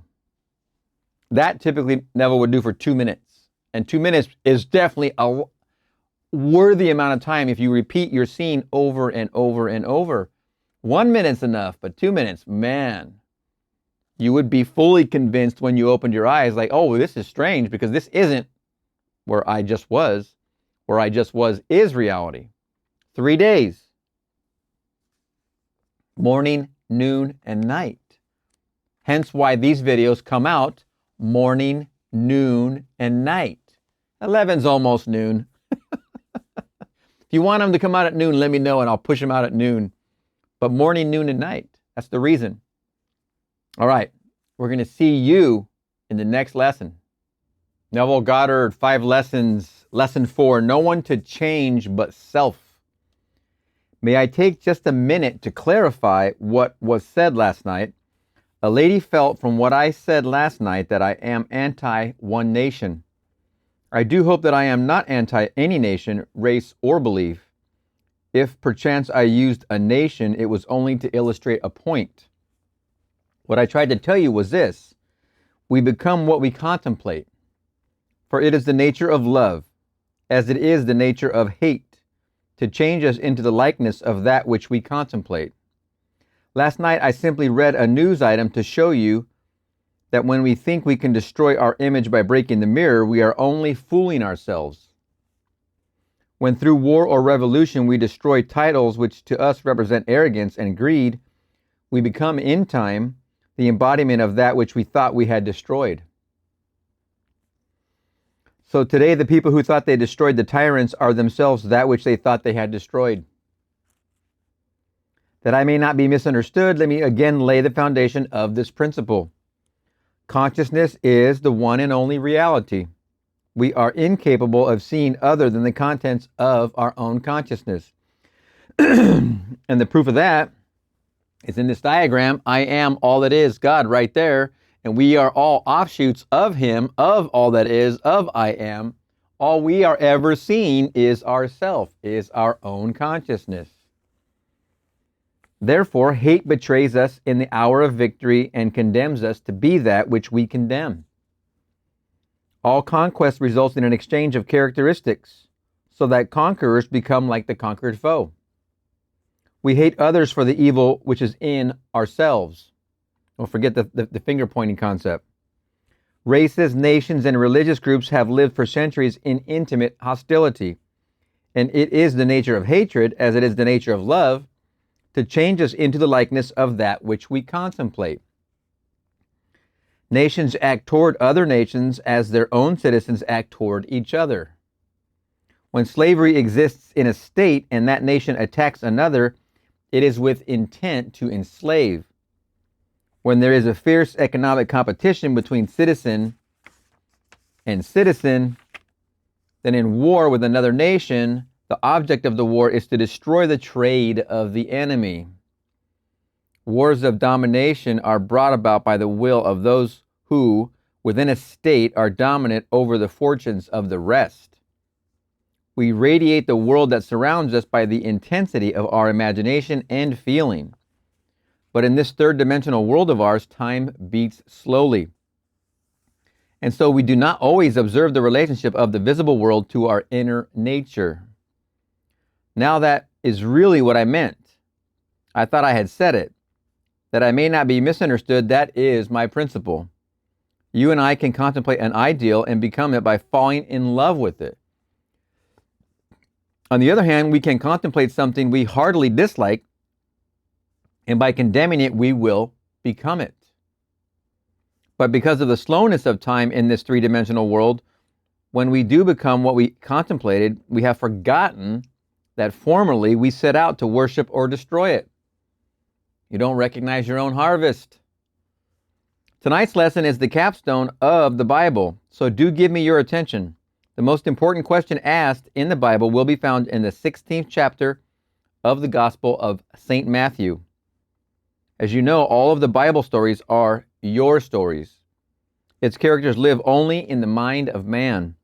They have no reference at all to any person who lived in time and space or to any event that ever occurred upon earth.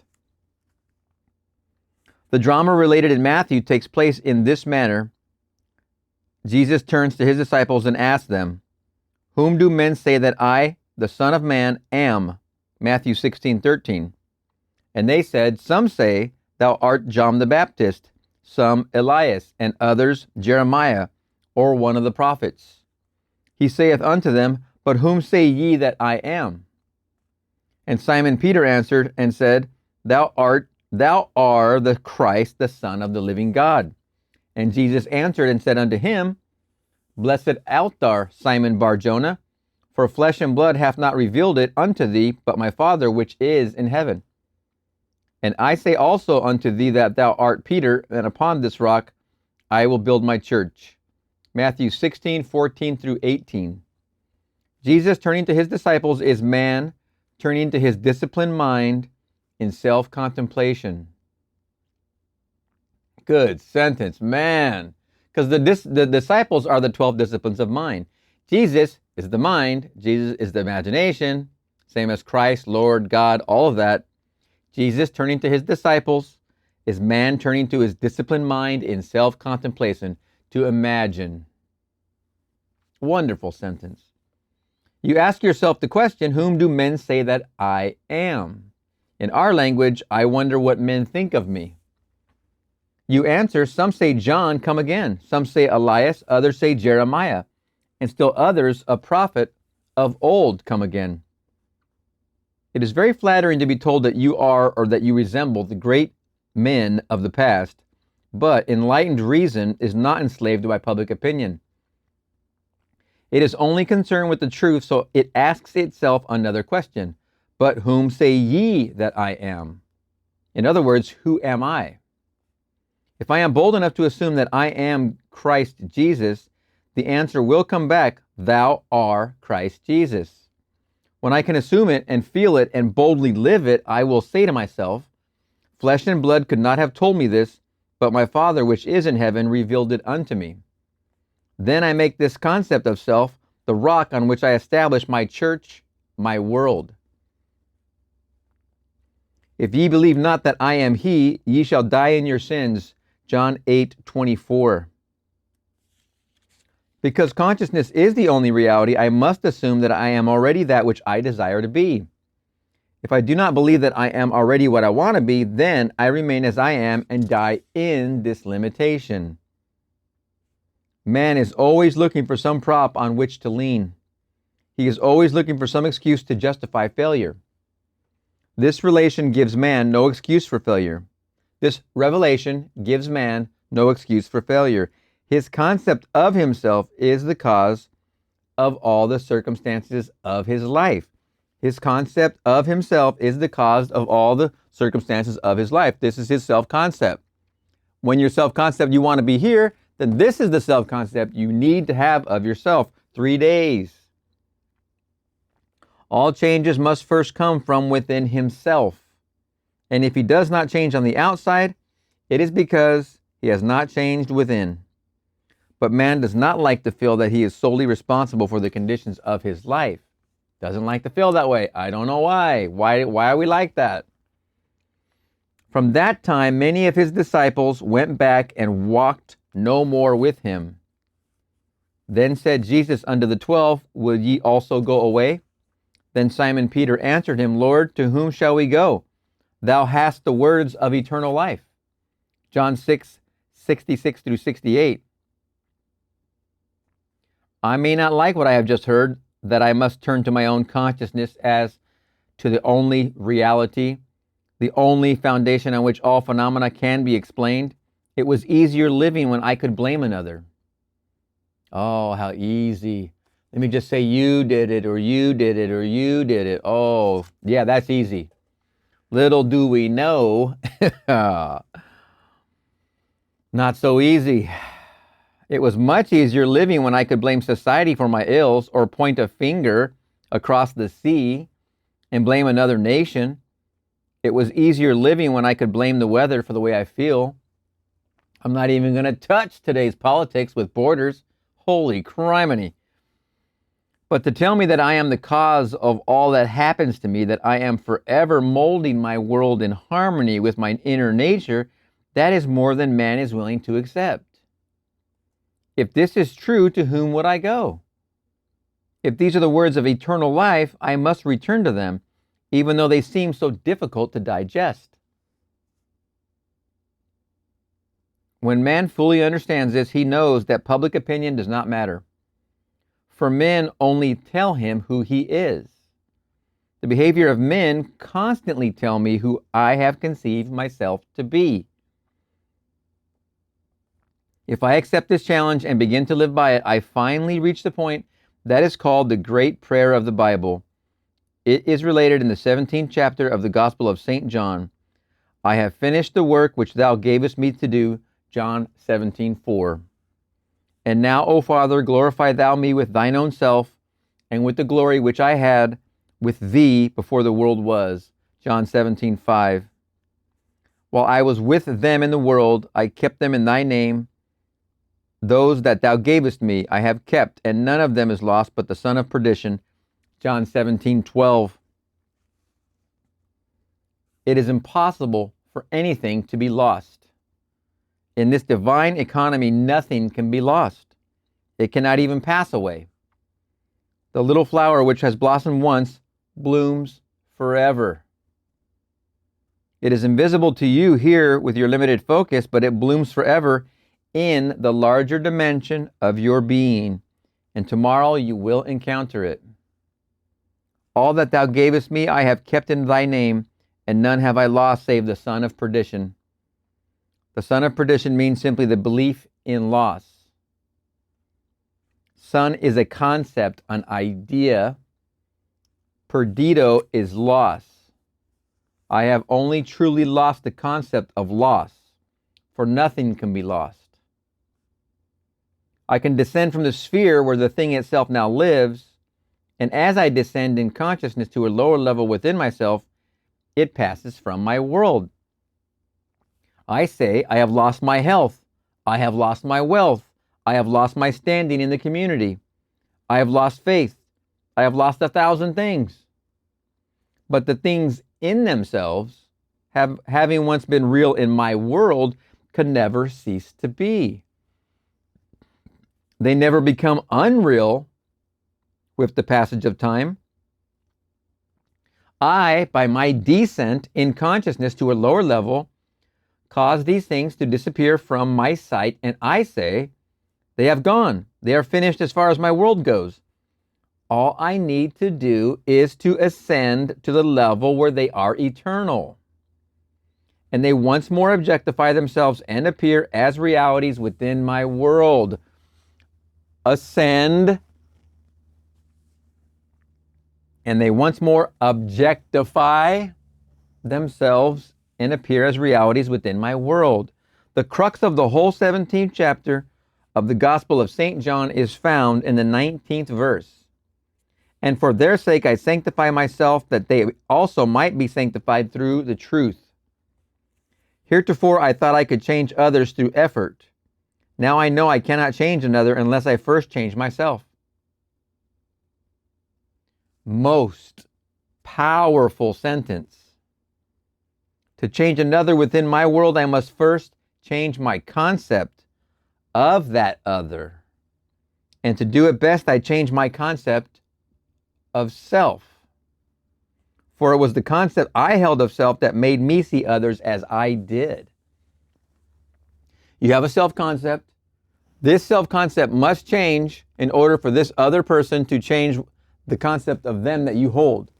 You hold them in this state here, but you want them to be promoted to this state. You change your concept of yourself and become this self, which also in turn changes their concept of self, which becomes this self. You sacrifice this self, become this self. They sacrifice this self and become this self. To change another within my world, I must first change my concept of that other. And to do it best, I change my concept of self. For it was the concept I held of self that made me see others as I did. As I change and I see that other in its promotion, her promotion, I change and become promoted. Had I a noble, dignified concept of myself, I never could have seen the unlovely in others. Instead of trying to change others through argument and force, let me but ascend in consciousness to a higher level, and I will automatically change others by changing self. There is no one to change but self. That self is simply your awareness. Your consciousness and the world in which it lives is determined by the concept you hold of self. It is to consciousness that we must turn as to the only reality, for there is no clear conception of the origin of phenomena except that consciousness is all and all is consciousness. You need no helper to bring you what you seek. Do not for 1 second believe that I am advocating escape from reality when I ask you to simply assume you are now the man or the lady you want to be.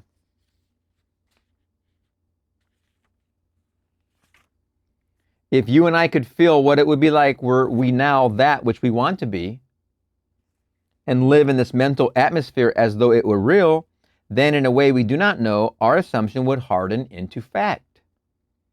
This is all we need do in order to ascend to the level where our assumption is already an objective, concrete reality. I need change no man. I sanctify myself, and in so doing, I sanctify others. To the pure, all things are pure. There is nothing unclean of itself, but to him that esteemeth anything to be unclean, to him it is unclean. Romans 14:14. There is nothing in itself unclean, but you, by your self-concept, by your concept of self, see things either clean or unclean. I and my Father are one. John 10:30. If I do not the works of my Father, believe me not. But if I do, though ye believe not me, believe the works, that ye may know and believe that the Father is in me, and I in him. John 10:37 and 38. He made himself one with God and thought it not strange or robbery to do the works of God. You always bear fruit in harmony with what you are. It is the most natural thing in the world for a pear tree to bear pears, an apple tree to bear apples, and for man to mold the circumstances of his life in harmony with his inner nature. I am the vine, ye are the branches. John 15:5. A branch has no life save it be rooted in the vine. All I need to do is to change the fruit, is to change the vine. You have no life in my world save that I am conscious of you. You are rooted in me, and like fruit, you bear witness of the vine that I am. There is no reality in the world other than your consciousness. Although you may now seem to be what you do not want to be, all you need do to change it and to prove the change by circumstances in your world is to quietly assume that you are that which you now want to be, and in a way you do not know, you will become it. There is no other way to change this world. I am the way. My I amness, my consciousness, is the way by which I change my world. As I change my concept of self, I change my world. When men and women help or hinder us, they only play the part that we, by our concept of self, wrote for them. And they play it automatically. They must play the parts they are playing because we are what we are. You will change the world only when you become the embodiment of that which you want the world to be. You have but one gift in this world that is truly yours to give, and that is yourself. Unless you yourself are that which you want the world to be, you will never see it in this world. Except ye believe not that I am he, ye shall die in your sins. John 8:24. Do you know that no two in this room live in the same world? We are going home to different worlds tonight. We close our doors on entirely different worlds. We rise tomorrow and go to work where we meet each other and meet others, but we live in different mental worlds, different physical worlds. I can only give what I am. I have no other gifts to give. If I want the world to be perfect, and who does not, I have failed only because I did not know that I could never see it perfect until I myself become perfect. If I am not perfect, I cannot see perfection. But the day that I become it, I beautify my world because I see it through my own eyes. Unto the pure, all things are pure. Titus 1:15.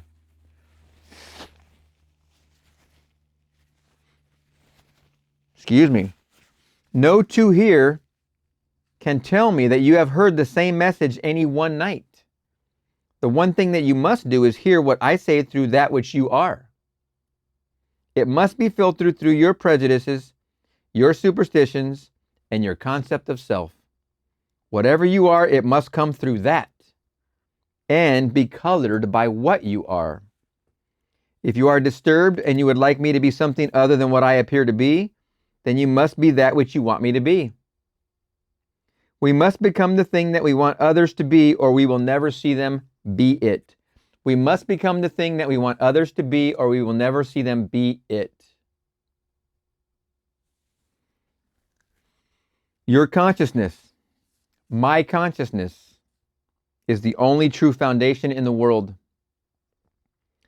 This is that which is called Peter in the Bible, not a man. This faithfulness that cannot turn to anyone, that cannot be flattered when you are told by men, you are John come again. That is very flattering to be told, you are John the Baptist come again, or the great prophet Elias, or Jeremiah. Then I deafen my ears to this very flattering little bit of news men would give me, and I ask myself, but honestly, who am I? If I can deny the limitations of my birth, my environment, and the belief that I am but an extension of my family tree, and feel within myself that I am Christ, and sustain this assumption until it takes a central place and forms the habitual center of my energy, I will do the works attributed to Jesus. Without thought or effort, I will mold a world in harmony with that perfection which I have assumed and feel springing within me. When I open the eyes of the blind, unstop the ears of the deaf, give joy for mourning and beauty for ashes, then and only then have I truly established this vine deep within. That is what I would automatically do were I truly conscious of being Christ. It is said of this presence, he proved that he was Christ by his works. Our ordinary alterations of consciousness as we pass from one state to another are not transformations because each of them is so rapidly succeeded by another in the reverse direction. But whenever our assumption grows so stable as to definitely expel its rivals, then that central habitual concept defines our character and is a true transformation. Jesus, or enlightened reason, saw nothing unclean in the woman taken in adultery. He said to her, hath no man condemned thee? John 8:10. She said, no man, Lord. And Jesus said unto her, neither do I condemn thee. Go and sin no more. John 8:11. No matter what is brought before the presence of beauty, it sees only beauty. Jesus was so completely identified with the lovely that he was incapable of seeing the unlovely. It gets that way. You start this unfoldment and you lose division, and then you're glad to see it go. You see everyone as your brother and sister, and all you see is lovely. It becomes the only thing in your vision. It's all lovely. When you and I really become conscious of being Christ, we too will straighten the arms of the withered and resurrect the dead hopes of men. We will do all the things that we could not do when we felt ourselves limited by our family tree. It is a bold step and should not be taken lightly, because to do it is to die. When you self-persuade that this person is this person, that this person has their new job, that this person is married, that this person is healthy, when you self-persuade, you sacrifice this self here and you become this self here. This person dies. This person lives, that this person may live also. We will do all the things that we could not do when we felt ourselves limited by our family tree. It is a bold step and should not be taken lightly, because to do it is to die. John, the man of three dimensions, is beheaded or loses his three-dimensional focus that Jesus, the fourth-dimensional self, may live. Any enlargement of our concept of self involves a somewhat painful parting with strongly rooted hereditary conceptions. The ligaments are strong that hold us in the womb of conventional limitations. All that you formerly believed, you no longer believe. You know now that there is no power outside of your own consciousness. Therefore, you cannot turn to anyone outside of self. You have no ears for the suggestion that something else has power in it. You just don't hear it anymore. You know the only reality is God, and God is your own consciousness. There is no other God. Therefore, on this rock you build the everlasting church and boldly assume you are this divine being, self-begotten because you dared to appropriate that which was not given to you in your cradle, a concept of self not formed in your mother's womb, a concept of self conceived outside of the offices of man. The story is beautifully told us in the Bible using the two sons of Abraham. One, the blessed Isaac, born outside of the offices of man, and the other, Ishmael, born in bondage. Sarah was much too old to beget a child, so her husband Abraham went in unto the bondservant Hagar, the pilgrim, and she conceived of the old man and bore him a son called Ishmael. Ishmael's hand was against every man, and every man's hand against him. Every child born of woman is born into bondage, born into all that his environment represents, regardless of whether it be the throne of England, the White House, or any great place in the world. Every child born of woman is personified as this Ishmael, the child of Hagar. But asleep in every child is the blessed Isaac, who is born outside the offices of man and is born through faith alone. This second child has no earthly father. He is self-begotten. What is the second birth? I find myself man. I cannot go back into my mother's womb. And yet I must be born a second time? Except a man be born again, he cannot enter the kingdom of God. John 3:3. I quietly appropriate that which no man can give me, no woman can give me. I dare to assume that I am God. This must be of faith. This must be of promise. Then I become the blessed. I become Isaac. As I begin to do the things that only this presence could do, I know that I am born out of the limitations of Ishmael. And I have become heir to the kingdom. Ishmael could not inherit anything, although his father was Abraham, or God. Ishmael did not have both parents of the godly. His mother was Hagar, the bondwoman, and so he could not partake of his father's estate. You are Abraham and Sarah, and contained within your own consciousness, there is one waiting for recognition. In the Old Testament, it is called Isaac, and in the New Testament, it is called Jesus, and it is born without the aid of man. No man can tell you that you are Christ Jesus. No man can tell you and convince you that you are God. You must toy with the idea and wonder what it would be like to be God. It's that simple. No clear conception of the origin of phenomena is possible except that consciousness is all and all is consciousness. Nothing can be evolved from man that was not potentially involved in his nature. The ideal we serve and hope to attain could never be evolved from us were it not potentially involved in our nature. Let me now retell and emphasize an experience of mine printed by me 2 years ago under the title, The Search. This book is 1948. That would be 1946 when it came out. It's on the channel. I think it will help you to understand this law of consciousness and show you that you have no one to change but self, for you are incapable of seeing other than the contents of your own consciousness.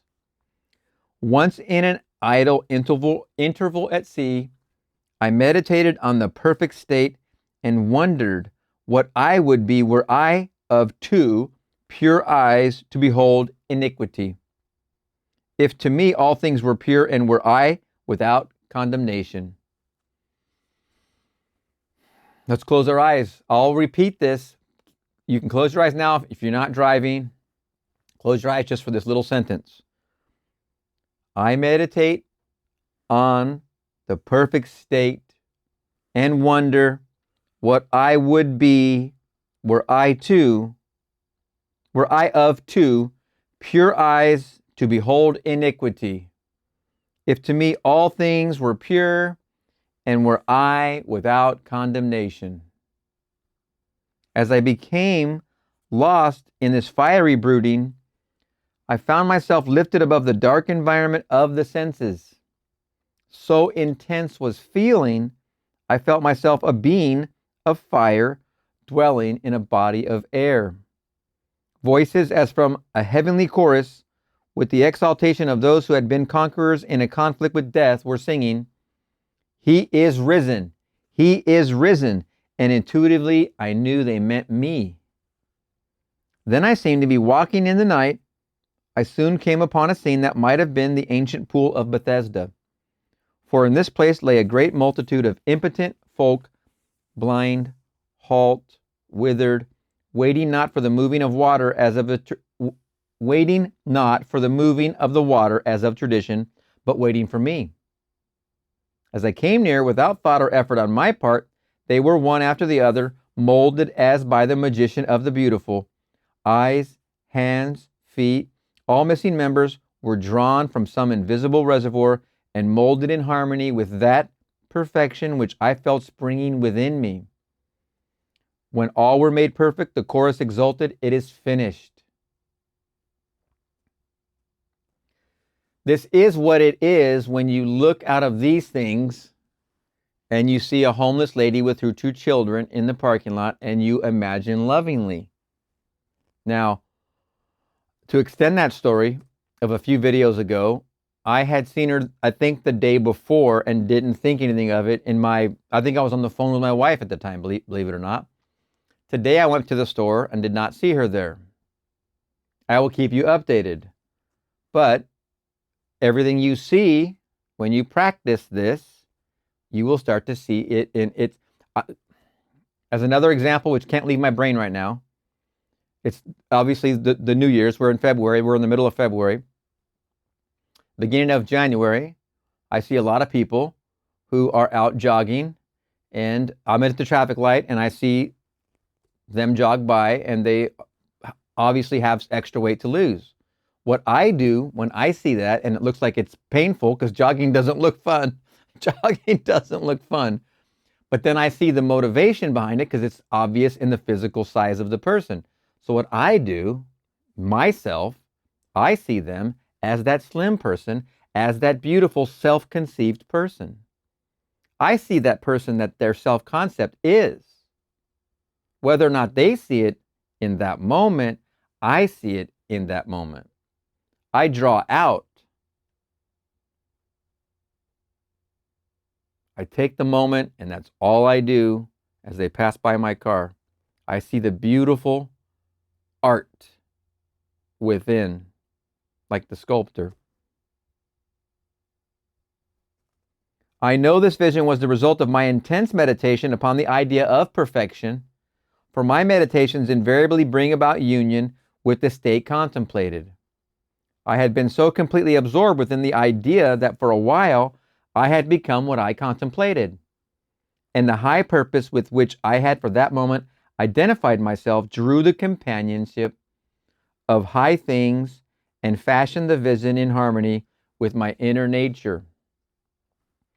Now, at each traffic light, if you're imagining the art in that person who's exercising, and you see the person that they are, that they're trying to get to, but you see them and you behold that in that person presently, how many times are you changing your self-concept?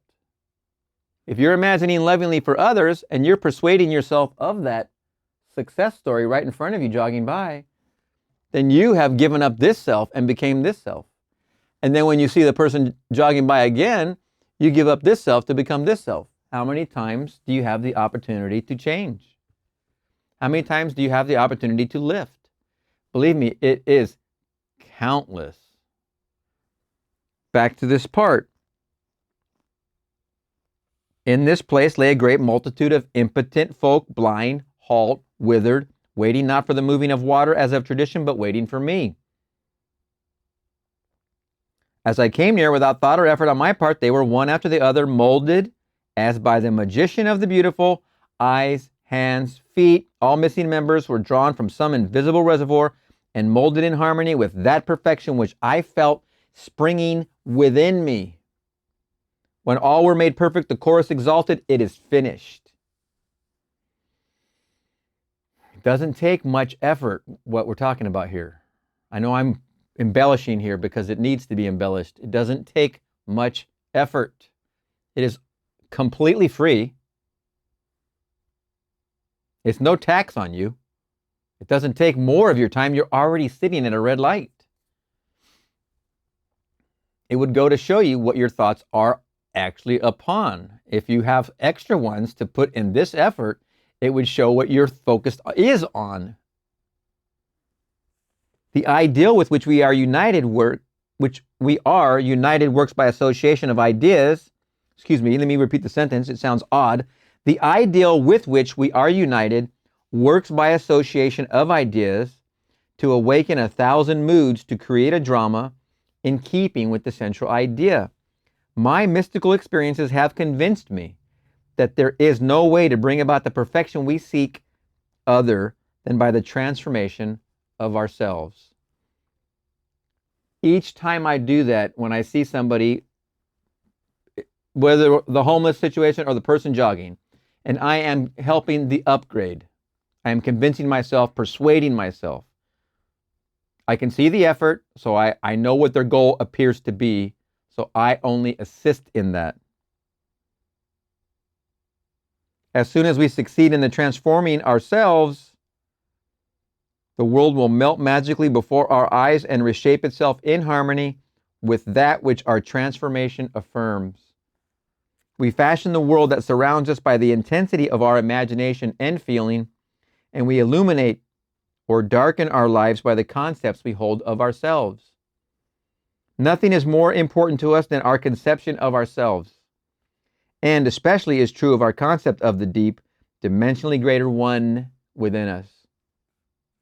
Those that help or hinder us, whether they know it or not, are the servants of that law, which shapes outward circumstances in harmony with our inner nature.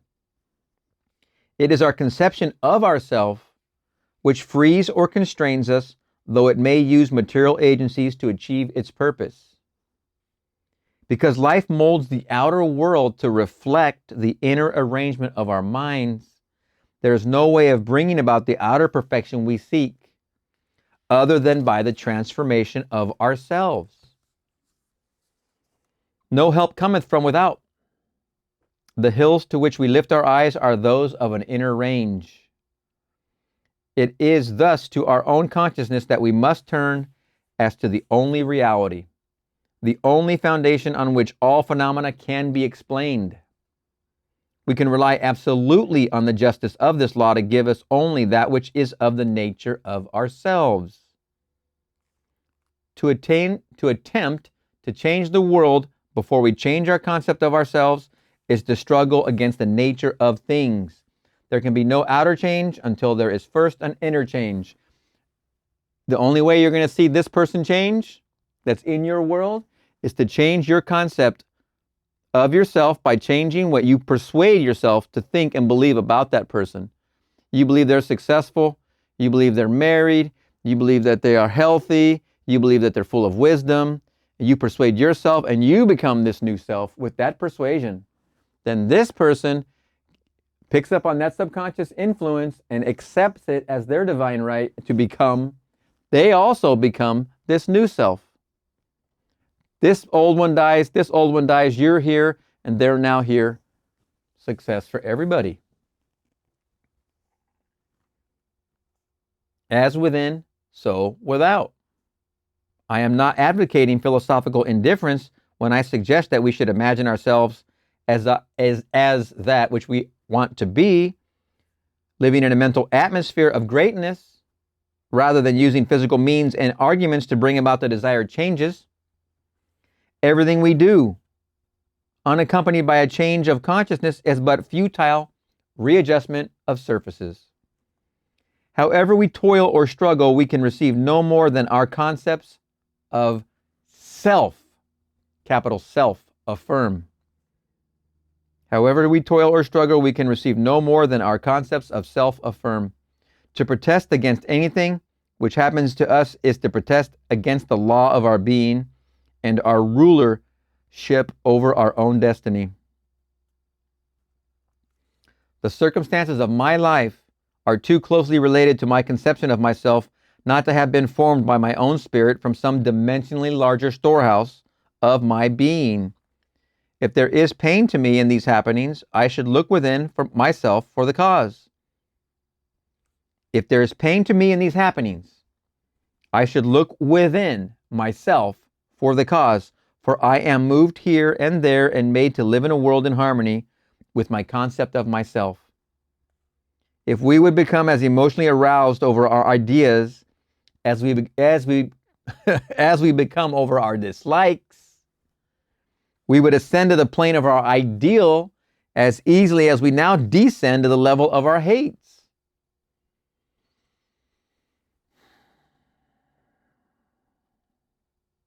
How much imagining lovingly can you do for anybody around you who is heavily steeped in politics?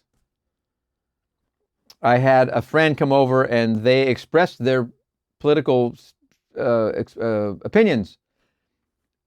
And as fast as I could deflect, like Wonder Woman's bracelets or like like the lightsaber on Star Wars, I mean, the bullets were coming at me, man. And it was intense. This paragraph sums it up. If we would become as emotionally aroused over our ideas as we become over our dislikes, we would ascend to the plane of our ideal as easily as we now descend to the level of our hates. Love and hate have a magical transforming power, and we grow through their exercise into the likeness of what we contemplate. By intensity of hatred, we create in ourselves the character we imagine in our enemies. Qualities die for want of attention, so the unlovely states might best be rubbed out by imagining beauty for ashes and joy for mourning, rather than by direct attacks on the state from which we would be free. Whatsoever things are lovely and of good report, think on these things, for we become that with which we are in rapport. There is nothing to change but our concept of self. As soon as we succeed in transforming self, our world will dissolve and reshape itself in harmony with that which our change affirms. And incidentally, in that conversation with all those bullets flying and fragments of opinion flying there and here and wherever else, I applied some bonding and rapport. I noticed when what I did was I immediately folded my arms, and then his arms were folded. And then what I did, and I was maybe half conscious of this, and then I put my hands in my pockets, and then his hands went to his pockets. I didn't even realize I was doing this until I was doing it, and then later, now telling you, I realized I did it. And then I changed the conversation from that political one to one where we're going to go to the Sierra Nevadas, on the next trip. Past the end of the summer. He goes every year. I was supposed to go this last year, but I didn't go, and I haven't gone in many years. But he goes every year annually. We started this tradition in the summer of '84, after the bulk of us graduated high school, and we talked about that first trip and second trip. I changed the conversation. First, I bonded in rapport. I got the bonding and rapport going by the movements of my body. His body became in unison. Then I knew we were in rapport. I've known him since I'm a kid, since grade school, maybe junior high school. So we have a history. So it's easy to get that rapport together. We've backpacked and camped and done all kinds of lived life together.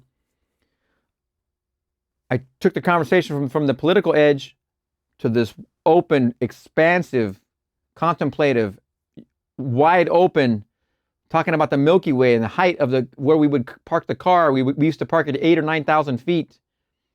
Then we would go camping and backpacking up. We would drive from midnight, arrive at 6 a.m., then put the backpacks on, no sleep at all, get straight up on at 8,000 feet, then hike up at least 2,000 or 3,000 more feet without sleeping, straight up, then hit the campsite, which was about 11,000 feet. Then we'd stay there for a week, probably 9 days, 7 or 9 days. Stoves and food and dehydrated food and cans and all this stuff. We'd stay up there for a week in the Sierra Nevadas. Fun times out of Bishop County. I took the conversation there, and we bonded in rapport of what was lovely. It was crass in the beginning, and it ended on a most expansive, enjoyable, infinite availability conversation. Limited in the beginning of the conversation, and the end of it. And I don't even know what I did until I'm telling you this now, because now in hindsight, I only recognize this in hindsight right now telling you. So it was one place. I changed here. I saw him reflecting. Then I expressed this other trip and the trip I want to go with him on, and it changed the whole thing. I changed. Then it changed him. Him is outside of me. You can only change the world if you change here.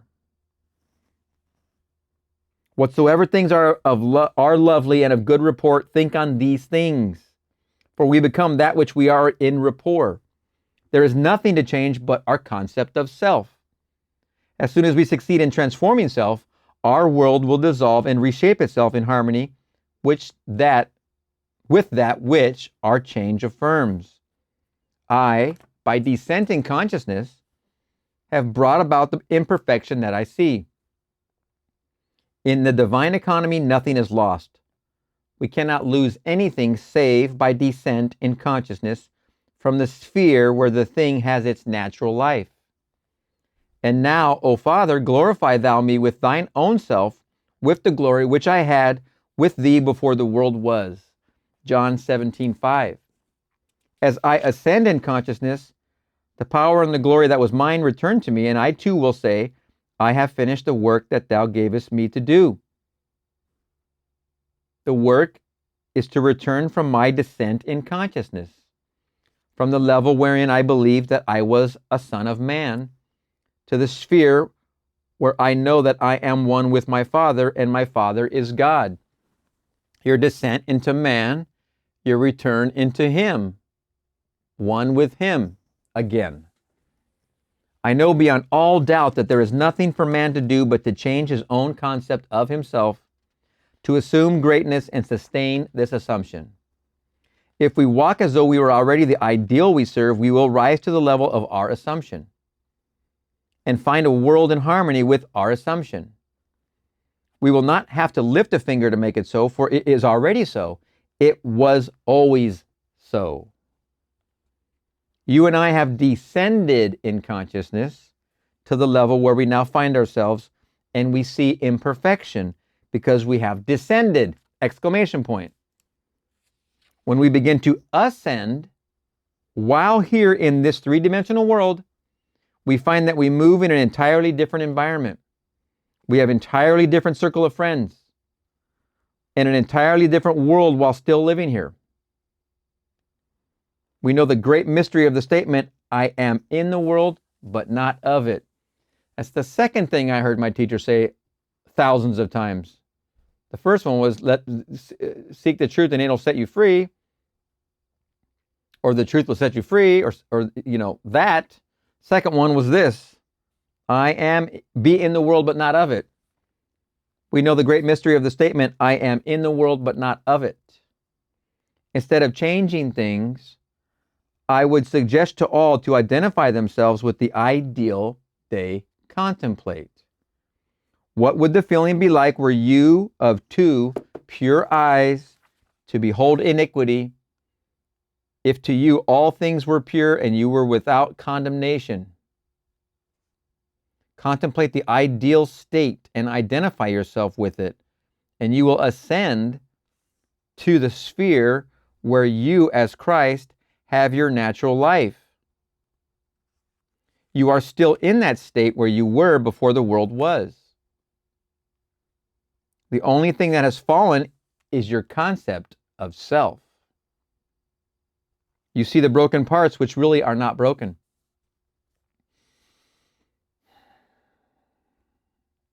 You are seeing them through distorted eyes, as though you were in one of those peculiar amusement galleries where a man walks before a mirror and he is elongated, yet he is the same man. Or he looks into another mirror and he is all big and fat. These things are seen today because man is what he is. Toy with the idea of perfection. Ask no man to help you, but let the prayer of the 17th chapter of the Gospel of St. John be your prayer. Appropriate the state that was yours before the world was. Know the truth of the statement, none have I lost save the son of perdition. Nothing is lost in all my holy mountain. The only thing that you lose is the belief in loss or the son of perdition. And for their sake I sanctify myself, that they also might be sanctified through the truth. John 17:19. There is no one to change but self. All you need to do to make men and women holy in this world is to make yourself holy. You are incapable of seeing anything that is unlovely when you establish within your own mind's eye the fact that you are in love. Ooh, man, I got to repeat that sentence. Don't want to mess this one up. This is a very important sentence. You are incapable of seeing anything that is unlovely when you establish within your own mind's eye the fact that you are lovely. It is far better to know this than to know anything else in the world. It takes courage, boundless courage, because many this night, after having heard this truth, will still be inclined to blame others for their predicament. Man finds it so difficult to turn to himself, to his own consciousness, as to the only reality. Listen to these words. No man can come to me except the Father which hath sent me draw him. John 6:44. I and my Father are one.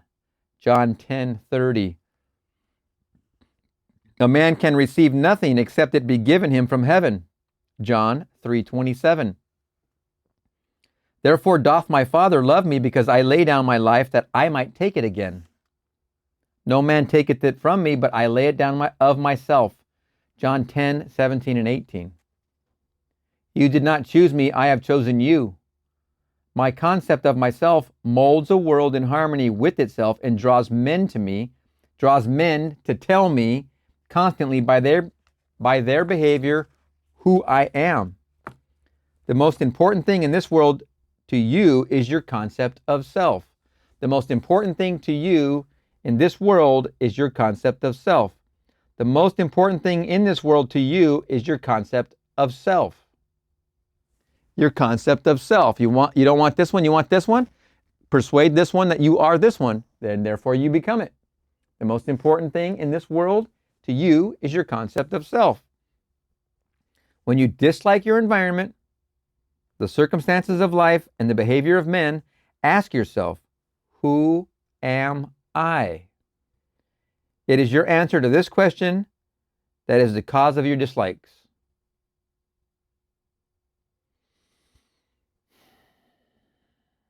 If you do not condemn self, there will be no man in your world to condemn you. If you are living in the consciousness of your ideal, you will see nothing to condemn. To the pure, all things are pure. Now, I would like to spend a little time making as clear as I can what I personally do when I pray. What I do when I want to bring about changes in my world. Get ready. This is Neville giving us some insight, special announcement, bulletin. You will find it interesting, and you will find that it works. No one here can tell me that they cannot do it. It is so very simple. All can do it. We are what we imagine we are. This technique is not difficult to follow, but you must want to do it. You cannot approach it without the attitude of mind, oh well, I'll try it. You must want to do it, because the mainspring of action is desire. Desire is the mainspring of all action. Now, what do I want? I must define my objective. For example, suppose I wanted now to be elsewhere. This very moment, I really desire to be elsewhere. I need not go through the door. I need not sit down. I need do nothing but stand just where I am and with my eyes closed, assume that I am actually standing where I desire to be. Then I remain in this state until it has the feeling of reality. Were I now elsewhere, I could not see the world as I now see it from here. The world changes in its relationship to me as I change my position in space. So I stand right here, close my eyes, and imagine I am seeing what I would see were I there. I remain in it long enough to feel it to be real. I cannot touch the walls of this room from here. But when you close your eyes and become still, you can imagine and feel that you touch it. You can stand where you are and imagine you are putting your hand on that wall to prove you really are. Put it there and slide it up and feel the wood. You can imagine you are doing it without getting off your seat. You can do it and you will actually feel it, and if you become still enough and intense enough. I stand where I am and I allow the world that I want to see and to enter physically to come before me as though I were there now. In other words, I bring elsewhere here by assuming that I am there. Is that clear? I let it come up. I do not make it come up. I simply imagine I am there and let it happen. If I want a physical presence, I imagine he is standing here and I touch him. All through the Bible, I find these suggestions. He placed his hands upon them. He touched them. If you want to comfort someone, what is the automatic feeling? To put your hand on them. You cannot resist it. You meet a friend and the hand goes out automatically. You either shake hands or put your hand on his shoulder. Suppose you were now to meet a friend you have not seen for a year and he is a friend of whom you are very fond. What would you do? You would embrace him, wouldn't you? Or you would put your hand upon him. In your imagination, bring him close enough to put your hand upon him and feel him to be solidly real. Restrict the action to just that. You will be amazed at what happens. From then on, things begin to move. Your dimensionally greater self will inspire in all the ideas and actions necessary to bring you into physical contact. It works that way. Every day I put myself into the drowsy state. It is a very easy thing to do, but habit is a strange thing in man's world. It is not law, but habit acts as though it were the most compelling law in the world. We are creatures of habit. If you create an interval every day into which you put yourself into the drowsy state, say 3 o'clock in the afternoon, you do not know, if you create an interval every day into which you put yourself into the drowsy state, say at 3 o'clock in the afternoon, do you know at that moment every day you will feel drowsy? You try it for 1 week and see if I am not right. I, for one, am a person who takes naps, and I believe it's time for my nap. I've already passed it, but I'm good. It is true. I just start to feel tired. I'm like, man, it's time for a nap. I just got to go take a nap. You sit down for the purpose of creating a state akin to sleep as though you were sleepy. But do not push the drowsiness too far, just far enough to relax and leave you in control of the direction of your thoughts. You try it for 1 week, and every day at that hour, no matter what you are doing, you will hardly be able to keep your eyes open. If you know the hour when you will be free, you can create it. I would not suggest that you do it lightly. Another warning, don't take this lightly, because you will feel very, very sleepy and you may not want to. I have another way of praying. In this case, I always sit down and I find the most comfortable armchair imaginable, or I lie flat on my back and relax completely. Make yourself comfortable. You must not be in any position where the body is distressed. Always put yourself into a position where you have the greatest ease. That is the first stage. To know what you want is the start of prayer. To know what you want is the start of prayer. To know what you want is the start of prayer. Secondly, you construct in your mind's eye one single little event which implies that you have realized your desire. I always let my mind roam on many things that could follow the answered prayer, and I single out one that is most likely to follow the fulfillment of my desire.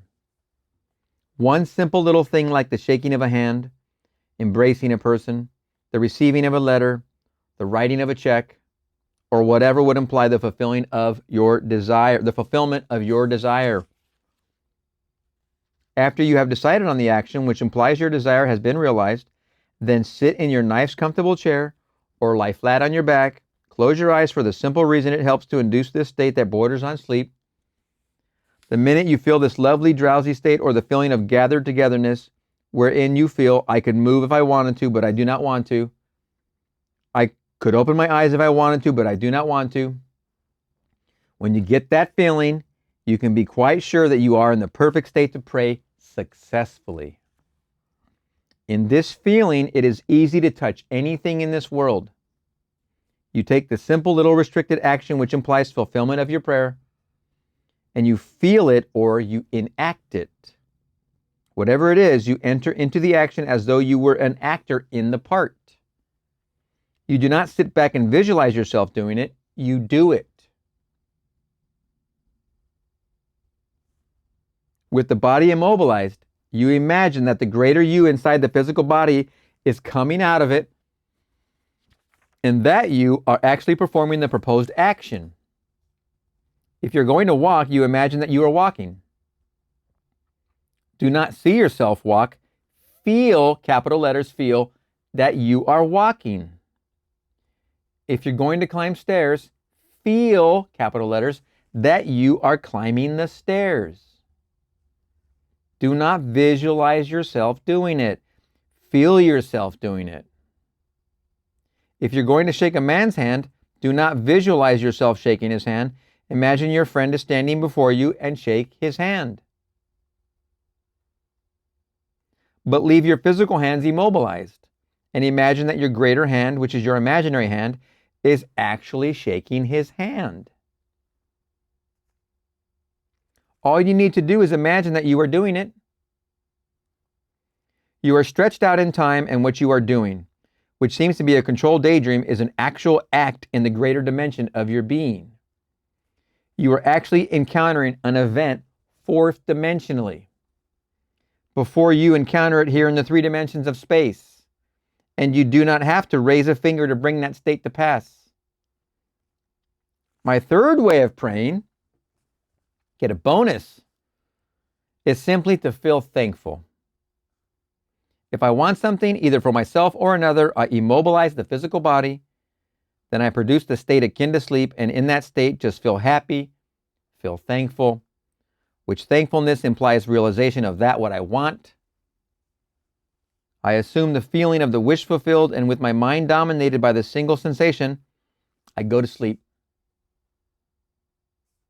Very, very key point right there. Little kind of a key point. With my mind dominated by the feeling of the wish fulfilled, and with my, I'm repeating this line, with my mind dominated by the single sensation, I go to sleep. I need do nothing to make it so, because it is so. My feeling of the wish fulfilled implies it is done. That was a nice little bonus one right there. That actually is, I'm going to use that this evening. A single sensation dominates the mind if you pray successfully. What would I feel like now were I what I want to be? When I know what the feeling would be like, I then close my eyes and lose myself in that single sensation, and my dimensionally greater self builds a bridge of incident to lead me from this present moment to the fulfillment of my mood. That is all you need do. But people have a habit of slighting the importance of simple things. We are creatures of habit, and we are slowly learning to relinquish our previous concepts. But the things we formerly lived by still in some way influence our behavior. Here is a story from the Bible that illustrates my point. It is recorded that Jesus told his disciples to go to the crossroads, and there they would find a colt, a young colt, not yet ridden by a man, to bring the colt to him, and if any man ask, "Why do you take this colt?" say, "The Lord has need of it." They went to the crossroads and found the colt and did exactly as they were told. They brought the unbridled ass to Jesus, and he rode it triumphantly into Jerusalem. The story has nothing to do with a man riding on a little colt. You are Jesus of the story. The colt is the mood you are going to assume. That is the living animal not yet ridden by you. What would the feeling be like were you to realize your desire? A new feeling, like a young colt, is a very difficult thing to ride unless you ride him with a disciplined mind. If I do not remain faithful to the mood, the young colt throws me off. Every time you become conscious that you are not faithful to this mood, you have been thrown from the colt. Discipline your mind that you may remain faithful to a high mood and ride it triumphantly into Jerusalem, which is fulfillment, or the city of peace.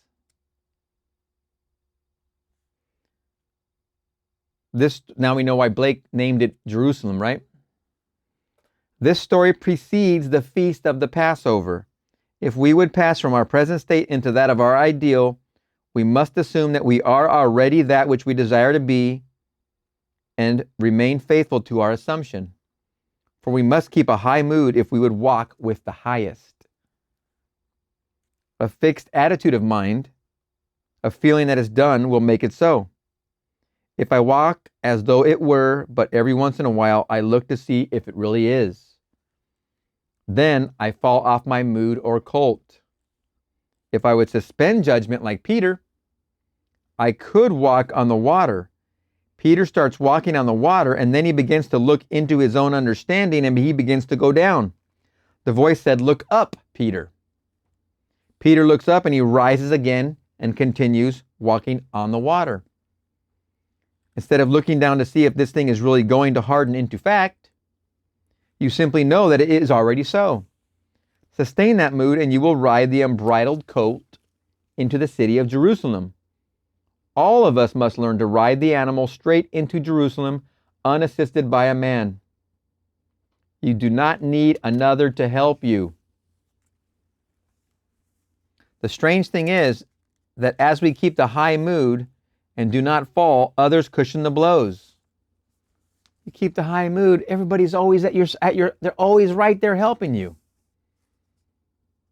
The strange thing is, as we keep the high mood and do not fall, others cushion the blows. They spread the palm leaves before me to cushion my journey. I do not have to be concerned. This is so true, man. So true. The shocks will be softened as I moved into the fulfillment of my desire. My high mood awakens in others the ideas and actions which tend towards the embodiment of my mood. If you walk faithful to a high mood, there will be no opposition and no competition. The test of a teacher or a teaching is to be found in the faithfulness of the taught. I am leaving here on Sunday night. Do remain faithful to this instruction. If you look for causes outside the consciousness of man, then I have not convinced you of the reality of consciousness. If you look for excuses for failure, you will always find them, for you find what you seek. If you seek an excuse for failure, you will find it in the stars, in the numbers, in the teacup, or most any place. The excuse will not be there, but you will find it to justify your failure. Successful business and professional men and women know this law works. You will not find it in gossip groups, but you will find it in courageous hearts. Man's eternal journey is for one purpose, to reveal the Father. He comes to make visible his Father. And his Father is made visible in all the lovely things of this world. All the things that are lovely, that are of good report, ride these things and have no time for the unlovely in this world, regardless of what it is. Big key point right there. Let me say it again. All the things that are lovely, that are of good rapport, ride these things and have no time for the unlovely in this world, regardless of what it is.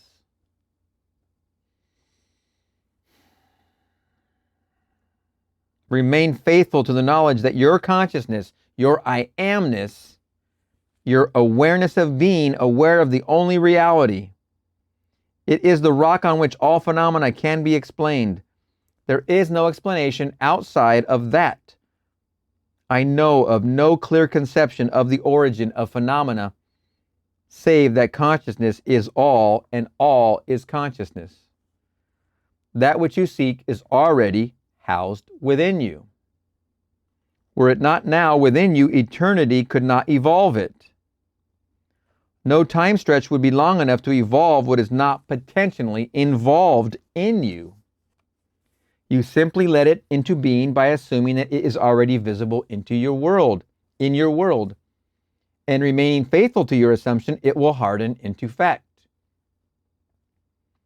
Your Father has unnumbered ways of revealing your assumption. Fix this in your mind and always remember, an assumption, though false, if sustained, will harden into fact.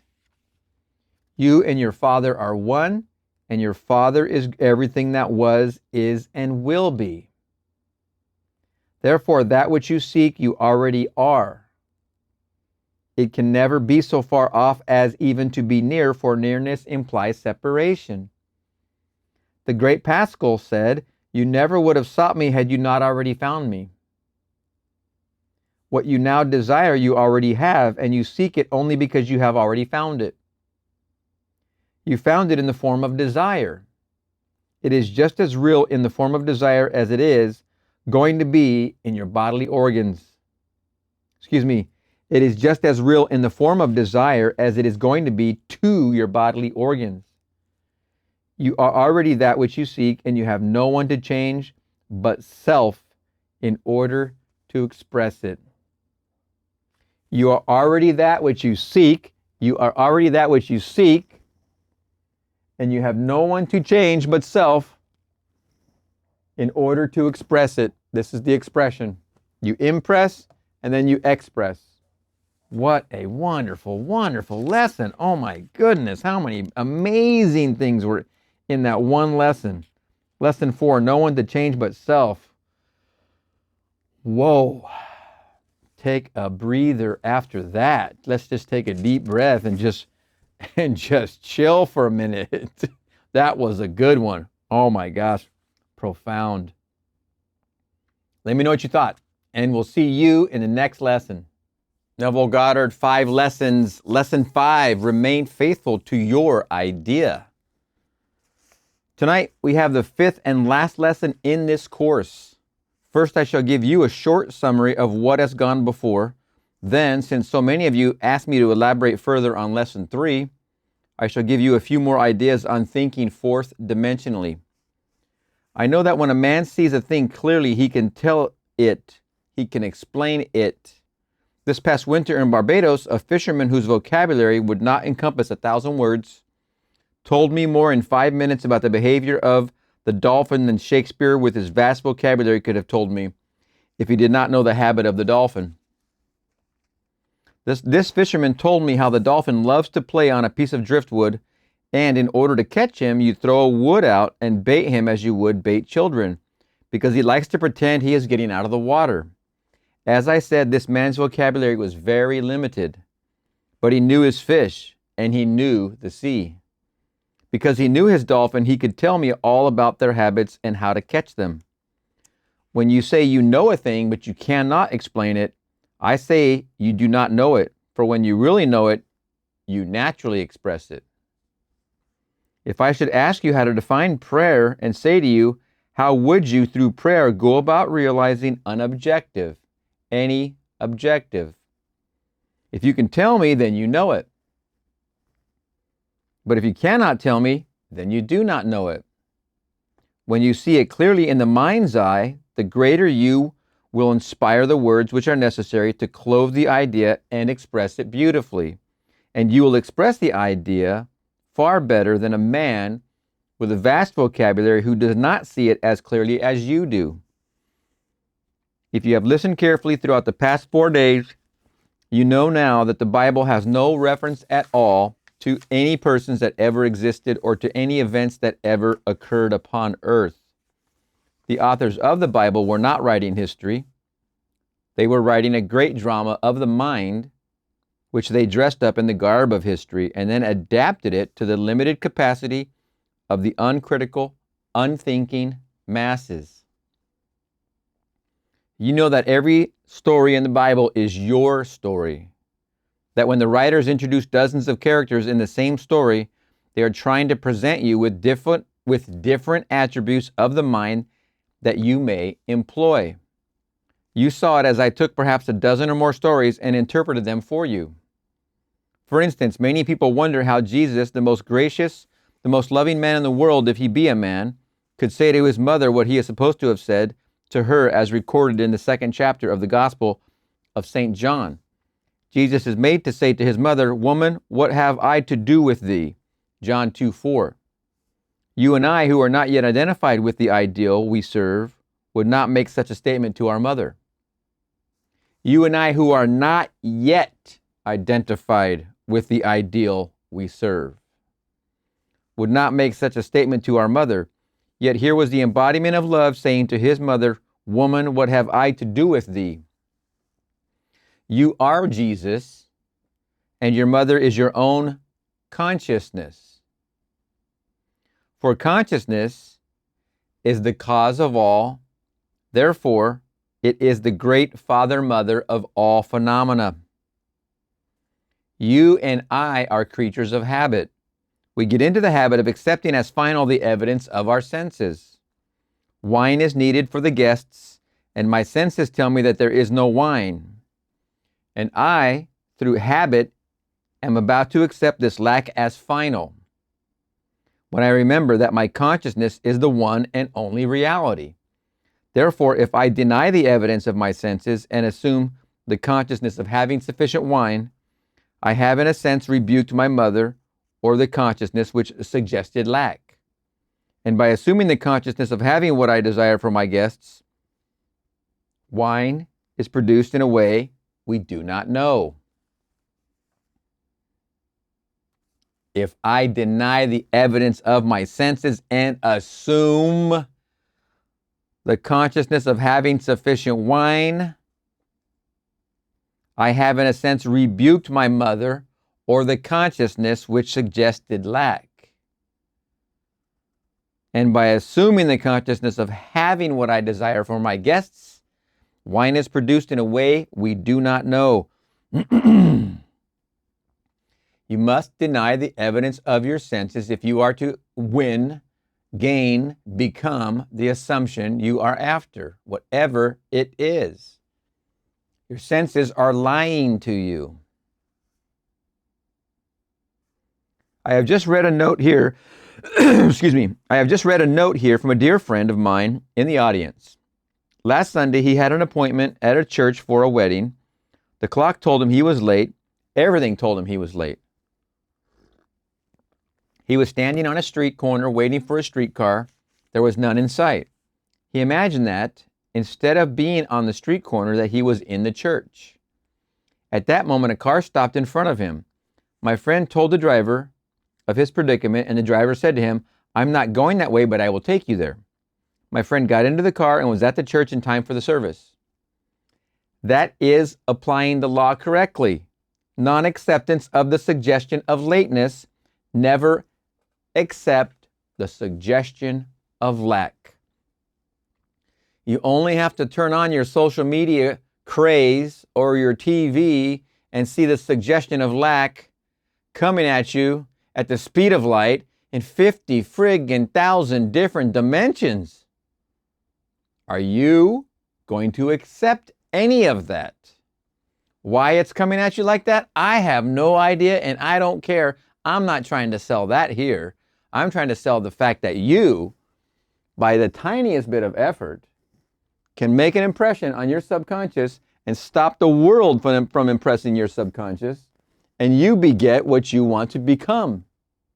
You beget what you, I am that I am, whatever that is you want to be. Ignore the noise from without. Without is out in the world, full of its streaming reels and videos and cat videos and blah, blah, blah, blah, blah. The noise just continues as if it's the ocean overwhelming you. You have to ignore your senses. Forget about the consciousness of lack, period. This is trying its best because it's shock and awe to fill you and get you to respond, which if you are paying attention to how you are reacting, then you know you need not react because it's all, what's the old saying I love? I believe nothing I hear and only half of what I see. Even that is a large amount to take on board. But if you're not going to do it, someone else is going to do it for you. If you're not going to make the impression on your own subconscious, someone else is happily filling in that void, and therefore you're getting what their wares are selling. Not your desire, but their desire. There's no reason to blame anybody for anything. They're doing what they're doing because you're not using your imagination. But now, after all these classes, you are. Non-acceptance of the suggestion of lateness. Never accept the suggestion of lack. Never. Never. In this case, I say to myself, what have I to do with thee? What have I to do with the evidence of my senses? Bring me all the pots and fill them. In other words, I assume that I have wine and all that I desire. Then my dimensionally greater self inspires in all the thoughts and the actions which aid the embodiment of my assumption. It is not a man saying to a mother, "Woman, what have I to do with thee?" It is every man who knows this law who will say to himself, when his senses suggest lack, "What have I to do with thee? Get behind me." I will never again listen to a voice like that. I will never again listen to a voice like that. Because if I do, then I am impregnated by that suggestion, and I will bear the fruit of lack. If you are not using your imagination, someone else is happily stepping up with their wares and putting it right where you are not putting your imagined beautiful self. Whatever it is that you desire. We turn to another story in the Gospel of St. Mark where Jesus is hungry. And seeing a fig tree, it is not a man saying to a mother, did I read this? We turn to another story in the Gospel of St. Mark where Jesus is hungry. And seeing a fig tree afar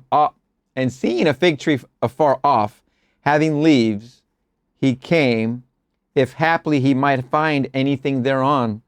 And when he came to it, he found nothing but leaves, for the time of figs was not yet. And Jesus answered and said unto it, no man eat fruit of thee hereafter forever. And his disciples heard it. Mark 11:13 and 14. And in the morning as they passed by, they saw the fig tree dried up from the roots. Mark 11:20. What tree am I blasting? Not a tree on the outside. It is my own consciousness. I am the vine. John 15:1. My consciousness, my I amness, is the great tree. And habit once more suggests emptiness. It suggests barrenness. It suggests 4 months before I can feast. But I cannot wait 4 months. I give myself this powerful suggestion that never again will I even for a moment relieve that it will take 4 months to realize my desire. The belief in lack must, from this day on, be barren and never again reproduce itself in my mind. Very, very important right here, man. Listen to this. What tree am I blasting? Not a tree on the outside. It is my own consciousness. I am the vine, quotes John 15:1. My consciousness, my I amness, is the great tree. The habit once more suggests emptiness. Habit. The habit. The habit you haven't changed yet, which we are now changing. The habit once more suggests emptiness. It suggests barrenness. It suggests 4 months before I can feast. But I cannot wait 4 months. I give myself this powerful suggestion that never again will I even for a moment relieve that it will take 4 months to realize my desire. Never again. Never again. I have it now. The belief in lack from this day on be barren and never again reproduce itself in my mind. It is not a man blasting a tree. Everything in the Bible takes place in the mind of man. The tree, the city, the people, everything. There is not a statement made in the Bible that does not represent some attribute of the human mind. They are all personifications of the mind and not things within the world. Consciousness is the one and only reality. There is no one to whom we can turn after we discover that our own awareness is God. For God is the cause of all, and there is nothing but God. You cannot say that a devil causes some things and God others. Listen to these words.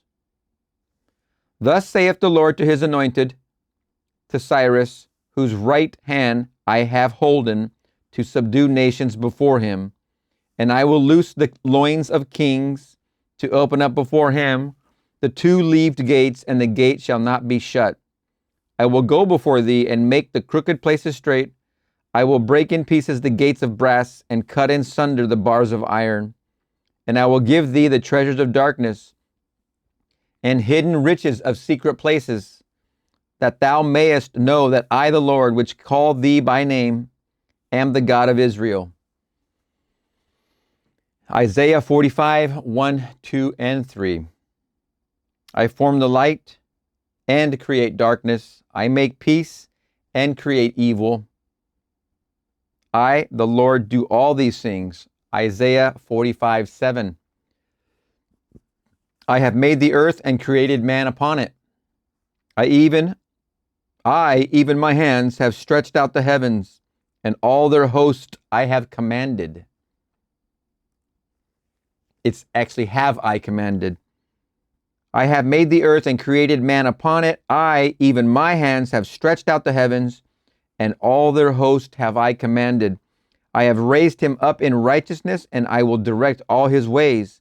He shall build my city, and he shall let go my captives. Not for price nor reward, saith the Lord of hosts. Isaiah 45:12 and 13. I am the Lord, and there is none else. There is no God beside me. Isaiah 45:5. Read these words carefully. They are not my words. They are the inspired words of men who discovered that consciousness is the only reality. If I am hurt, I am self-hurt. If there is darkness in my world, I created the darkness and the gloom and the depression. I did that. If there is light and joy, I created the light and joy. There is no one but this I amness that does all. You cannot find a cause outside of your own consciousness. Your world is a grand mirror constantly telling you who you are. As you meet people, they tell you by their behavior who you are. Your prayers will not be less devout because you turn to your own consciousness for help. I do not think that any person in prayer feels more of the joy, the piety, and the feeling of adoration than I do when I feel thankful, as I assume the feeling of my wish fulfilled, knowing at the same time it is to myself that I turned. In prayer, you are called upon to believe that you possess what your reason and your senses deny. When you pray, believe that you have, and you shall receive. When you pray, believe that you have, and you shall receive. See it as done. The Bible states it this way: Therefore I say unto you, what things soever ye desire, when ye pray, believe that ye receive them, and ye shall have them.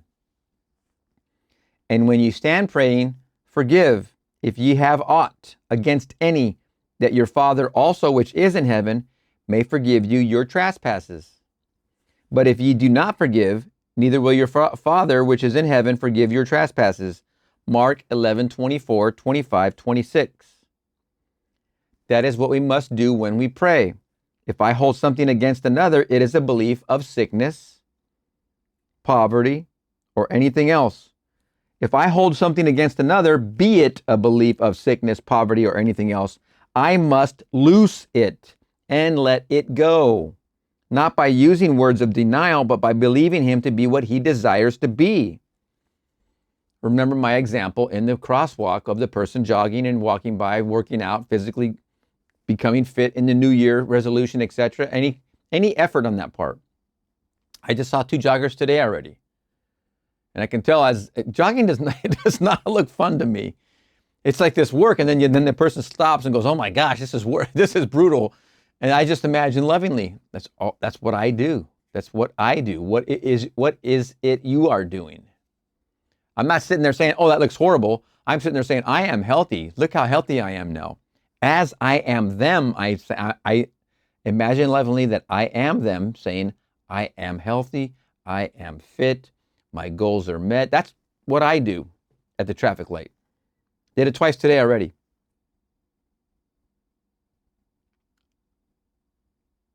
That is what we must do when we pray. If I hold something against another, be it a belief of sickness, poverty, or anything else, I must loose it and let it go, not by using words of denial, but by believing him to be what he desires to be. In that way, I completely forgive him. Remember the word forgiveness in Neville language, our new language, is to imagine lovingly. Forgiveness means imagine lovingly. In that way, I completely forgive him. Get this definition down. I changed my concept of him. I changed my concept of him. I had aught against him, and I forgave him. Complete forgiveness is forgiveness. If I do not forget, then I have not forgiven. Forget the Sabbath. It is done. It's finished. Thank you. Isn't it wonderful? If I do not forget, then I have not forgiven. I only forgive something when I truly forget. I can say to you until the end of time, I forgive you. But if every time I see you or think of you, I am reminded of what I held against you, I have not forgiven you at all.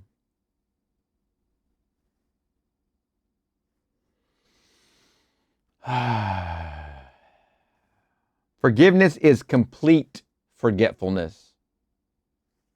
You go to a doctor and he gives you something for your sickness. He's trying to take it from you. So he gives you something in place of it.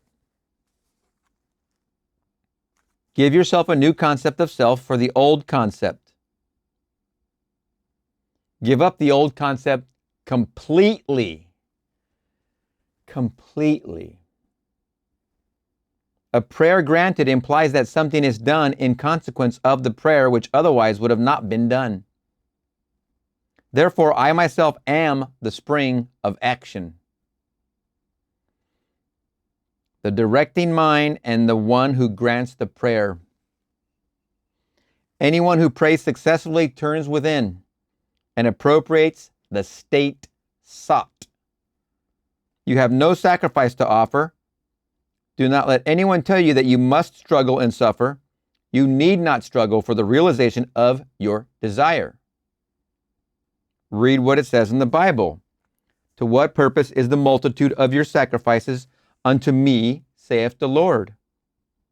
I am full of burnt offerings of rams and the fat of fed beasts, and I delight not in the blood of bullocks or of lambs or of the goats. When ye come to appear before me, who hath required that at your hand to tread my courts? Bring no more vain obligations. Incense is an abomination unto me.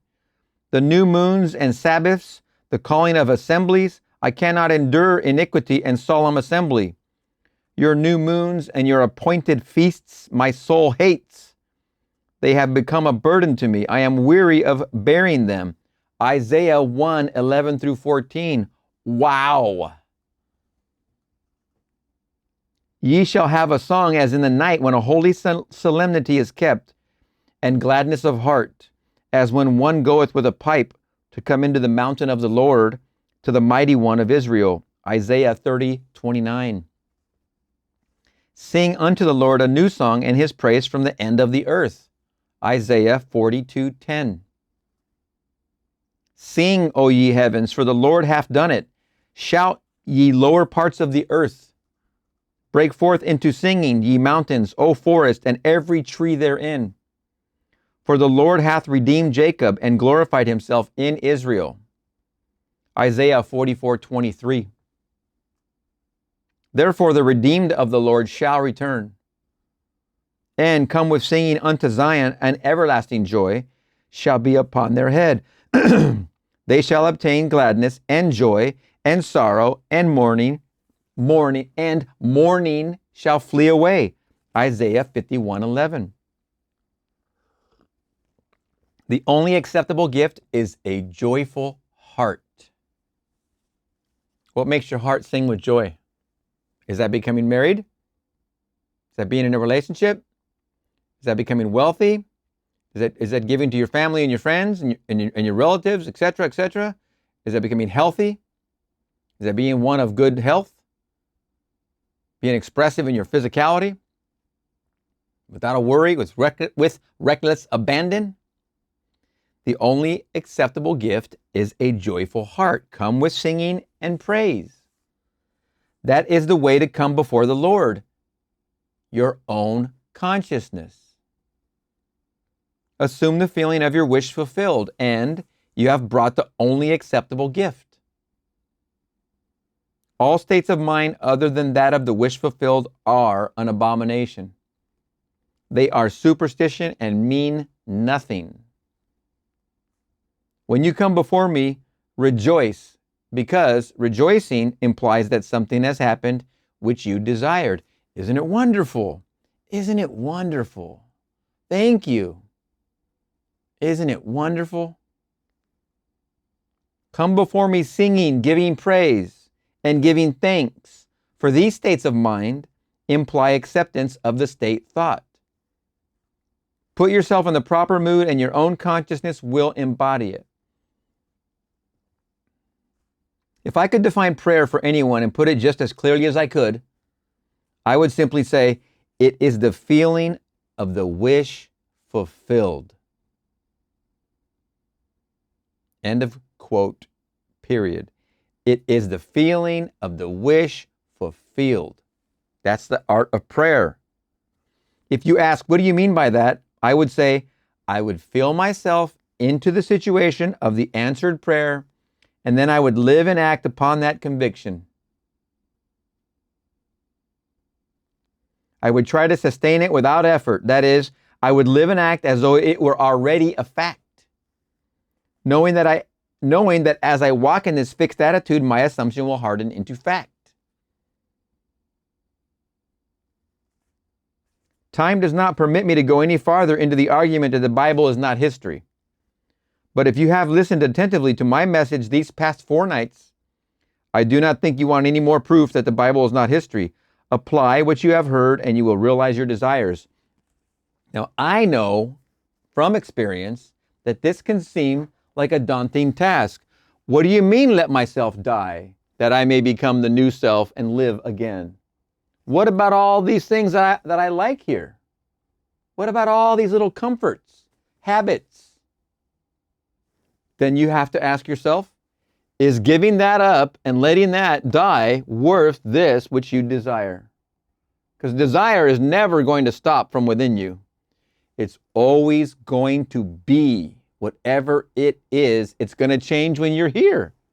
The desire now is to be happily married, in love, in a relationship. Here, you're here single and you're not in love, not in a relationship. You make the impression, you become in love, become in a relationship. Are you going to miss this? Why the heck would you miss this? What is it that you're so attached to that you're not willing to give up? Especially when you have the desire inside of you that won't stop nagging you. It won't stop nagging you until you make this impression and become this new you. What is it you are addicted to in the old self that you're not letting go of?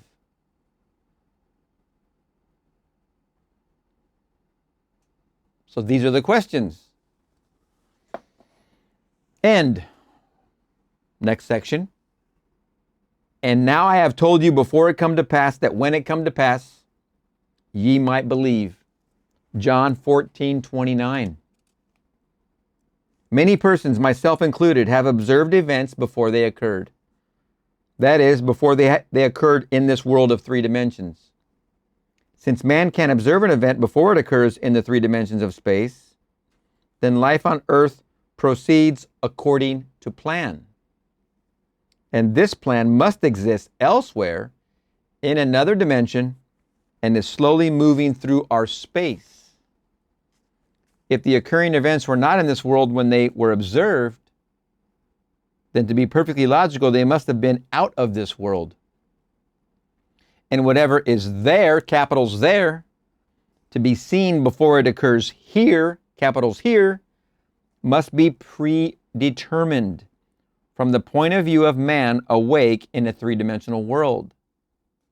Yet the ancient teachers taught us that we could alter the future, and my own experience confirms the truth of their teaching.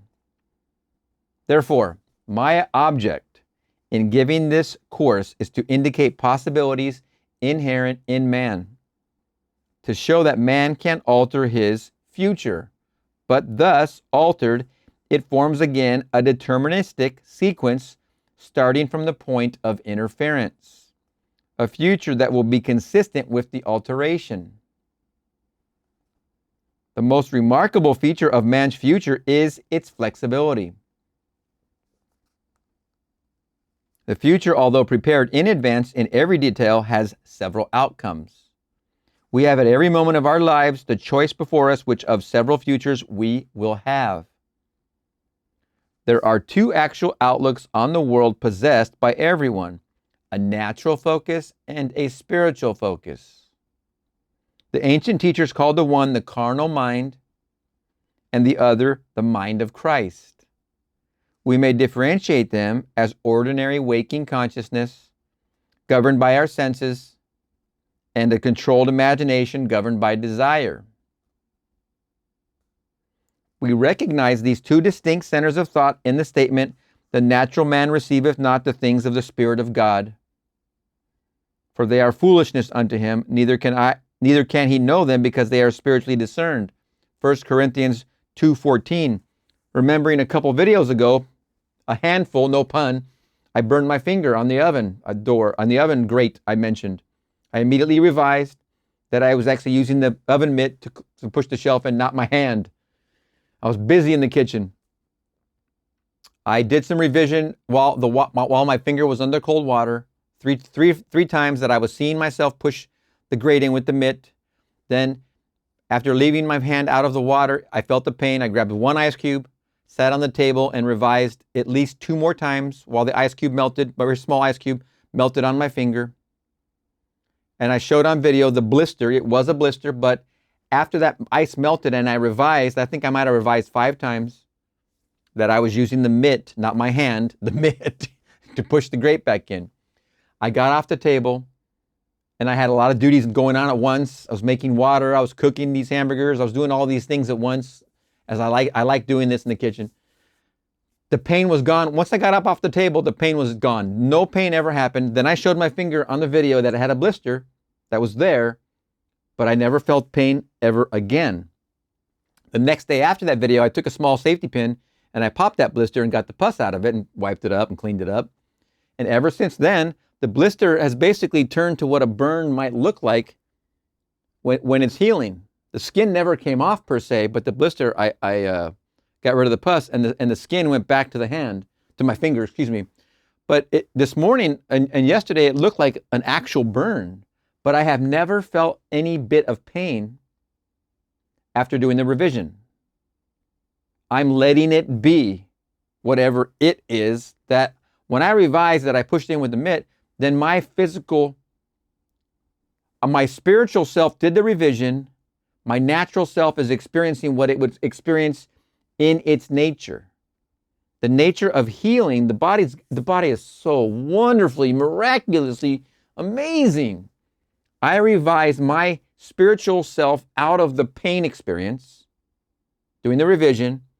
The pain experience, although might have been experienced by the natural man, the one who did the burning, because spiritually I wouldn't make a mistake because I'm going to revise it.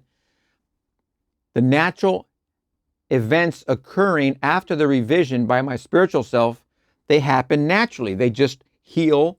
The body's repairing itself. It's using things like cholesterol inside. It's doing these wonderful healing properties to bring this repair work under reconstruction. Wonderful. Amazing. But my spiritual self did the revision. My natural self is doing the healing. I've never felt one iota of pain from this burn past what I said when I had the ice cube on it.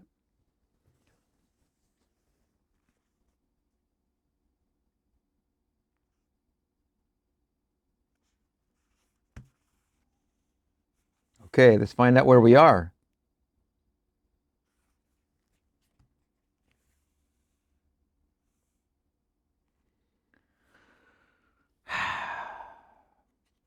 We recognize these two distinct centers of thought in the statement, the natural man receiveth not the things of the Spirit of God, for they are foolishness unto him, neither can he know them because they are spiritually discerned. 1 Corinthians 2:14. The natural view confines reality to the moment called now. The natural view confines reality to the moment called now, capitals N-O-W. To the natural view, the past and future are purely imaginal, purely imaginary. The spiritual view, on the other hand, sees the contents of time. The past and future are a present whole to the spiritual view. What is mental and subjective to the natural man is concrete and objective to the spiritual man. Now let's get a picture of that. You know my example. We're going to give a couple things here. To the natural first, we're going to do the natural, and then we're going to do the spiritual. To the natural man, his present is separated from his past and his future. This is how the natural man perceives. Here we go. We recognize these two distinct centers of thought in the statement, the natural man receives. Wait, hold on a second. The natural view confines reality to the moment called now. The natural view confines the moment of reality to the moment called now. To the natural view, the past and future are purely imaginary. These are imaginary outside of the present of now. They are imaginary. The spiritual view, on the other hand, sees the contents of time. What is mental and subjective to the past and future are a present whole to the spiritual view. So in the spiritual view, the present, also known as now, is part of the whole called the past and called the future, which to me, these are an illusion. But to the spiritual view, that is all contained here, because to the spiritual view, anything to the spiritual mind you put into your present moment in your now is reflected here in the past and is reflected here in the future. To the spiritual mind, this is all in contents at once, all encompassing. To this present natural, this is the spiritual view. To the natural view, these are separate concepts. These are separate imaginary places. You think in the natural mind that the past made you what you are today, and that you are going to make what you are in the future. In actuality, spiritually minded, in the present moment, the way you put into your mind and or your feelings, your objective in life to become that which you want to be, and you know this, it affects what you see in your past. It affects what you see as your future. And you know that this dynamic, it's a ever-changing dynamism. It's a dynamic change. It's never sitting still moment by thought by moment. As you change in your now, you are changing what you can even see and you know it. You are changing what you think of the future and you know it. It's all at once in a different sort of imaginary, as he described it, as saying now. This is the natural view and this is the spiritual view.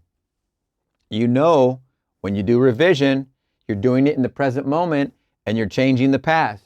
You're recreating it or you're creating it again new, and it's supporting the new self-concept, the new self-concept of what you're going to become. In this case over here, the natural-minded person is not even going to be aware of what revision is, nor could they even understand it, because they believe this is a concrete thing that happened that made them this. They believe this imaginary place is as real as where they are here, when in actuality, it is not as real. It is as flexible to the spiritual-minded man. This is you. You're not on this channel if you're over here. Or if you are and you're climbing out of there, fine, welcome to the party. Grab yourself a drink. It's cozy in here. No worries. Eat and drink without price. The natural view confines reality to the moment called now. To the natural view, the past and future are purely imaginary. The spiritual view, on the other hand, sees the contents of time. The past and future are a present whole to the spiritual view. What is mental and subjective to the natural man is concrete and objective to the spiritual man. The habit of seeing only that which our senses permit renders us totally blind to what otherwise we could see. To cultivate the faculty of seeing in the invisible, we should often deliberately disentangle our minds from the evidence of the senses and focus our attention on an invisible state, mentally feeling it and sensing it until it has all the distinctness of reality. Earnest, concentrated thought focused in a particular direction shuts out other sensations and causes them to disappear. Earnest, concentrated thought, focused in a particular direction, shuts out other sensations and causes them to disappear. We have only to concentrate on the state desired in order to see it. The habit of withdrawing attention from the region of sensation and concentrating it on the invisible develops our spiritual outlook and enables us to penetrate beyond the world of sense and to see that which is invisible. If I am, again, imagining lovingly for the homeless lady with her 2 children, or the gal walking across the crosswalk, doing the brutal jogging and the new fitness routine, am I not focusing on the world of the invisible? It's the 4th dimension. I see it clearly in the 4th dimension with 4th dimensional viewpoint. For the invisible things of him from the creation of the world are clearly seen. Romans 1:20. This vision is completely independent of natural faculties. Open it and quicken it. A little practice will convince us that we can, by controlling our imagination, reshape our future in harmony with our desire. Desire is the mainspring of action. We could not move a single finger unless we had a desire to move it. No matter what we do, we follow the desire which at the moment dominates our minds. When we break a habit, our desire to break it is greater than our desire to continue the habit. When we break a habit, our desire to break it is greater than our desire to continue the habit. It's desire that you're using. The desires which impel us to action are those which hold our attention. A desire is but an awareness of something we lack and need to make our life more enjoyable. Desires always have some personal gain in view. The greater the anticipated gain, the more intense is the desire. There is no absolutely unselfish desire. Where there is nothing to gain, there is no desire and consequently no action. The spiritual man speaks to the natural man through the language of desire. Nice. The key to progress in life and to the fulfillment of dreams lies in ready obedience to its voice. Unhesitating obedience to its voice is an immediate assumption of the wish fulfilled. To desire a state is to have it. As Pascal has said, you will not have sought me had you not already found me. Love it. Man, by assuming the feeling of his wish fulfilled and then living and acting on this conviction, alters the future in harmony with his assumption. Assumptions awaken what they affirm. As soon as man assumes the feeling of his wish fulfilled, his 4th dimensional self finds ways for the attainment of this end, discovers methods for its realization. I know of no clearer definition of the means by which we realize our desires than to experience in imagination what we would experience in the flesh were we to achieve our goal. This imaginary experience of the end with acceptance wills the means. Great sentence. The 4th dimensional self then constructs with its larger outlook the means necessary to realize the accepted end. The undisciplined mind finds it difficult to assume a state which is denied by the senses.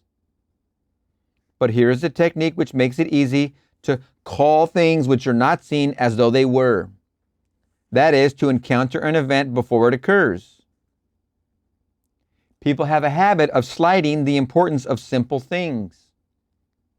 But this simple formula for changing the future was discovered after years of searching and experimenting. The first step in changing the future is Desire, capitals, desire. That is, define your objective. Know definitely what you want. Just know it, period.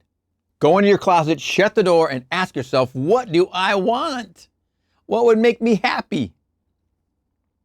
And then listen with your eyes closed. It will rise up. It will float right to the top like cream on milk.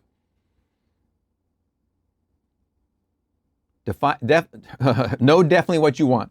Second, construct an event which you believe you would encounter following, capitals, following the fulfillment of your desire, an event which implies fulfillment of your desire, something which will have the action of self-predominant. Third, immobilize the physical body and induce a condition akin to sleep by imagining that you are sleepy. Lie on a bed or relax in a chair.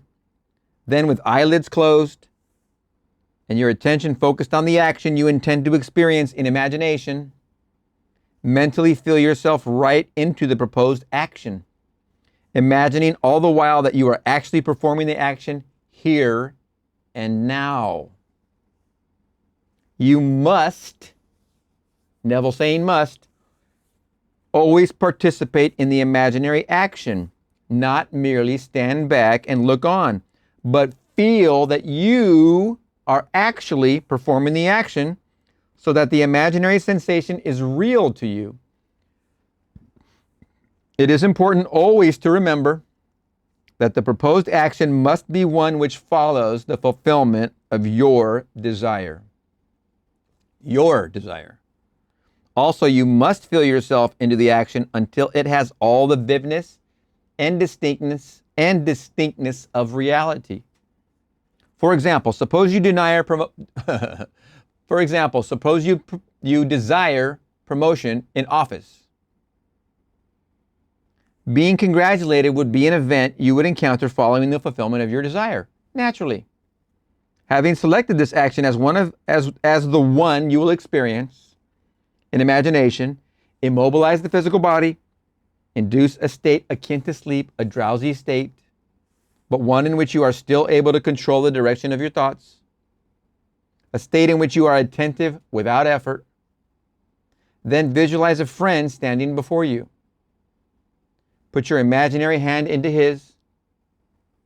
Feel it be solid and real. Feel it to be solid and real, and carry on an imaginary conversation with him in harmony with the action. You do not visualize yourself at a distance in point of space and at a distance in point of time, being congratulated on your good fortune. Instead, you make elsewhere here, capitals here, and the future now, capitals now. The future event is a reality now in a dimensionally larger world, and oddly enough, now in a dimensionally larger world is equivalent to here in the ordinary three-dimensional space of everyday life. The difference between feeling yourself in action here and now and visualizing yourself in action as though you were on a motion picture screen is the difference between success and failure. You have to do this first person. It can't be from the outside. It has to be first person experience, from what you would see your arms. The difference will be appreciated if you will now visualize yourself climbing a ladder. Then, with eyelids closed, imagine that a ladder is right in front of you and feel yourself actually climbing it. Right now, do it. Close your eyes. If you're not driving, climb the ladder in your imagination. What does it feel like to climb this ladder? What does it feel like to climb back down? Finish the operation, climb it again. What does it feel like grabbing these rungs, moving your feet, having 3 points of contact before you move one limb? You got two hands on a rung, you have both feet on the ground, you put your left foot on the first rung, then you move the hand, the other foot, all these things, this becomes a natural sequence. The difference between feeling yourself in action here and now and visualizing yourself in action as though you were on a motion picture screen, is the difference between success and failure. Cannot be stressed too many times, that one sentence. Put a clip on that and replay it 4,000 times. I don't know, 4,000 times? 4,003 times. The difference will be appreciated if you will now visualize yourself climbing a ladder. Then, with eyelids closed, imagine that a ladder is right in front of you and feel yourself actually climbing it. Desire physical immobility, bordering on sleep, and imaginary action in which self-feelingly predominates here and now. Here and now, capitalized, are not only important factors in altering the future, but they are also essential conditions in consciously projecting the spiritual self. When the physical body is immobilized and we become possessed of the idea of to do something, if we imagine that we are doing it here and now, caps, and keep the imaginary action feelingly going right up until sleep ensues, we are likely to awaken out of the physical body to find ourselves in a dimensionally larger world with a dimensionally larger focus and actually doing what we desired and imagined we were doing in the flesh. I'm here to tell you, yes, it will happen. And how is it going to happen? You go to sleep in this multidimensional reality. I'm going to cross terms with the Seth material. Each one of these represents a multidimensional you. This is you falling asleep, not having climbed the ladder, but imagining climbing the ladder. This is you waking up in this multidimensional reality, climbing the ladder that morning because you have to get something off a higher shelf. You could have easily not made the impression and you'll stay here. But all these multidimensional realities exist. All of his works are done. Every multidimensional reality is waiting for you to change a thought because it opens up once you change that thought.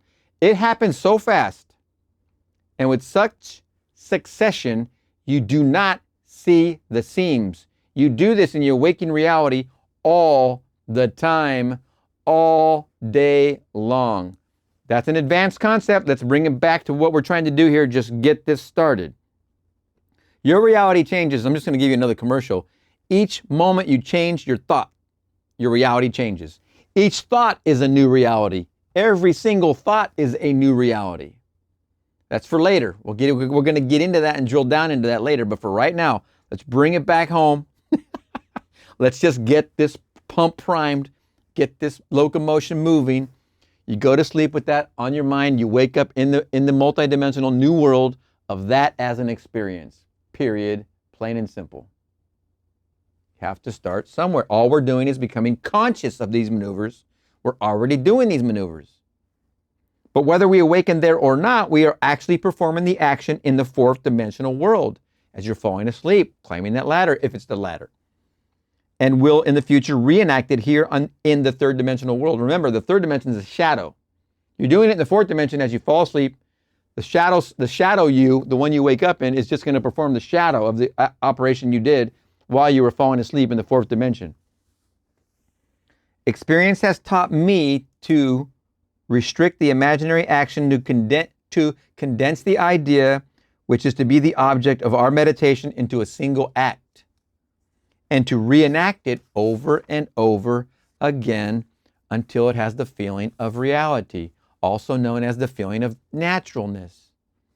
Otherwise, the attention will wander off along an associational track, and hosts of associated images will be presented to our attention, and in a few seconds, they will lead us hundreds of miles away from our objective in point of space, and years away in point of time. If we decide to climb a particular flight of stairs, because that is the likely event to follow the realization of our desire, then we must restrict the action to climbing that particular flight of stairs. Should the attention wander off, bring it back to its task of climbing that flight of stairs. And keep on doing so until the imaginary action has all the solidity and distinctness of reality. The idea must be maintained in the field of presentation without any sensible effort on our part. We must, with the minimum of effort, permeate the mind with the feeling of the wish fulfilled. Drowsiness facilitates change because it favors attention without effort. But it must not be pushed to the state of sleep, in which we shall no longer be able to control the movements of our attention, but a moderate degree of drowsiness in which we are still able to direct our thoughts. A most effective way to embody a desire is to assume the feeling of the wish fulfilled, and then, in a relaxed and sleepy state, repeat over and over again, like a lullaby, any short phrase which implies the fulfillment of your desire, such as, "Thank you, thank you, thank you," until the single sensation of thankfulness dominates the mind. Thank you, thank you, thank you. Speak these words as though you addressed a higher power for having done it for you. Thank you, Father. Thank you, Father. Thank you, Father. It doesn't, just do it. Just do it. If, however, we seek a conscious projection in a dimensionally larger world, then we must keep the action going right up until sleep ensues. Experience in imagination with all the distinctness of reality, what would be experienced in the flesh were we to achieve our goal, and we shall in time meet it in the flesh as we met it in our imagination. Feed the mind with premises, that is, assertions, presumed to be true. Because assumptions, though false, if persisted in, until they have the feeling of reality, will harden into fact. To an assumption, all means which promote its realization are good. To the assumption, it influences the behavior of all, by inspiring in all the movements, the actions, and the words which tend toward its fulfillment. To understand how man molds his future in harmony with his assumption, by simply experiencing in his imagination what he would experience in reality, were he to realize his goal, he must know what we mean by a dimensionally larger world, for it is to a dimensionally larger world that we go to alter our future.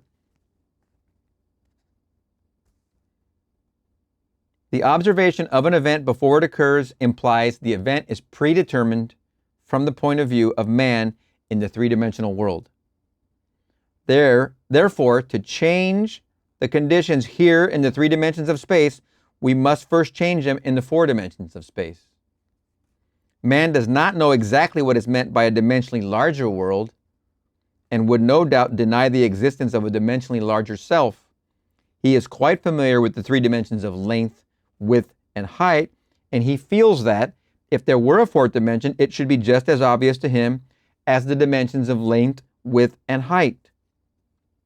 Now, a dimension is not a line. It is any way in which a thing can be measured that is entirely different from all the other ways. That is, to measure a solid fourth dimensionally, we simply measure it in any direction except that of its length, width, and height. Now, is there another way of measuring an object other than those of its length, width, and height? Time measures my life without employing the three dimensions of length, width, and height. There is no such thing as an instantaneous object. Its appearance and disappearance are measurable. It endures for a definite length of time. We can measure its lifespan without using the dimensions of length, width, and height. Time is definitely a fourth way of measuring an object. The more dimensions an object has, the more substantial and real it becomes. A straight line which lies entirely in one dimension acquires shape, mass, and substance by the addition of dimensions. What new quality would time, the fourth dimension, give, which would make it just as vastly superior to solids as solids are to surfaces and surfaces are to lines? Time is a medium for changes in experience, for all changes take time.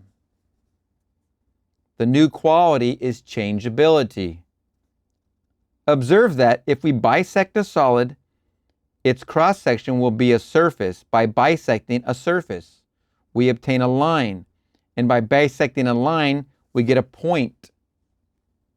This means that a point is but a cross-section of a line, which is in turn but a cross-section of a surface, which is in turn but a cross-section of a solid, which is in turn, if carried to its logical conclusion, but a cross-section of a fourth-dimensional object. Fourth-dimensional object. We cannot avoid the inference that all three-dimensional objects are but cross-sections of fourth-dimensional bodies. We cannot avoid that. The inference that all three-dimensional objects are but cross-sections of fourth-dimensional bodies. Which means, when I meet you, I meet a cross-section of the fourth dimension, of the four-dimensional you. The four-dimensional self that is not seen. To see the four-dimensional self, I must see every cross-section or moment of your life from birth to death and see them all as coexisting. Seth used to do that when he used to talk to the students in Jane's ESP class. He would tell them straight up, I see all of your probable realities at one moment. Every single one of these lives that you are living in your one life are all probable versions of you. Seth would talk to an ESP class student. He would see the entirety of that student, but then come back and focus on the question the student had and then answer it to that probable self. But he would see all of yourself, all of its existences in their entirety, and then bring the narrow focus right down to where the question was asked and answer to that student that specific question and that specific multi-dimensional person that asked. Of the many that one person is, the same as you, you're going to change many, many, many more times in your life from each thought. Those are all your four dimensionals. To see the four-dimensional self, I must see every cross-section or moment of your life from birth to death and see them all as all coexisting. My focus should take in the entire array of sensory impressions which you have experienced on earth, plus those you might encounter, like I said, multidimensionals. I should see them not in the order in which they were experienced by you, but as a present whole. Because change, in caps, is the characteristic of the fourth dimension. I should see them in a state of flux as a living, animated whole. Now, if we have all this clearly fixed in our minds, what does it mean to us in this three-dimensional world?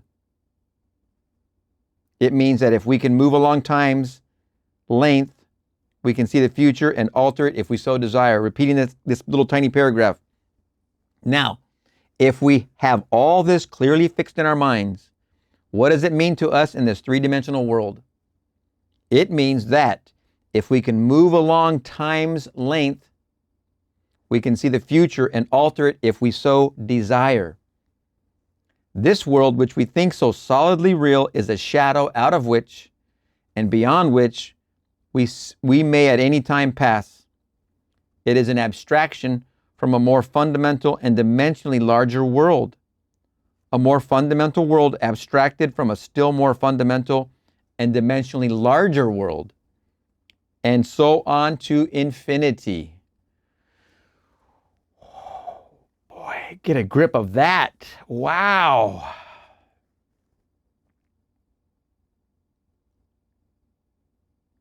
Must repeat. This world which we think is so solidly real is a shadow, out of which and beyond which we may at any time pass. It is an abstraction from a more fundamental and dimensionally larger world. A more fundamental world abstracted from a still more fundamental and dimensionally larger world. And so on to infinity. For the absolute is unattainable by any means or analysis, no matter how many dimensions we add to the world.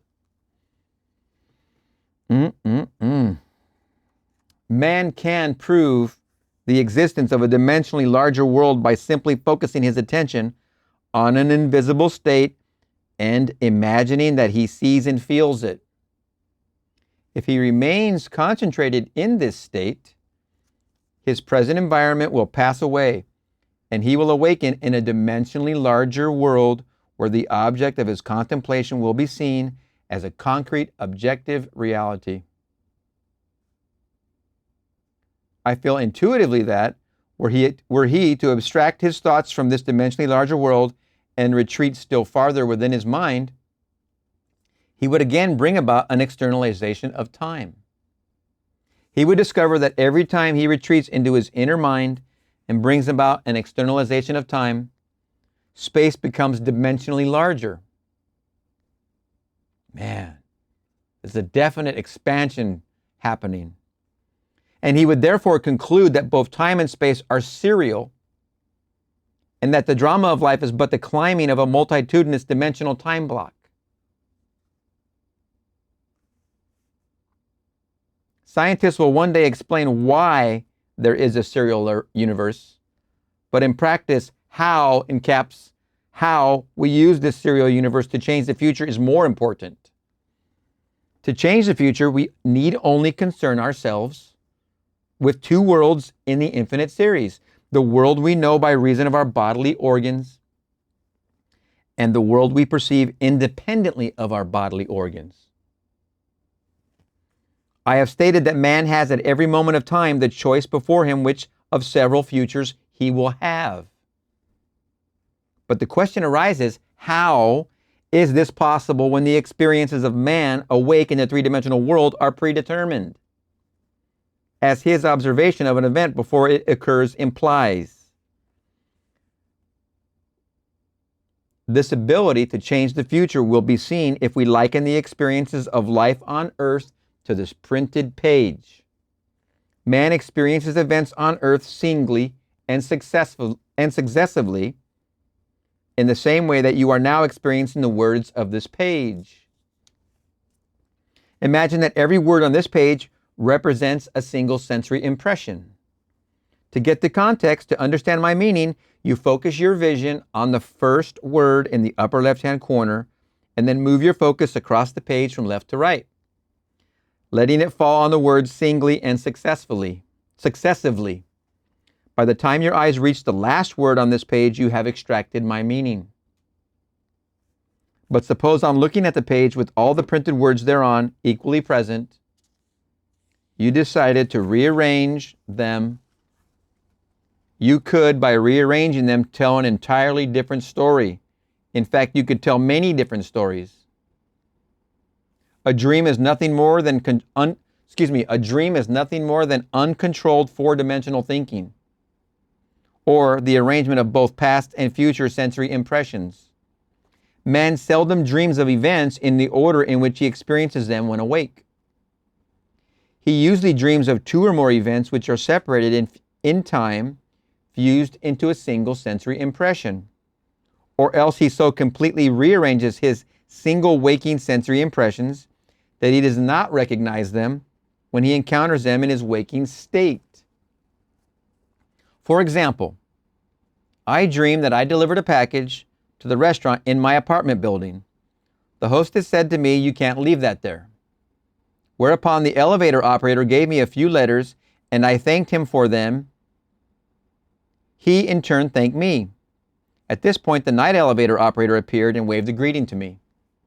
The following day, as I left my apartment, I picked up a few letters which had been placed at my door. On my way down, I gave the day elevator operator a tip and thanked him for taking care of my mail, whereupon he thanked me for the tip. On my return home that day, I overheard a doorman say to a delivery man, "You can't leave that here. You can't leave that there." As I was about to take the elevator up to my apartment, I was attracted by a familiar face in the restaurant, and as I looked in, the hostess greeted me with a smile. That night, I escorted my dinner guests to the elevator, and as I said goodbye to them, the night operator waved goodnight to me. By simply rearranging a few of the single sensory impressions I was destined to encounter, and by fusing two or more of them into single sensory impressions, I constructed a dream which differed quite a bit from my waking experience.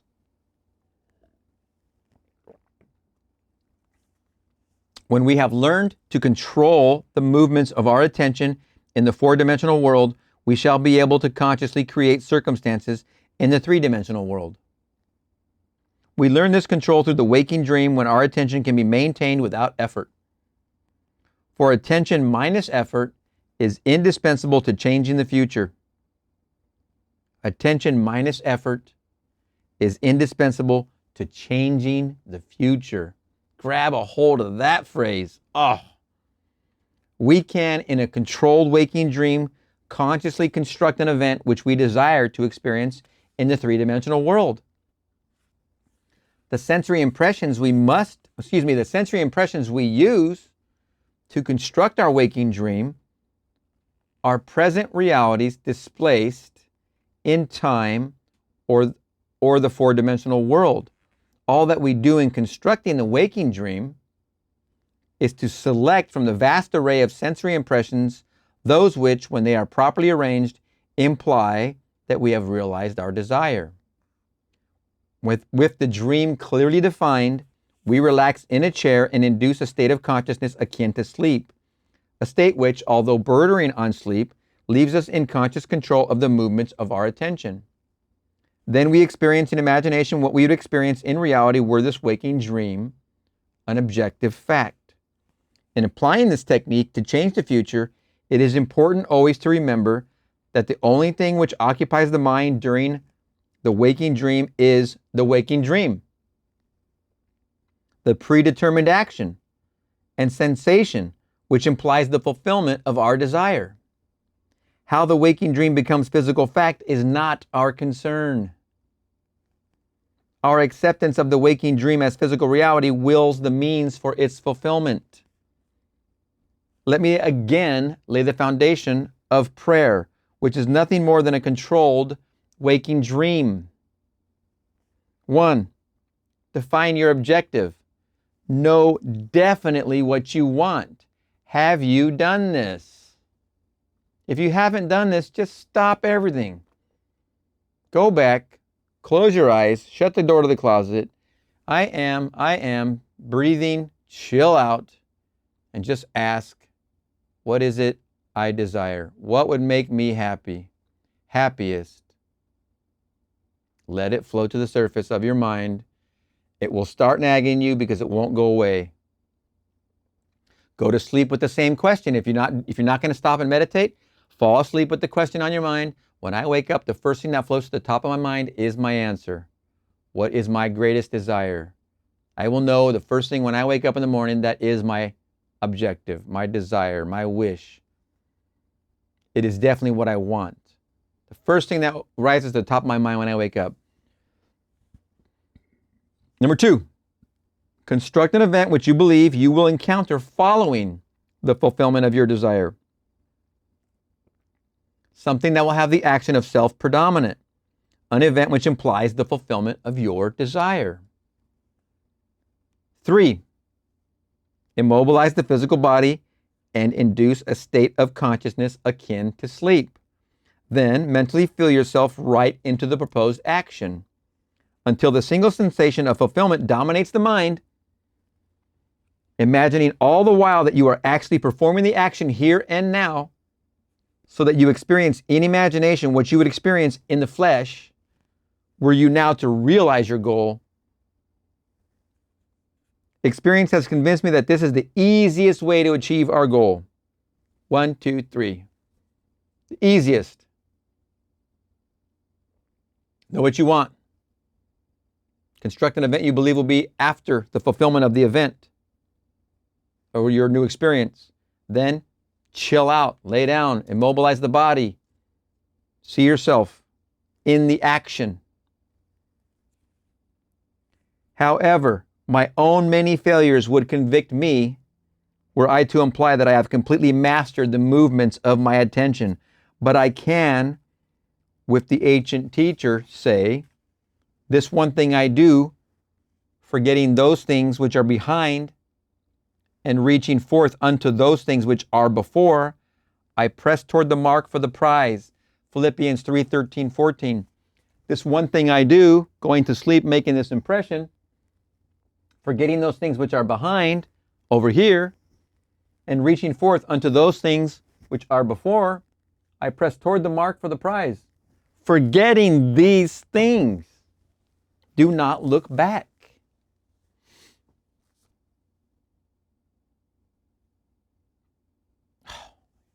Wow. Again, I want to remind you that the responsibility to make what you have done real in this world is not on your shoulders. Do not be concerned with the how. You have assumed that it is done. The assumption has its own way of objectifying itself. All responsibility to make it so is removed from you. This part you don't have to worry about. There is no work involved. You go to sleep, make the impression, and your work is done. You're in the Sabbath. Thank you, thank you, thank you. Isn't it wonderful? Isn't it wonderful? Thank you. There is a little statement in the book of Exodus which bears this out. Millions of people who have read it or have had it mentioned to them throughout the centuries have completely misunderstood it.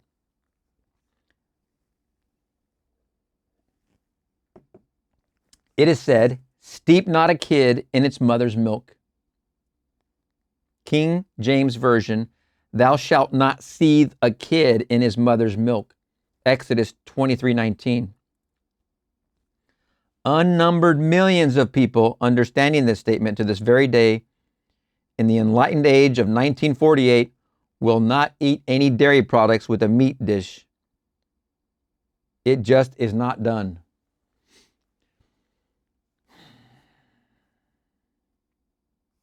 They think the Bible is history. And when it says, steep not a kid in its mother's milk, milk and the products of milk, butter and cheese, they will not take at the same time they take the kid or any kind of meat. In fact, they even separate dishes with which to cook their meat. But you are now about to apply it psychologically. You have done your meditation and you have assumed that you are what you want to be. Consciousness is God. Your attention is like the very stream of life, or milk itself that nurses and makes alive that which holds your attention. In other words, what holds your attention has your life. Throughout the centuries, a kid has been used as a symbol of sacrifice. You have given birth to everything in your world, but there are things that you no longer wish to keep alive, although you have mothered and fathered them. You are a jealous father that can easily consume, like Cronus, his children. It is your right to consume what formerly you expressed when you did not know better. Repeat this sentence. You are a jealous father that can easily consume, like Cronus, his children. Here's the sentence. It is your right to consume what formerly you expressed when you did not know better. Now, you are detached in consciousness from that former state. You are not that former self. Period. It was your kid. It was your child. You embodied and expressed it in your world. But now that you have assumed that you are what you want to be, do not look back on your former state and wonder how it will disappear from your world. For if you look back and give attention to it, you are steeping once more that kid in its mother's milk.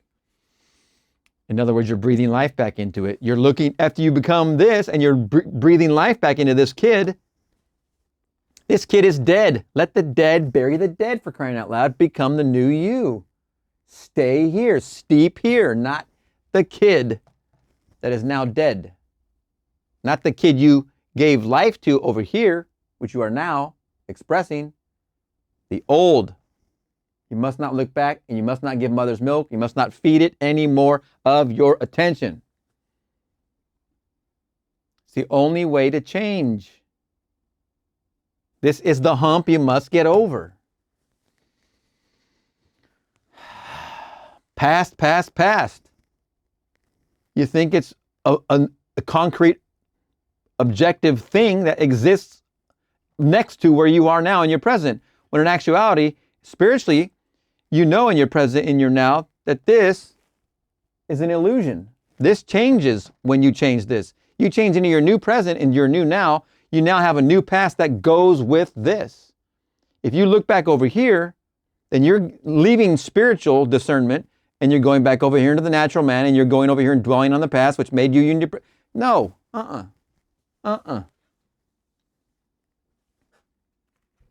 Do not say to yourself, I wonder if I am really detached from that state, or I wonder if so-and-so is true. Give all your attention to the assumption that the thing is so, because all responsibility to make it so is completely removed from your shoulders.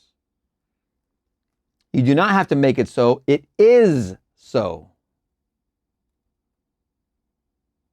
You appropriate what is already fact, and you walk in the assumption that it is. And in a way that you do not know, I do not know, no man knows, it becomes objectified in your world. Do not be concerned with the how, and do not look back on your former state. No man, having put his hand to the plow and looking back, is fit for the kingdom of God. Luke 9:62. No man, having put his hand on the plow and looking back, is fit for the kingdom of God. Simply assume that it is done and suspend reason. Suspend all the arguments of the conscious three-dimensional mind. Your desire is outside of the reach of the three-dimensional mind. Assume you are that which you wish to be. Walk as though you were it. And as you remain faithful to your assumption, it will harden into fact. End of the 5 lessons. Which was your favorite? Oh my goodness. I'm going to give my favorite right here because I put a post-it here. My third way of praying is simply to feel thankful. If I want something, either for myself or another, I immobilize the physical body.